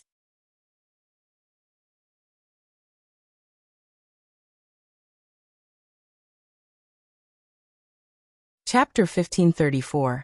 Fall of Mythics. As the 9-star polar domain enveloped the orc base camp, it split the approaching reinforcements into 2 groups. In the end, only the orc general and a few orc warriors had entered the camp, whereas the majority of the reinforcing army was stuck outside of the illusory barrier. No matter how much the orc army outside attacked the barrier, their attacks dissipated into nothingness upon encountering it. Despite thousands of orcs attacking the barrier simultaneously, it didn't even tremble. This was the source of illusion's true power. Tier 3 attacks and below were utterly useless against the enhanced 9-star polar domain. They wouldn't even deplete the magic array's energy reserves in the slightest. Only Tier 4 attacks could deal any damage, and even then, their damage would be limited and well within the array's tolerance range. As for the orcs inside the base camp, their movements had slowed quite a bit, as if they had just stepped into a muddy swamp. When the orc warlord tried to attack Kola, in particular, everyone could now see its movements clearly. Kola, who looked miserable, raised his shield to defend himself. Pung. After receiving the attack, Kola only needed to retreat by 6 steps before stabilizing his body. Despite not having any of his life-saving skills active, he only lost a little over 16,000 HP. Impossible. What kind of magic array is this? What a strong magic array. Kola's teammates were stupefied when they saw him block one of the orc warlord's attacks without a life-saving skill. The orc warlord had long since recovered from its injured state, and Kola had only survived without a life-saving skill thanks to the red demon sharing a portion of the mythic boss's damage. Once the 9-star polar domain had suppressed the orcs, however, Kola took less damage than when he had activated Protection Blessing. Even when he took the full brunt of the boss's attacks, this was the first time they had even heard of a magic array suppressing a mythic monster to such a degree. Turtledove and Yi Wumian, keep the orc general busy. The other MTs, help them deal with the orc captains. Shifeng commanded as he watched the rapidly approaching orc general. Everyone else, prioritize the orc captains before dealing with the orc general and warlord. With the source of illusion strengthening, the 9-star polar domain was even more powerful than a master magic array currently. The 9-star polar domain suppressed both mythic orcs' basic attributes by 50%. That was 10% more than the 9-star polar domain fortified with the source of true frost.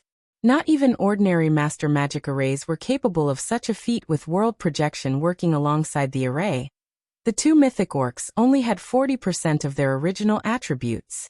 At this standard, they were just slightly stronger than a Grand Lord of the same level.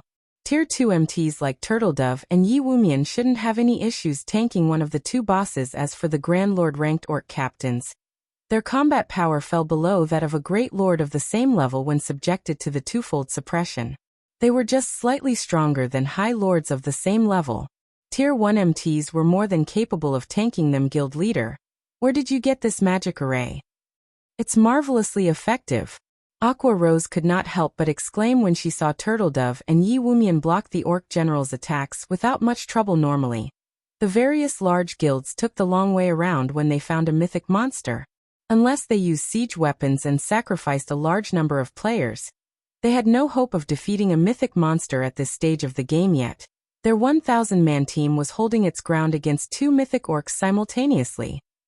Do you remember the 2 elemental treasure boxes we got from Sunset Forest? Those treasure boxes contained elemental sources.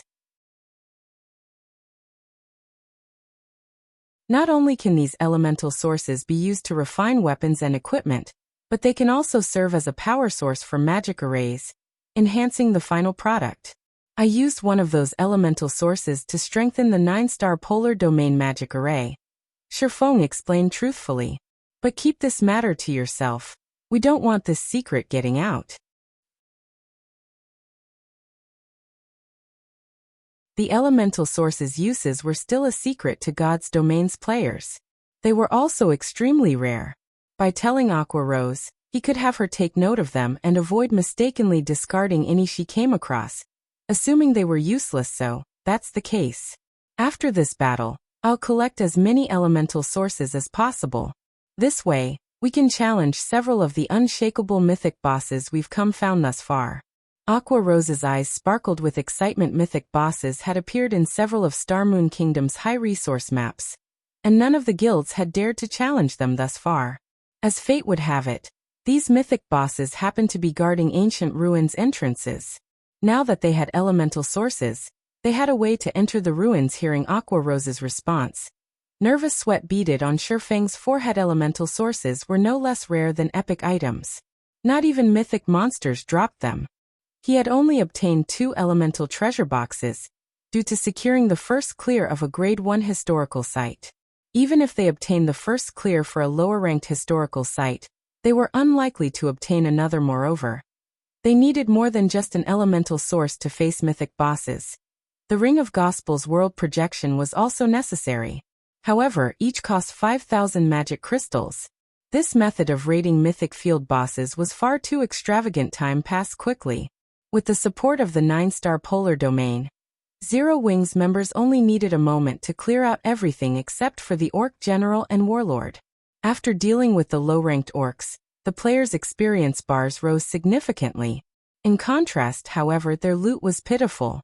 Only the Grand Lords and above had dropped a few items, but no one paid much attention to them after all. They were far more interested to see what the 2 mythic orcs would drop, but at the end of the day, the 2 orc bosses were still mythic-ranked monsters. Even with so much suppression, they were still a burden on the team. When the Orc General's HP fell to 70%, it abruptly raised its great sword. Countless motes of fire began to gather around the weapon. Crap. Everyone, don't stand in front of the Orc General.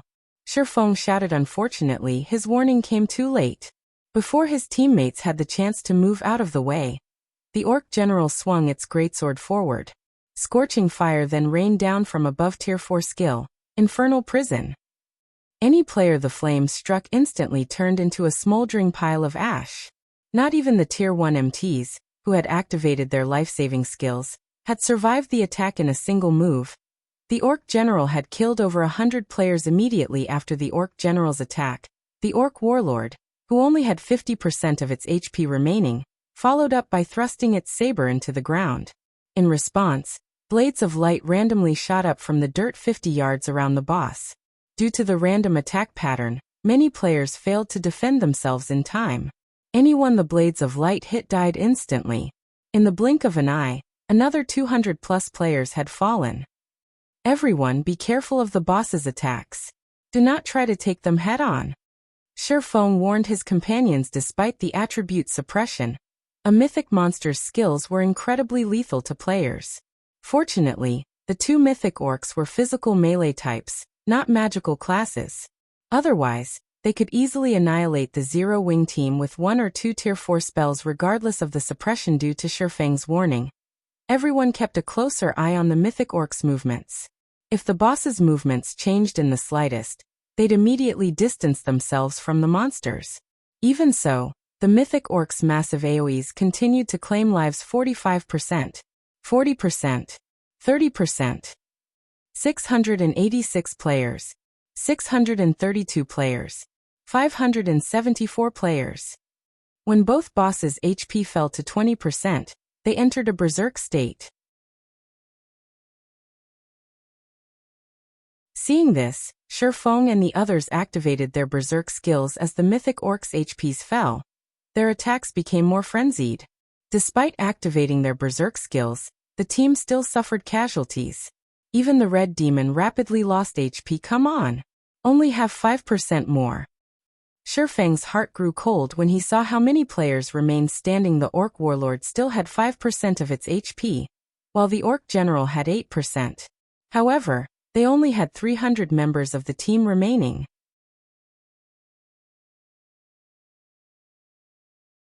Their DPS was growing weaker.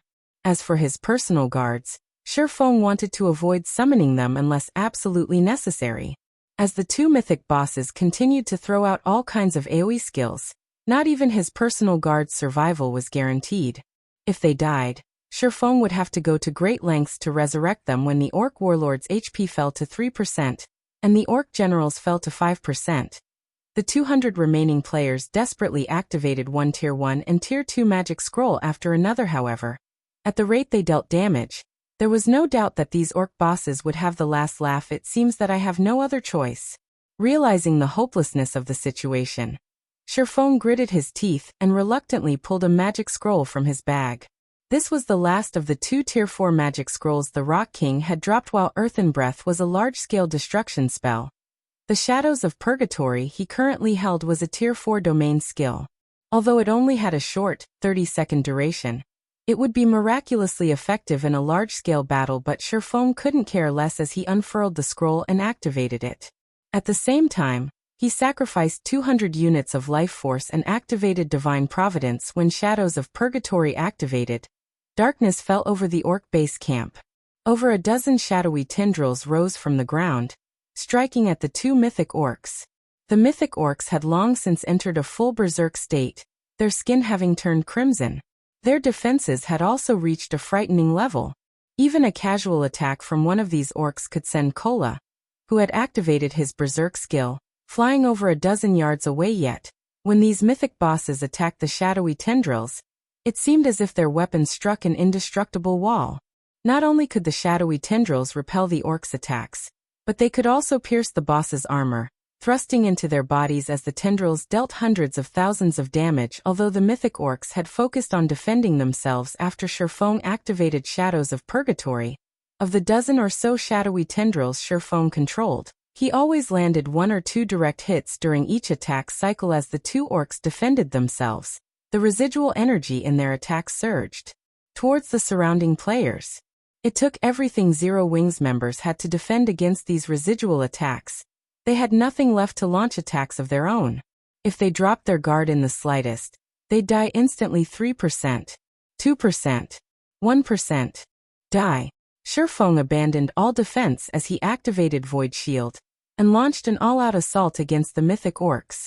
He also changed the shadowy tendrils' attack patterns constantly. Every time Shifeng attacked one of the two mythic orcs, over half of the shadowy tendrils darted past the orcs' defenses and landed a hit. When the team's member count fell below 100, Shifeng finally claimed the last strand of the mythic orcs' HPs.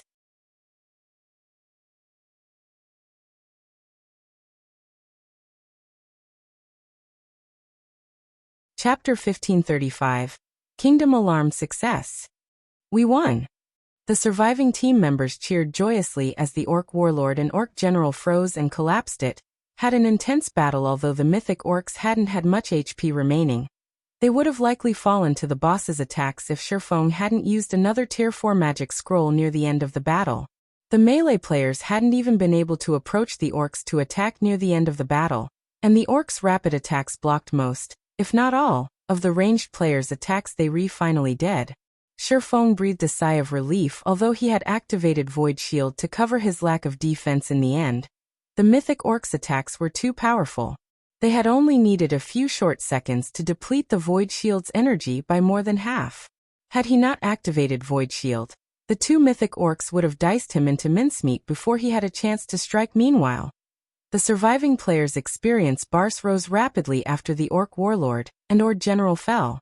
Even Shifeng, who was a level 60 player, watched his experience bar increase 36%, 50%, 80%.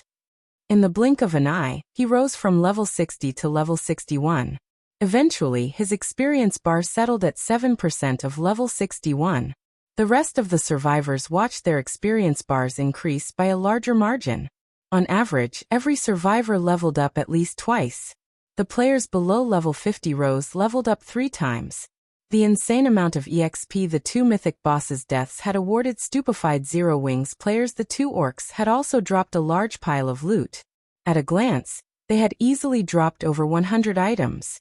Although it was not a jackpot, it was a bountiful harvest for killing 2 level 50+ mythic monsters. As everyone shifted their attention towards the loot, the sound of a system notification reached their ears.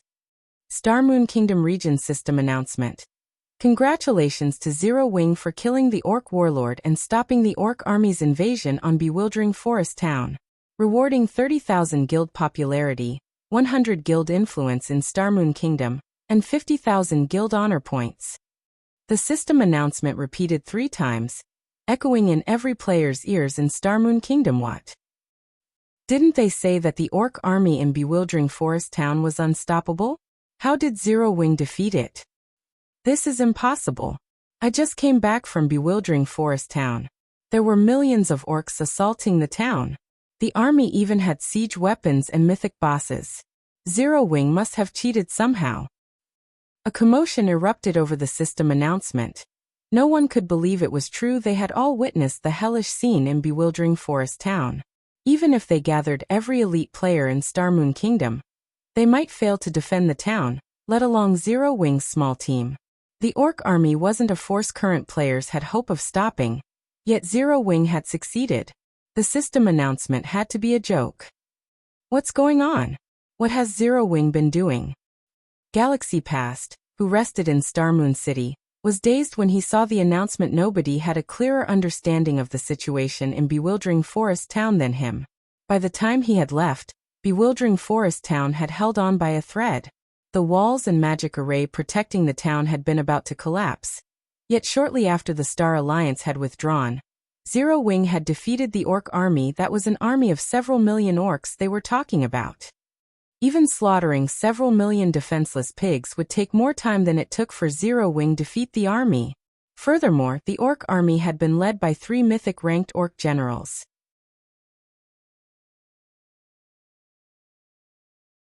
Even if these 3 mythic orcs stood still and did nothing, Zero Wing's 1,000-man team would need a very long time to kill them. I've already sent some people to investigate the matter, guild leader, but based on our reports, it doesn't seem that anyone saw what happened in Bewildering Forest Town. We only know that Zero Wing's team remained in the town. Meanwhile, we still can't reach any of our spies. By the looks of it, they must have died. We'll need to wait for them to resurrect before we can learn more about the situation. Flourishing Willow reported, a confused look on her face. She could not figure out what Zero Wing's 1,000 players had done. Not only had they held off an assault of several million orcs, but they had also slain the orc warlord commanding the army. They felt as if the system were playing a trick on them. Meanwhile, inside Heaven's Burial's residence, Singular Burial, who had been preparing to set out for the Orc Empire, fell silent when he heard the system announcement. Could the town have hidden a secret weapon? A complex expression surfaced on Singular Burial's face as he read the system announcement. We should have waited longer if that were the case. Regret and envy overwhelmed Singular Burial. Just the 50,000 guild honor points could make him drool. Not to mention the guild influence despite mingling in the Orc Empire for so long. Heaven's Burial had only accumulated a little over 30,000 guild popularity, 10,000 of which had been obtained after capturing an orc town. As for guild honor points, which were required to hire NPC mercenaries, the guild had only earned a little over 20,000 guild honor points. Weren't like the contribution points players could earn by killing orcs and completing quests related to the Orc Empire. Generally, a guild could only earn these points when members completed quests the kingdom commissioned. Moreover, each quest usually only rewarded 1 to 3 points. To make matters worse, there was a limited number of such quests each day, and they needed to factor in the competition from other large guilds. If not for Heaven's Burial's success with capturing an orc town, it wouldn't have accumulated over 20,000 guild honor points yet. By defending Bewildering Forest Town, Zero Wing had earned 50,000 GHPs. With so many GHPs, he could take down Ancient Rock City even without Beast Emperor's help. Now, however, Zero Wing had stolen the opportunity. Zero Wing sure is lucky. They've even encountered such an opportunity, Lei Jingyang said, sneering. But one cannot become an overlord in God's domain by relying on luck. Guild leader Singular, let's hurry and take action.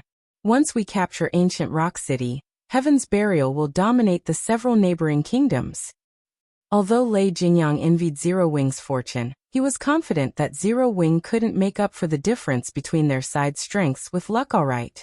We'll stop waiting for Beast Emperor's reply and capture Ancient Rock City. Singular Burial nodded as he also felt a sense of urgency after the sudden development. If Zero Wing wanted to, it could hire 15,000 NPC mercenaries with its 50,000 GHPs to help raid an orc city. Although Zero Wing didn't have evil beasts or demons, it had far more powerful siege weapons than Heaven's Burial. Zero Wing definitely had a chance of capturing an orc city. Before Zero Wing set its sights on the Orc Empire, they needed to secure Ancient Rock City. Even if Zero Wing targeted an orc city, it'd have a difficult time capturing it among the numerous cities in the Orc Empire. Ancient Rock City was the easiest to raid. The other cities couldn't be taken down with just 10 or 20,000 NPC mercenaries and a few siege weapons. While Star Moon Kingdom's large guilds discussed the matter, Shifeng stood in the middle of the orc base camp outside of bewildering forest town, shifting through the mythic boss's loot. Meanwhile, the surviving healers resurrected the players that had died during the battle due to the orc warlord's death. Chaos descended upon the orc army, and the orcs fled in all directions. The orc reinforcements were nowhere to be seen. As a result, Zero Wings members had a chance to catch their breath and rest while the dead resurrected. Shifeng, who organized the pile of loot, picked up a tattered, pitch-black piece of armor the instant his hand touched the piece of armor. A stinging pain shot through his fingers. Even with his incredibly high magic resistance, his HP had fallen by 10,000 instantly. What is this thing? Shifeng pulled his hand away from the broken armor and looked at it curiously. An ominous, crimson aura began to devour his hand. Although his HP had stopped falling once he stopped touching the armor, he had gained a debuff that weakened him for 1 minute. This was inconceivable. He had touched the armor for a mere moment, yet he was in such a state. Had he held the armor for too long, he might have lost his life.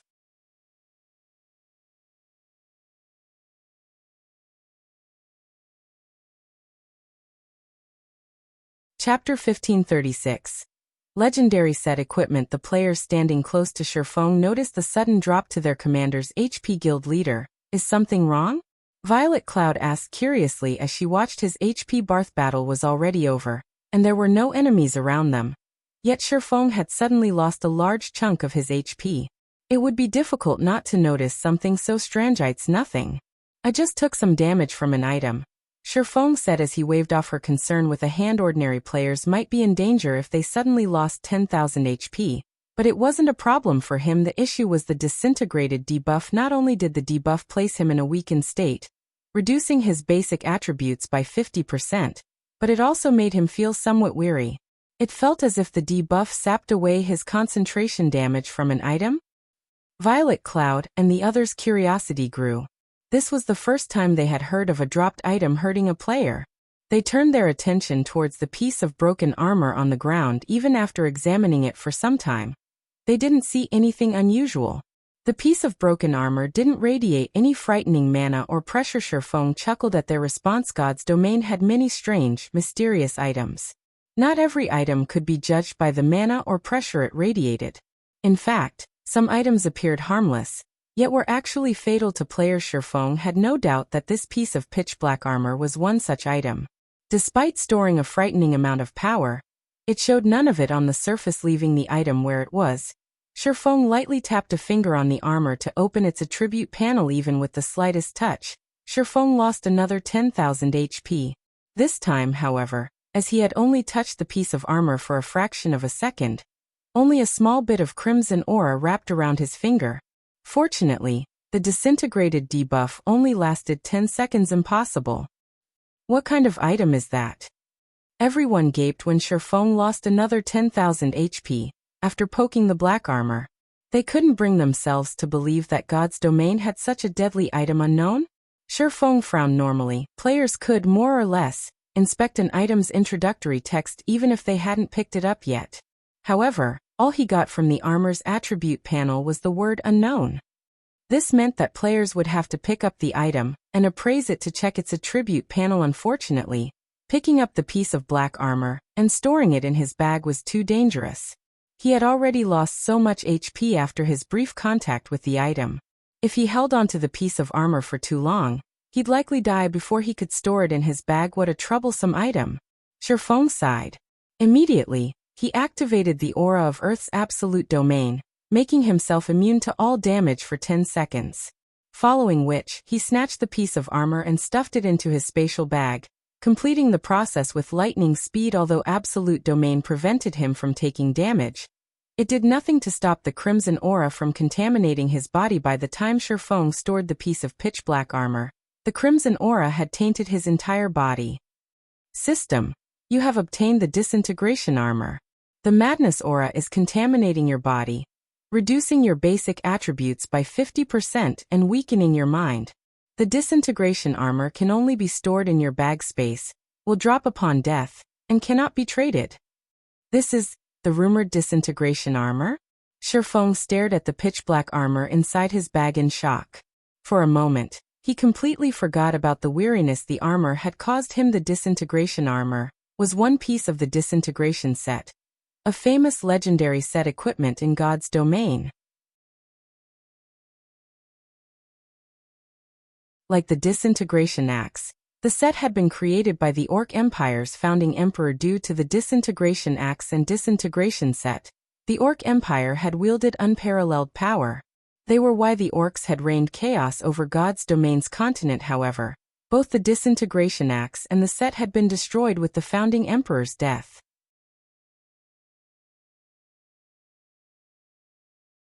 Moreover, unlike the disintegration axe, whose fragment had been left in the Orc Palace's treasury, the disintegration set had gone missing after its destruction. There were no clues about the set equipment's whereabouts. Shifeng had never expected to obtain a piece of the disintegration set, here a legendary set equipment. Even after 10 years in God's domain, Shifeng had never heard of an expert wearing a legendary set equipment. Even one legendary item was incredibly powerful. It would be inconceivable for a player to collect a full legendary set equipment. A Tier 5 player with such a set could likely slay a god. According to legend, the Orc Empire's founding emperor had once killed an ancient god despite not being a Tier 6 god. He had been able to do so thanks to the disintegration axe and set. Because of this, the disintegration set had been known as one of God's domain's 9 great legendary sets. Shifeng had never thought that he'd be fortunate enough to find one of the set pieces today. It was even the most important chest piece, following which, Shifeng activated the omniscient eyes to inspect the disintegration armor. The instant he clicked to inspect the armor, the system revealed a 30-second loading bar. The disintegration armor's appraisal time was much longer than a normal epic item. This outcome reassured Shifeng that the disintegration armor in his bag was a piece of the rumored disintegration set. Time passed quickly. While Shifeng appraised the disintegration armor, his team members watched him with surprise and curiosity. They all wanted to know what kind of item the Orc warlord had dropped.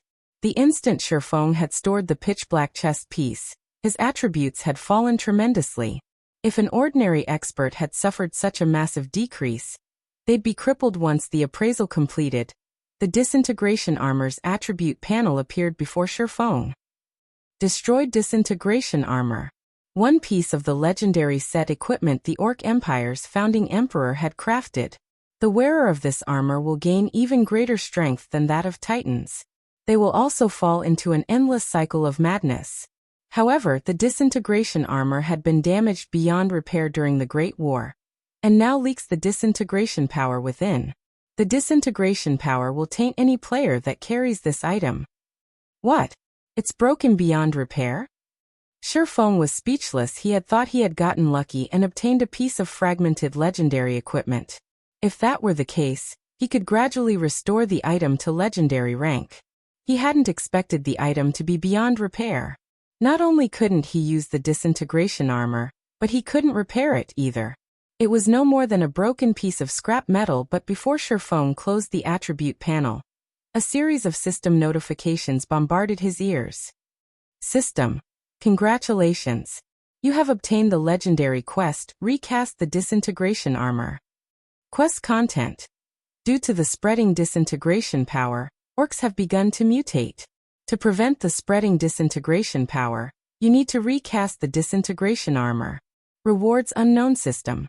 Due to the disintegration armor's disintegration power spreading, you will attract all mutated orcs' attention system. You have become targeted for mutated orcs. Please take care during exploration system announcement. A player has triggered the new expansion pack, Orcs Rebellion. System update required. The estimated duration is 5 hours. Please prepare to log out. What's going on? Guild leader, did you do this? In response to the notifications, Zero Wings members turned towards Shifeng, assuming he had caused the release of this new expansion pack.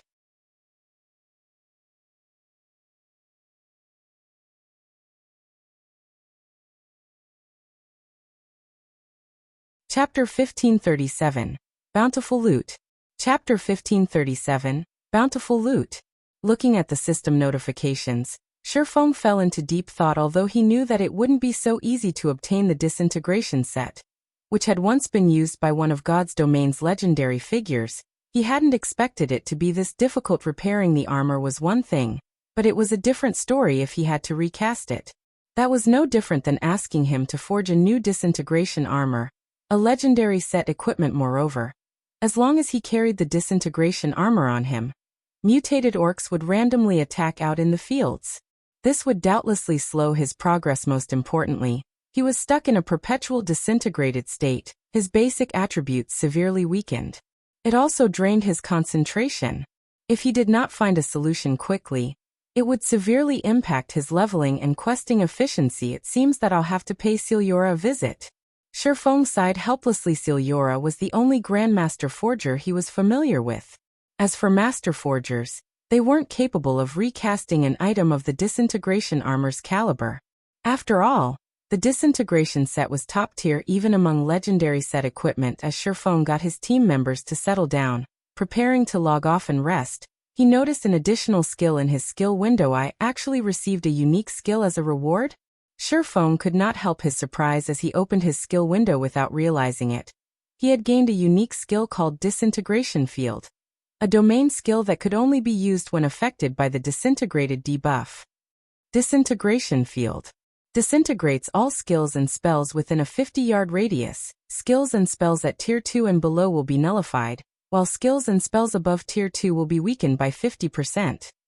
All entities within range of the disintegration field will sustain a 30% reduction to basic attributes, physique, and stamina, in addition to a 300% increase to their stamina and concentration consumption rates. No cooldown. So there is still a benefit to all of this.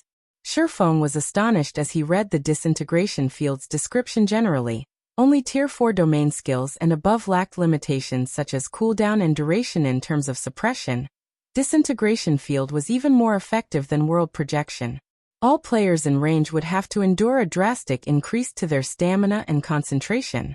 Moreover, unlike world projection, he didn't have to play 5,000 magic crystals to activate this new skill. The only real downside to disintegration field was that, unlike world projection, it did not differentiate between friend and foe. Everyone within range would be affected. Even so, it was quite impressive. At the very least, he wouldn't have to fear group battles when he activated disintegration field. Unlike basic attributes, it was not easy to increase hidden attributes like stamina and concentration. These attributes generally only underwent qualitative transformations when players upgraded their tiers.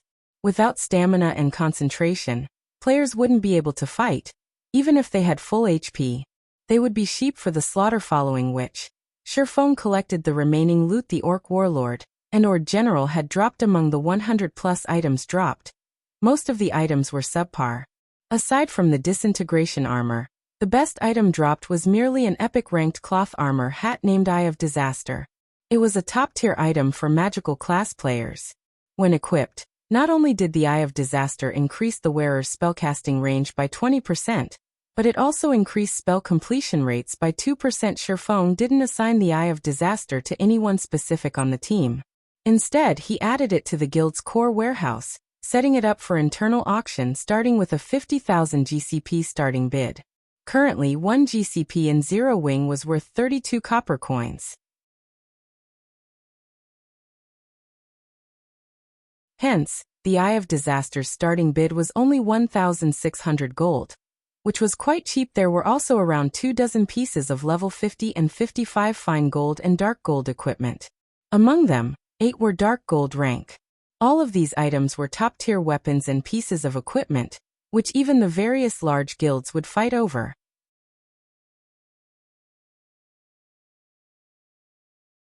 Normally, level 50+ dark gold items only dropped from level-appropriate, large-scale team dungeon, and they had an extremely low drop rate. Aside from equipment, there were over a dozen epic ranked materials of various kinds. 17 magic scrolls had also dropped. Although none were Tier 4, there were 2 Tier 3 summoning scrolls and 3 Tier 3 large-scale destruction magic scrolls. But compared to these items, Shifeng most valued the mana-enhancing potion recipe and advanced alchemy recipe. Different from the mana potions and mana recovery potions found on the market, The mana-enhancing potion neither increased players' maximum mana, nor helped players recover their mana. Instead, it improved spells' effects by 100% for 20 seconds. It was a Berserk-type potion that had a 10-minute cooldown. Berserk-type potions were impossible to find on the market. Guilds that produced them generally kept them for their own use. After all, not all players had the opportunity to learn a Berserk skill with the mana-enhancing potion. A guild's elite teams would have a much easier time raiding dungeons. The potion was particularly useful to healers. For 20 seconds, healers could double their healing capacity, greatly improving a team's survivability. If the mana-enhancing potion could be mass-produced, it would definitely provide a significant boost to Zero Wing's elite members. For a short time after Shifeng finished organizing the loot, he took a look at the time and noticed that he had less than a minute before the system update began. He called up the system interface and chose to log out of God's domain. Elsewhere, players in the several kingdoms and 2 empires next to the Orc Empire were in an uproar. Everyone had their own guesses about what would happen once the new expansion pack took effect. Meanwhile, the various large guilds hurriedly prepared to welcome the new expansion pack. Every expansion pack was an opportunity. If taken advantage of properly, a guild could enjoy a burst of development. Inside a high-class restaurant in White River City, send someone to investigate the power that triggered the new expansion pack immediately. The 100 Flowers Palace must not miss out on this opportunity. Cleansed Rue, the 100 Flowers Palace's guild leader, issued the command as soon as she saw the system announcement. The Orc Empire had become the focal point for many large guilds. Previously, Heaven's Burial had gotten the jump on the rest of the guilds by capturing the easiest orc town in the Orc Empire, and the benefits it had reaped thus far had left the rest of them drooling. Now that someone had triggered a new expansion pack relating to the Orc Empire, this was the perfect opportunity for first-rate guilds like the 100 Flowers Palace to break the current status quo. The 100 Flowers Palace wasn't the only guild to react in such a way. The Star Alliance, Heaven's Burial, and other large guilds had launched their own investigation. Even the super first-rate guild, Crimson Emperor, which temporarily operated in Star Moon Kingdom, had ordered an investigation to learn which power was responsible for the announcement. The players that triggered expansion packs usually had a certain advantage over other players. If they could partner with these players, they could share this advantage when the new expansion pack took effect. Elder Yuan, have you learned anything? Galaxy Past asked as he watched Yuan Tiexin on the screen. When it came to information, nobody had more than the secret pavilion. The secret pavilion had its eyes and ears in almost every corner of God's domain. When an expansion pack warranted an offline system update, it always dispatched its people to learn as much as it could. I do have a little information. You should be able to guess which guild is responsible for this expansion pack, Yuan Tiexin said as he caressed his beard. Could it really be Zero Wing? Galaxy Past asked, astonished. Not only had Zero Wing defended bewildering Forest Town and acquired a large number of guild honor points, but it had also triggered the new expansion pack. Zero Wing simply wasn't giving the other guilds any chances. In response, Yuan Tiexin nodded before disconnecting the call. Uncle Yuan, there's no stopping Zero Wing's rise now. First, they helped Phoenix Rain secure 3rd place in Thunder Island's contest. Then, they built a city in Star Moon Kingdom. Now they've even triggered a new expansion pack relating to the Orc Empire. As time passes, Nine Dragons Emperor will have an even more difficult time dealing with Zero Wing, Purple Jade said, smiling as she looked through the information the secret pavilion had gathered on Zero Wing. You rewrite. The guild leader has already contacted me, instructing us to negotiate with Zero Wing for a partnership. Didn't you intend to challenge Martial Dragon eventually? You can use this opportunity to spar with Zero Wing's experts and get some practice, Yuan Tiexin said, sighing ruefully. Before he knew it, Zero Wing had grown from an upstart guild into an existence that even the secret pavilion had to take seriously.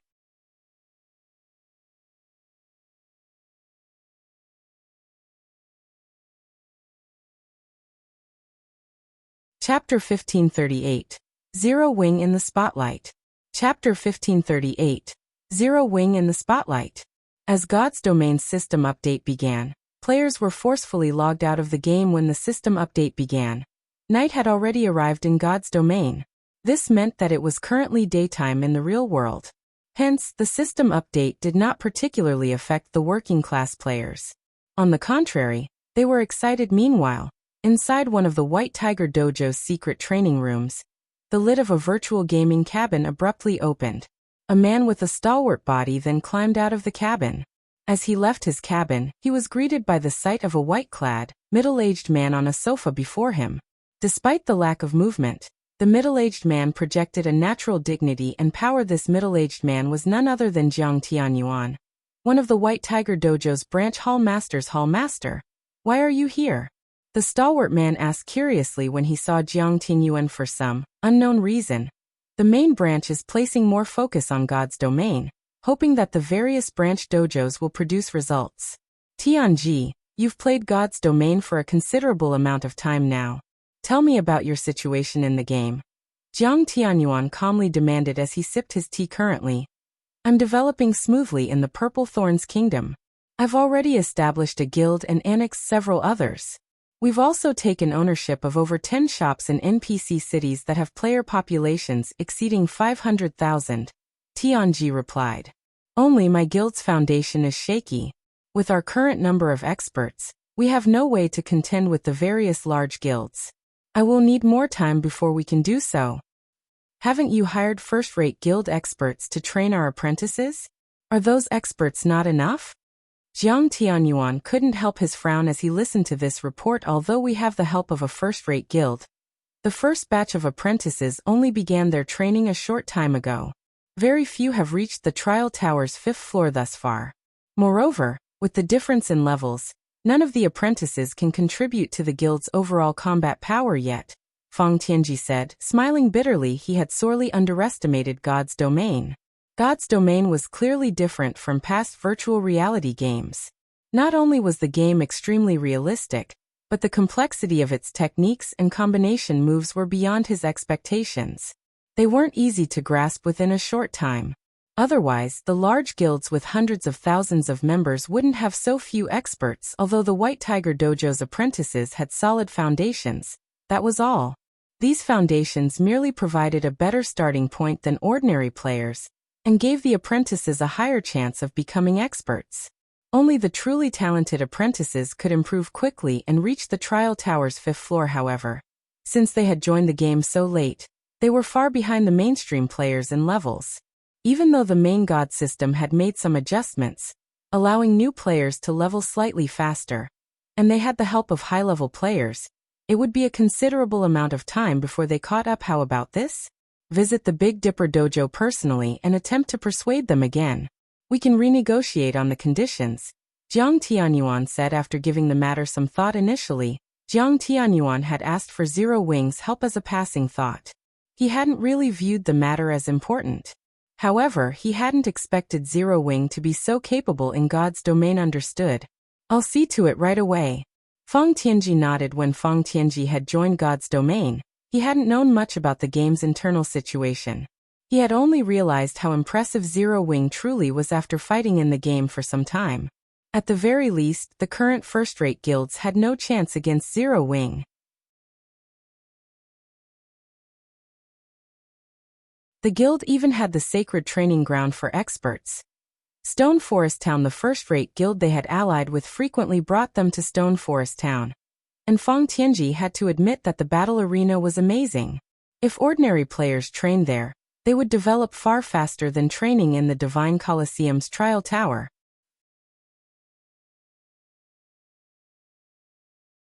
Following which, Fang Tianji made his way to the Big Dipper Dojo. Meanwhile, in the Greenwater Villa, Shifeng used his free time to guide the guild's internal members as they worked on their combat techniques. Due to Zero Wing's growing fame, more people fought to become internal members. Despite the guild's strict requirements, they were now nurturing over 300 internal members.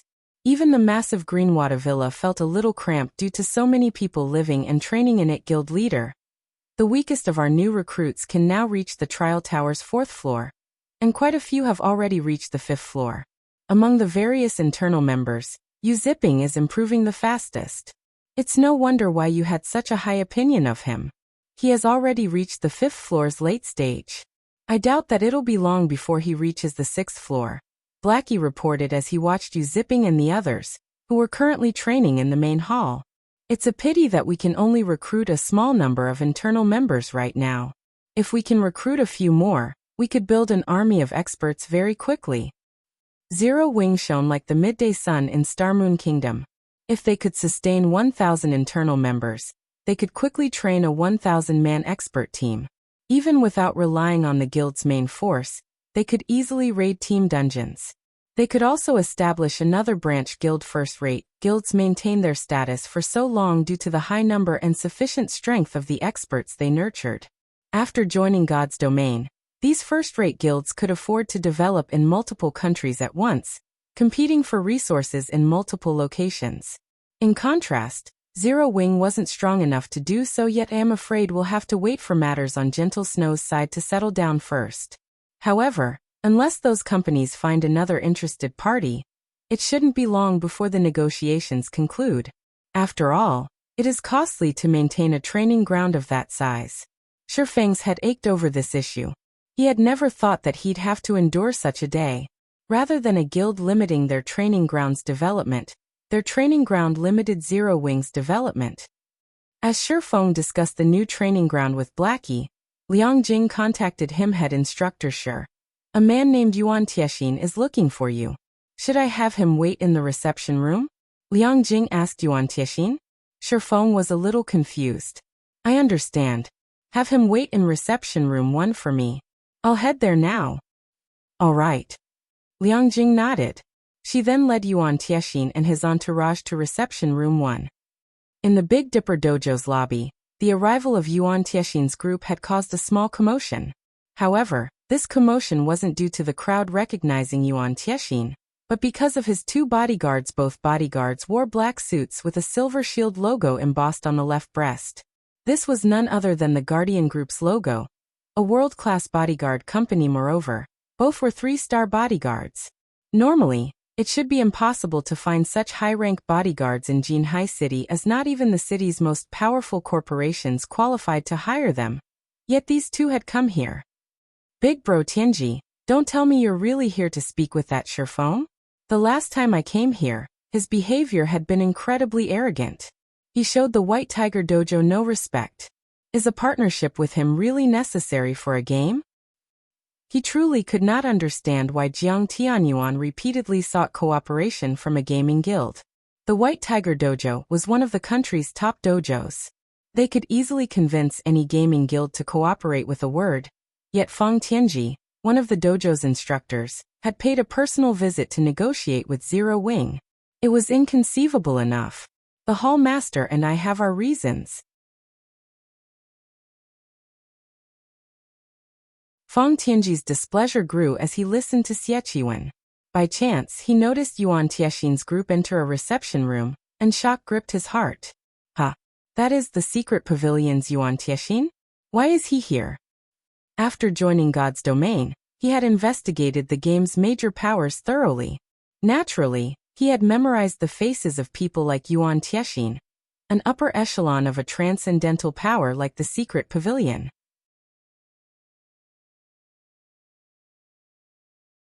Since the man hadn't changed his appearance in the game, Feng Tianji easily recognized Yuan Tiexin with a glance.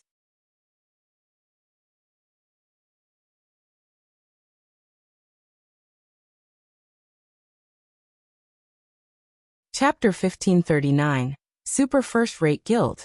Chapter 1539, Super First-Rate Guild. The Secret Pavilion. Overhearing Feng Tianji's mumbles, and seeing the reverential look he gave Yuan Tiexin's group, Xie couldn't help his growing curiosity. Feng Tianji was the youngest instructor in the White Tiger Dojo and Jiang Tianyuan's personal disciple. Feng Tianji had the potential of becoming a branch hall master. The man was an expert and had already participated in numerous international competitions. Moreover, both Jiang Tianyuan and the White Tiger Dojo's main hall master valued Feng Tianji, which gave his words considerable weight in the dojo. Yet now, someone like Feng Tianji was actually revered Yuan Tiexin's group. It's not surprising that you don't recognize them. Let's wait outside for now, Feng Tianji instructed, not bothering to give an explanation to Xieqiwen. He was no longer a noob that knew nothing about God's domain. He now had a clear understanding of how deep God's domain's waters were. He also knew how much potential the game had. Aside from the time acceleration function, which allowed players to enjoy longer lifespans, the game's ability to replace many of the sports, sources of entertainment, and work in the real world displayed its frightening potential value. Hence, the various industry giants around the world were investing in God's domain, one after another. They all hoped to secure some advantage and resources before the eventual birth of the new era. The Secret Pavilion was a transcendental existence in the virtual gaming world, and had the backing of multiple international corporations. The White Tiger Dojo simply couldn't compare. Weary waiting outside? For a moment, Xieqiwen thought he had heard wrong. They had traveled so far to visit the Big Dipper Dojo. Yet not only didn't this dojo provide the proper, grand reception, but Feng Tianji even suggested that they wait, allowing the new arrivals to conduct their business before their group. Xieqiwen even wondered if the man before him was really the Feng Tianji he knew. However, since the man had decided, he had no choice but to wait in the lobby with Feng Tianji. Meanwhile, in reception room 1, Shifeng arrived a short moment after Yuan Tiexin made himself comfortable. Uncle Yuan, I'm sorry for the wait, Shifeng said as he greeted Yuan Tiexin and his entourage. May I know the reason for your sudden visit? After not seeing each other for some time, Shifeng could clearly sense a significant change in both Yuan Tiexin and Purple Jade's auras. Yuan Tiexin in particular felt as if his youth had been restored. However, the change didn't particularly surprise Shifeng. Throughout the various adventures and battles in God's domain, one's brain would work continuously. This in turn kept the body's cells active. In addition, a guild upper echelon like Yuan Tiexin had the privilege of a steady supply of S-rank nutrient fluid, keeping his body young and strong. This would become public knowledge in the future. Although it was impossible to achieve eternal life through this method, it was possible to extend one's life. After the mind-space system's introduction, in particular, God's domain's effect on a human lifespan would become more apparent. This was also the main reason that the various industry giants were investing in God's domain. You haven't changed at all. Can't I visit purely to congratulate Zero Wing? Yuan Tiexin could not help but laugh at Shifeng's straightforward attitude. Congratulate Zero Wing? Shifeng repeated skeptically. He did not believe Yuan Tiexin in the least. The Secret Pavilion was a massive guild. An upper echelon like Yuan Tiexin should have a long list of tasks every day. How could he possibly have enough time to come all the way here for a chat? Alright, I'll just get straight to the point. Our guild leader has expressed great interest in Zero Wing, and is willing to invest in your guild. We only want 50% of Zero Wing shares. In return, we'll guarantee that Zero Wing will become a super first-rate guild very quickly. Yuan Tiexin said 50%. Shifeng frowned. He hadn't expected the Secret Pavilion to have such a large appetite, but he had to admit that the offer was tempting.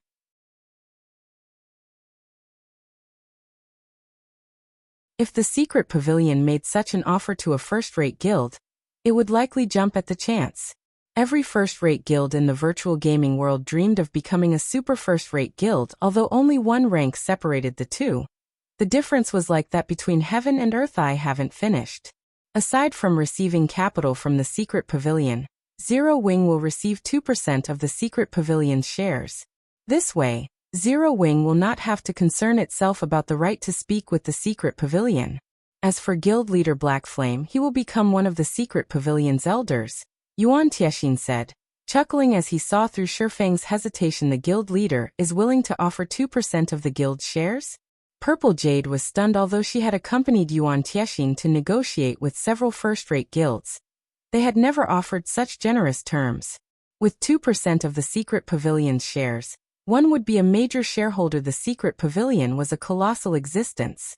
It even had the financial support of multiple international corporations. Please allow me to refuse.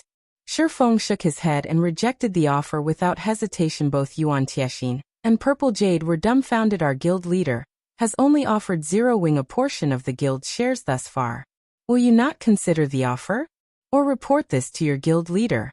Yuan Tiexin pleaded sincerely. Although Zero Wing displayed great process in its development, The competition in God's domain was just beginning. As time passed, the various corporations that had invested in the game would begin to shine.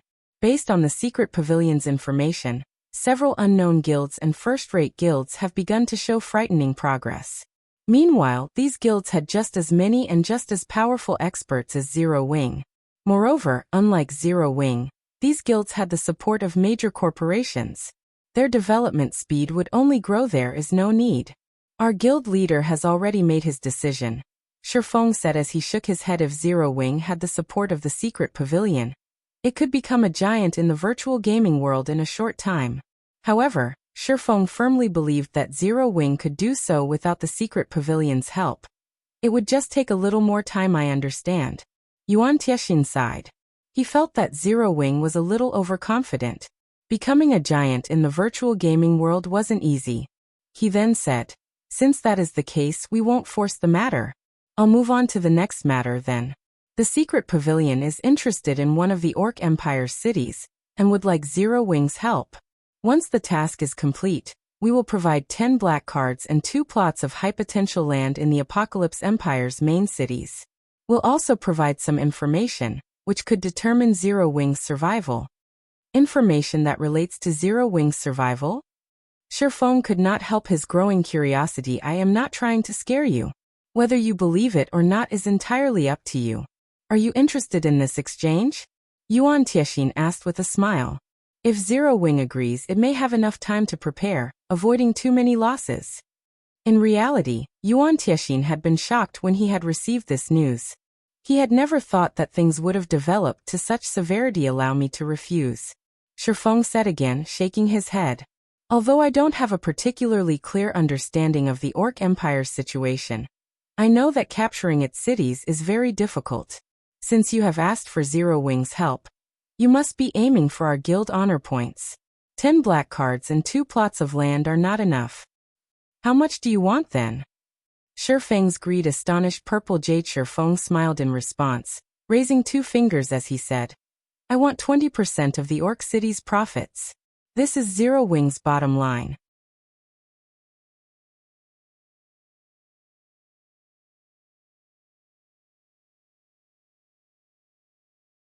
Chapter 1540. Evil God's Temple activated. Chapter 1540. Evil God's Temple activated. 20%? A tight frown formed on Yuan Tiexin's face. Your asking price is too high. Do you know how difficult it is to raid an orc city? That isn't something that can be done just by having some NPC mercenaries. The defense of any city in the Orc Empire could make a first-rate guild despair. Setting aside the defensive magic arrays protecting the cities, just the number of orcs garrisoning each city exceeded 1 million easily. The orc cities also possessed various defensive structures. Although each city had only 3 mythic orcs protecting it, it had thousands of Grand Lord-ranked orcs. The amount of manpower and resources required to capture a city was simply impossible for a first-rate guild to fulfill. My asking price is not high.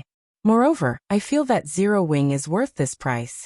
If you insist on your price, I can only dispatch 10,000 NPC mercenaries to aid you. However, I will not send anyone from our guild. Shifeng explained the price the secret pavilion offered would indeed be very tempting to a first-rate guild. After all, having 10 black cards would enable a guild to let their expert members gain more combat experience against other expert players, which would greatly help in improving said expert members' combat standards. As proof, Shadow Sword and the other core members of Zero Wing had reached the refinement realm just from training at the secret pavilion's simulation training system for some time. Meanwhile, high potential lands in the Apocalypse Empire's major cities were things that could not be bought even if one offered tens of thousands of gold. Not to mention, the secret pavilion was actually offering 2 such plots of land. As long as one opened a shop on these lands and managed them well, they could rake in a significant amount of income. Unfortunately, although both things were very tempting, to the current Zero Wing, the effort it would have to expend did not match up with the gains it would be receiving. Although Shifeng did not have a clear understanding regarding the cities in the Orc Empire, he knew a lot regarding the cost of capturing the cities of foreign races in God's domain. Players faced a long and arduous battle of attrition if they wished to capture a city belonging to a foreign race. Many lives would have to be sacrificed. especially when it came to breaking the defensive magic array of the city. With the current standards of players, fully depleting the energy of a city's defensive magic array would take several days of constant bombardment. Only Tier 5 attacks and above would be capable of weakening a city's defensive magic array by a significant amount. It had taken a lot of effort to stabilize Zero Wing's development. He naturally could not casually expend a large amount of the guild's combat power for the secret pavilion without appropriate compensation. You'll only dispatch NPC mercenaries? Yuan Tiexian pondered in silence. Their main goal in this transaction, to begin with, was to gain Zero Wing's GHPs to exchange for NPC mercenaries.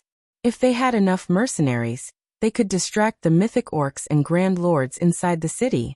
As for Zero Wing's members, the secret pavilion had never once thought about using them. Alright. However, 10,000 mercenaries are too few. We'll need at least 15,000. That won't be a problem. Shifeng nodded. He currently possessed 50,000 GHPs. Hiring 15,000 mercenaries would cost him only 45,000 points to Zero Wing. GHPs were of little use right now. After all, the guild had to invest a significant portion of its income into the development of Zero Wing City. The guild had neither the time nor the money to capture another town or city currently. Its most important goal was to find a way to make a large amount of coins and magic crystals. Both sides signed a contract with each other. After which, Yuan Tiexian handed 10 black cards to Shifeng.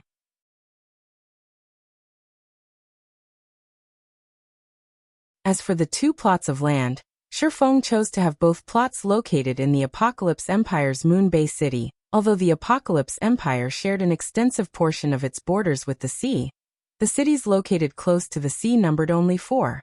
Moon Bay City was the closest of the 4 to ocean viewing town.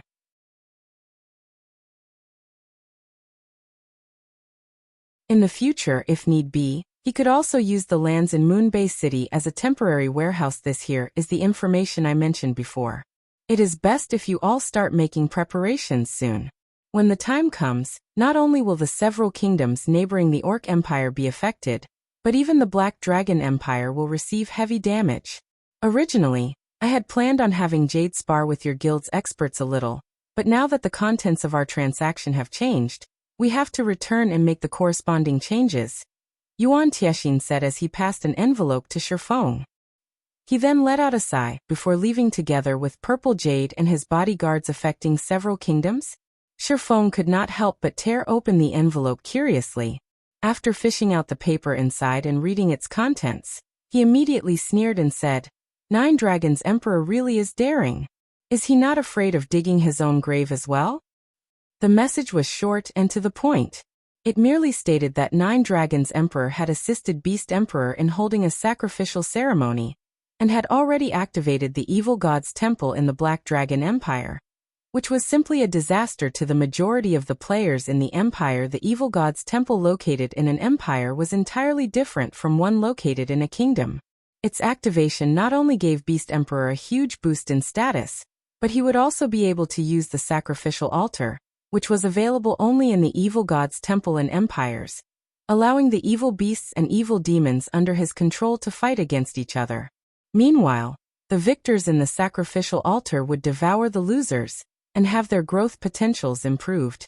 With this, Beast Emperor would be able to produce powerful evil beasts and evil demons much more easily given enough time.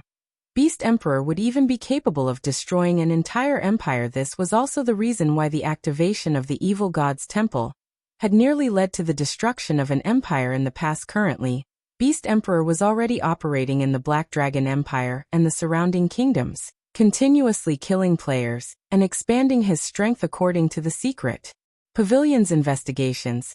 The reason why Nine Dragons Emperor had decided to work with Beast Emperor was so that he could use Beast Emperor's strength to annihilate Zero Wing. By doing so, he would be able to deprive Phoenix Rain of a powerful supporter in the competition for Thunder Island. Do you think you can annihilate Zero Wing so easily? Shifeng smiled. He then tore the letter into pieces. If it were in the past, the activation of the evil god's empire in the Black Dragon Empire would indeed have posed a significant threat to him. Now, however, the situation had changed with the completion of Zero Wing City's construction. Whether it was in terms of offense or defense, A city greatly surpassed a town. The only problem now was magic crystals. The defenses of both towns and cities required a large amount of magic crystals to fully display their true potential. It seems there's a need to quickly secure that manatite vein. Shifeng planned silently. However, the current strength of the guild is still not enough to secure the vein. We'll need more Tier 2 players before we can do so.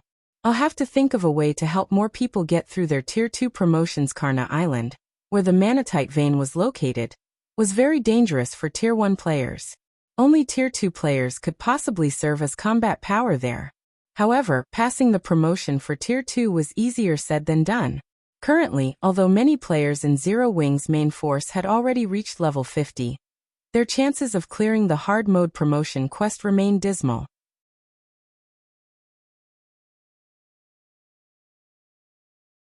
Not only would they need better weapons and equipment, but they also had to improve their combat standards.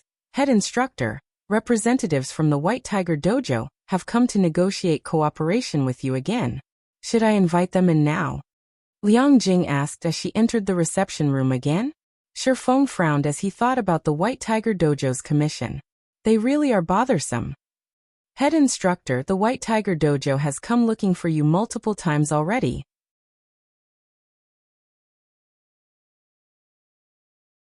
If you don't meet with them now, I'm afraid this would be. Liang Jing hurriedly tried persuading Shifeng when she saw that he intended to reject the White Tiger Dojo's representatives out of hand at this point. She was at a total loss as to Shifeng's behavior. If it were Chairman Xiao, he would have already gone out to greet the White Tiger Dojo's representatives instead of letting the other party ask to meet him. In contrast, not only did Shifeng show no interest whatsoever in meeting with the representatives, but he was even planning on shooing them away. The White Tiger Dojo was one of the top dojos in the country. It simply wasn't an existence the Big Dipper Dojo could compare to. If the former wished, it could easily crush the Big Dipper Dojo. However, the more unbelievable matter was how the White Tiger Dojo was behaving. Despite receiving numerous refusals, it was still desperately sending representatives over to meet with Shifeng.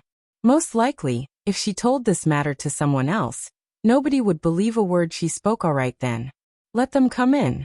Shifeng nodded helplessly at Liang Jing's pleading. I'll bring them over now, Liang Jing said, breathing out a sigh of relief at Shifeng's words.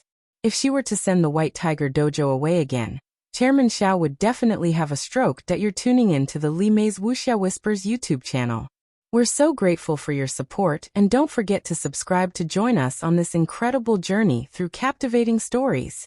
Your generosity through donations truly makes a world of difference, as it's the primary source of revenue that allows me to expand and enhance this channel for you. Thank you from the bottom of my heart for being a part of this adventure.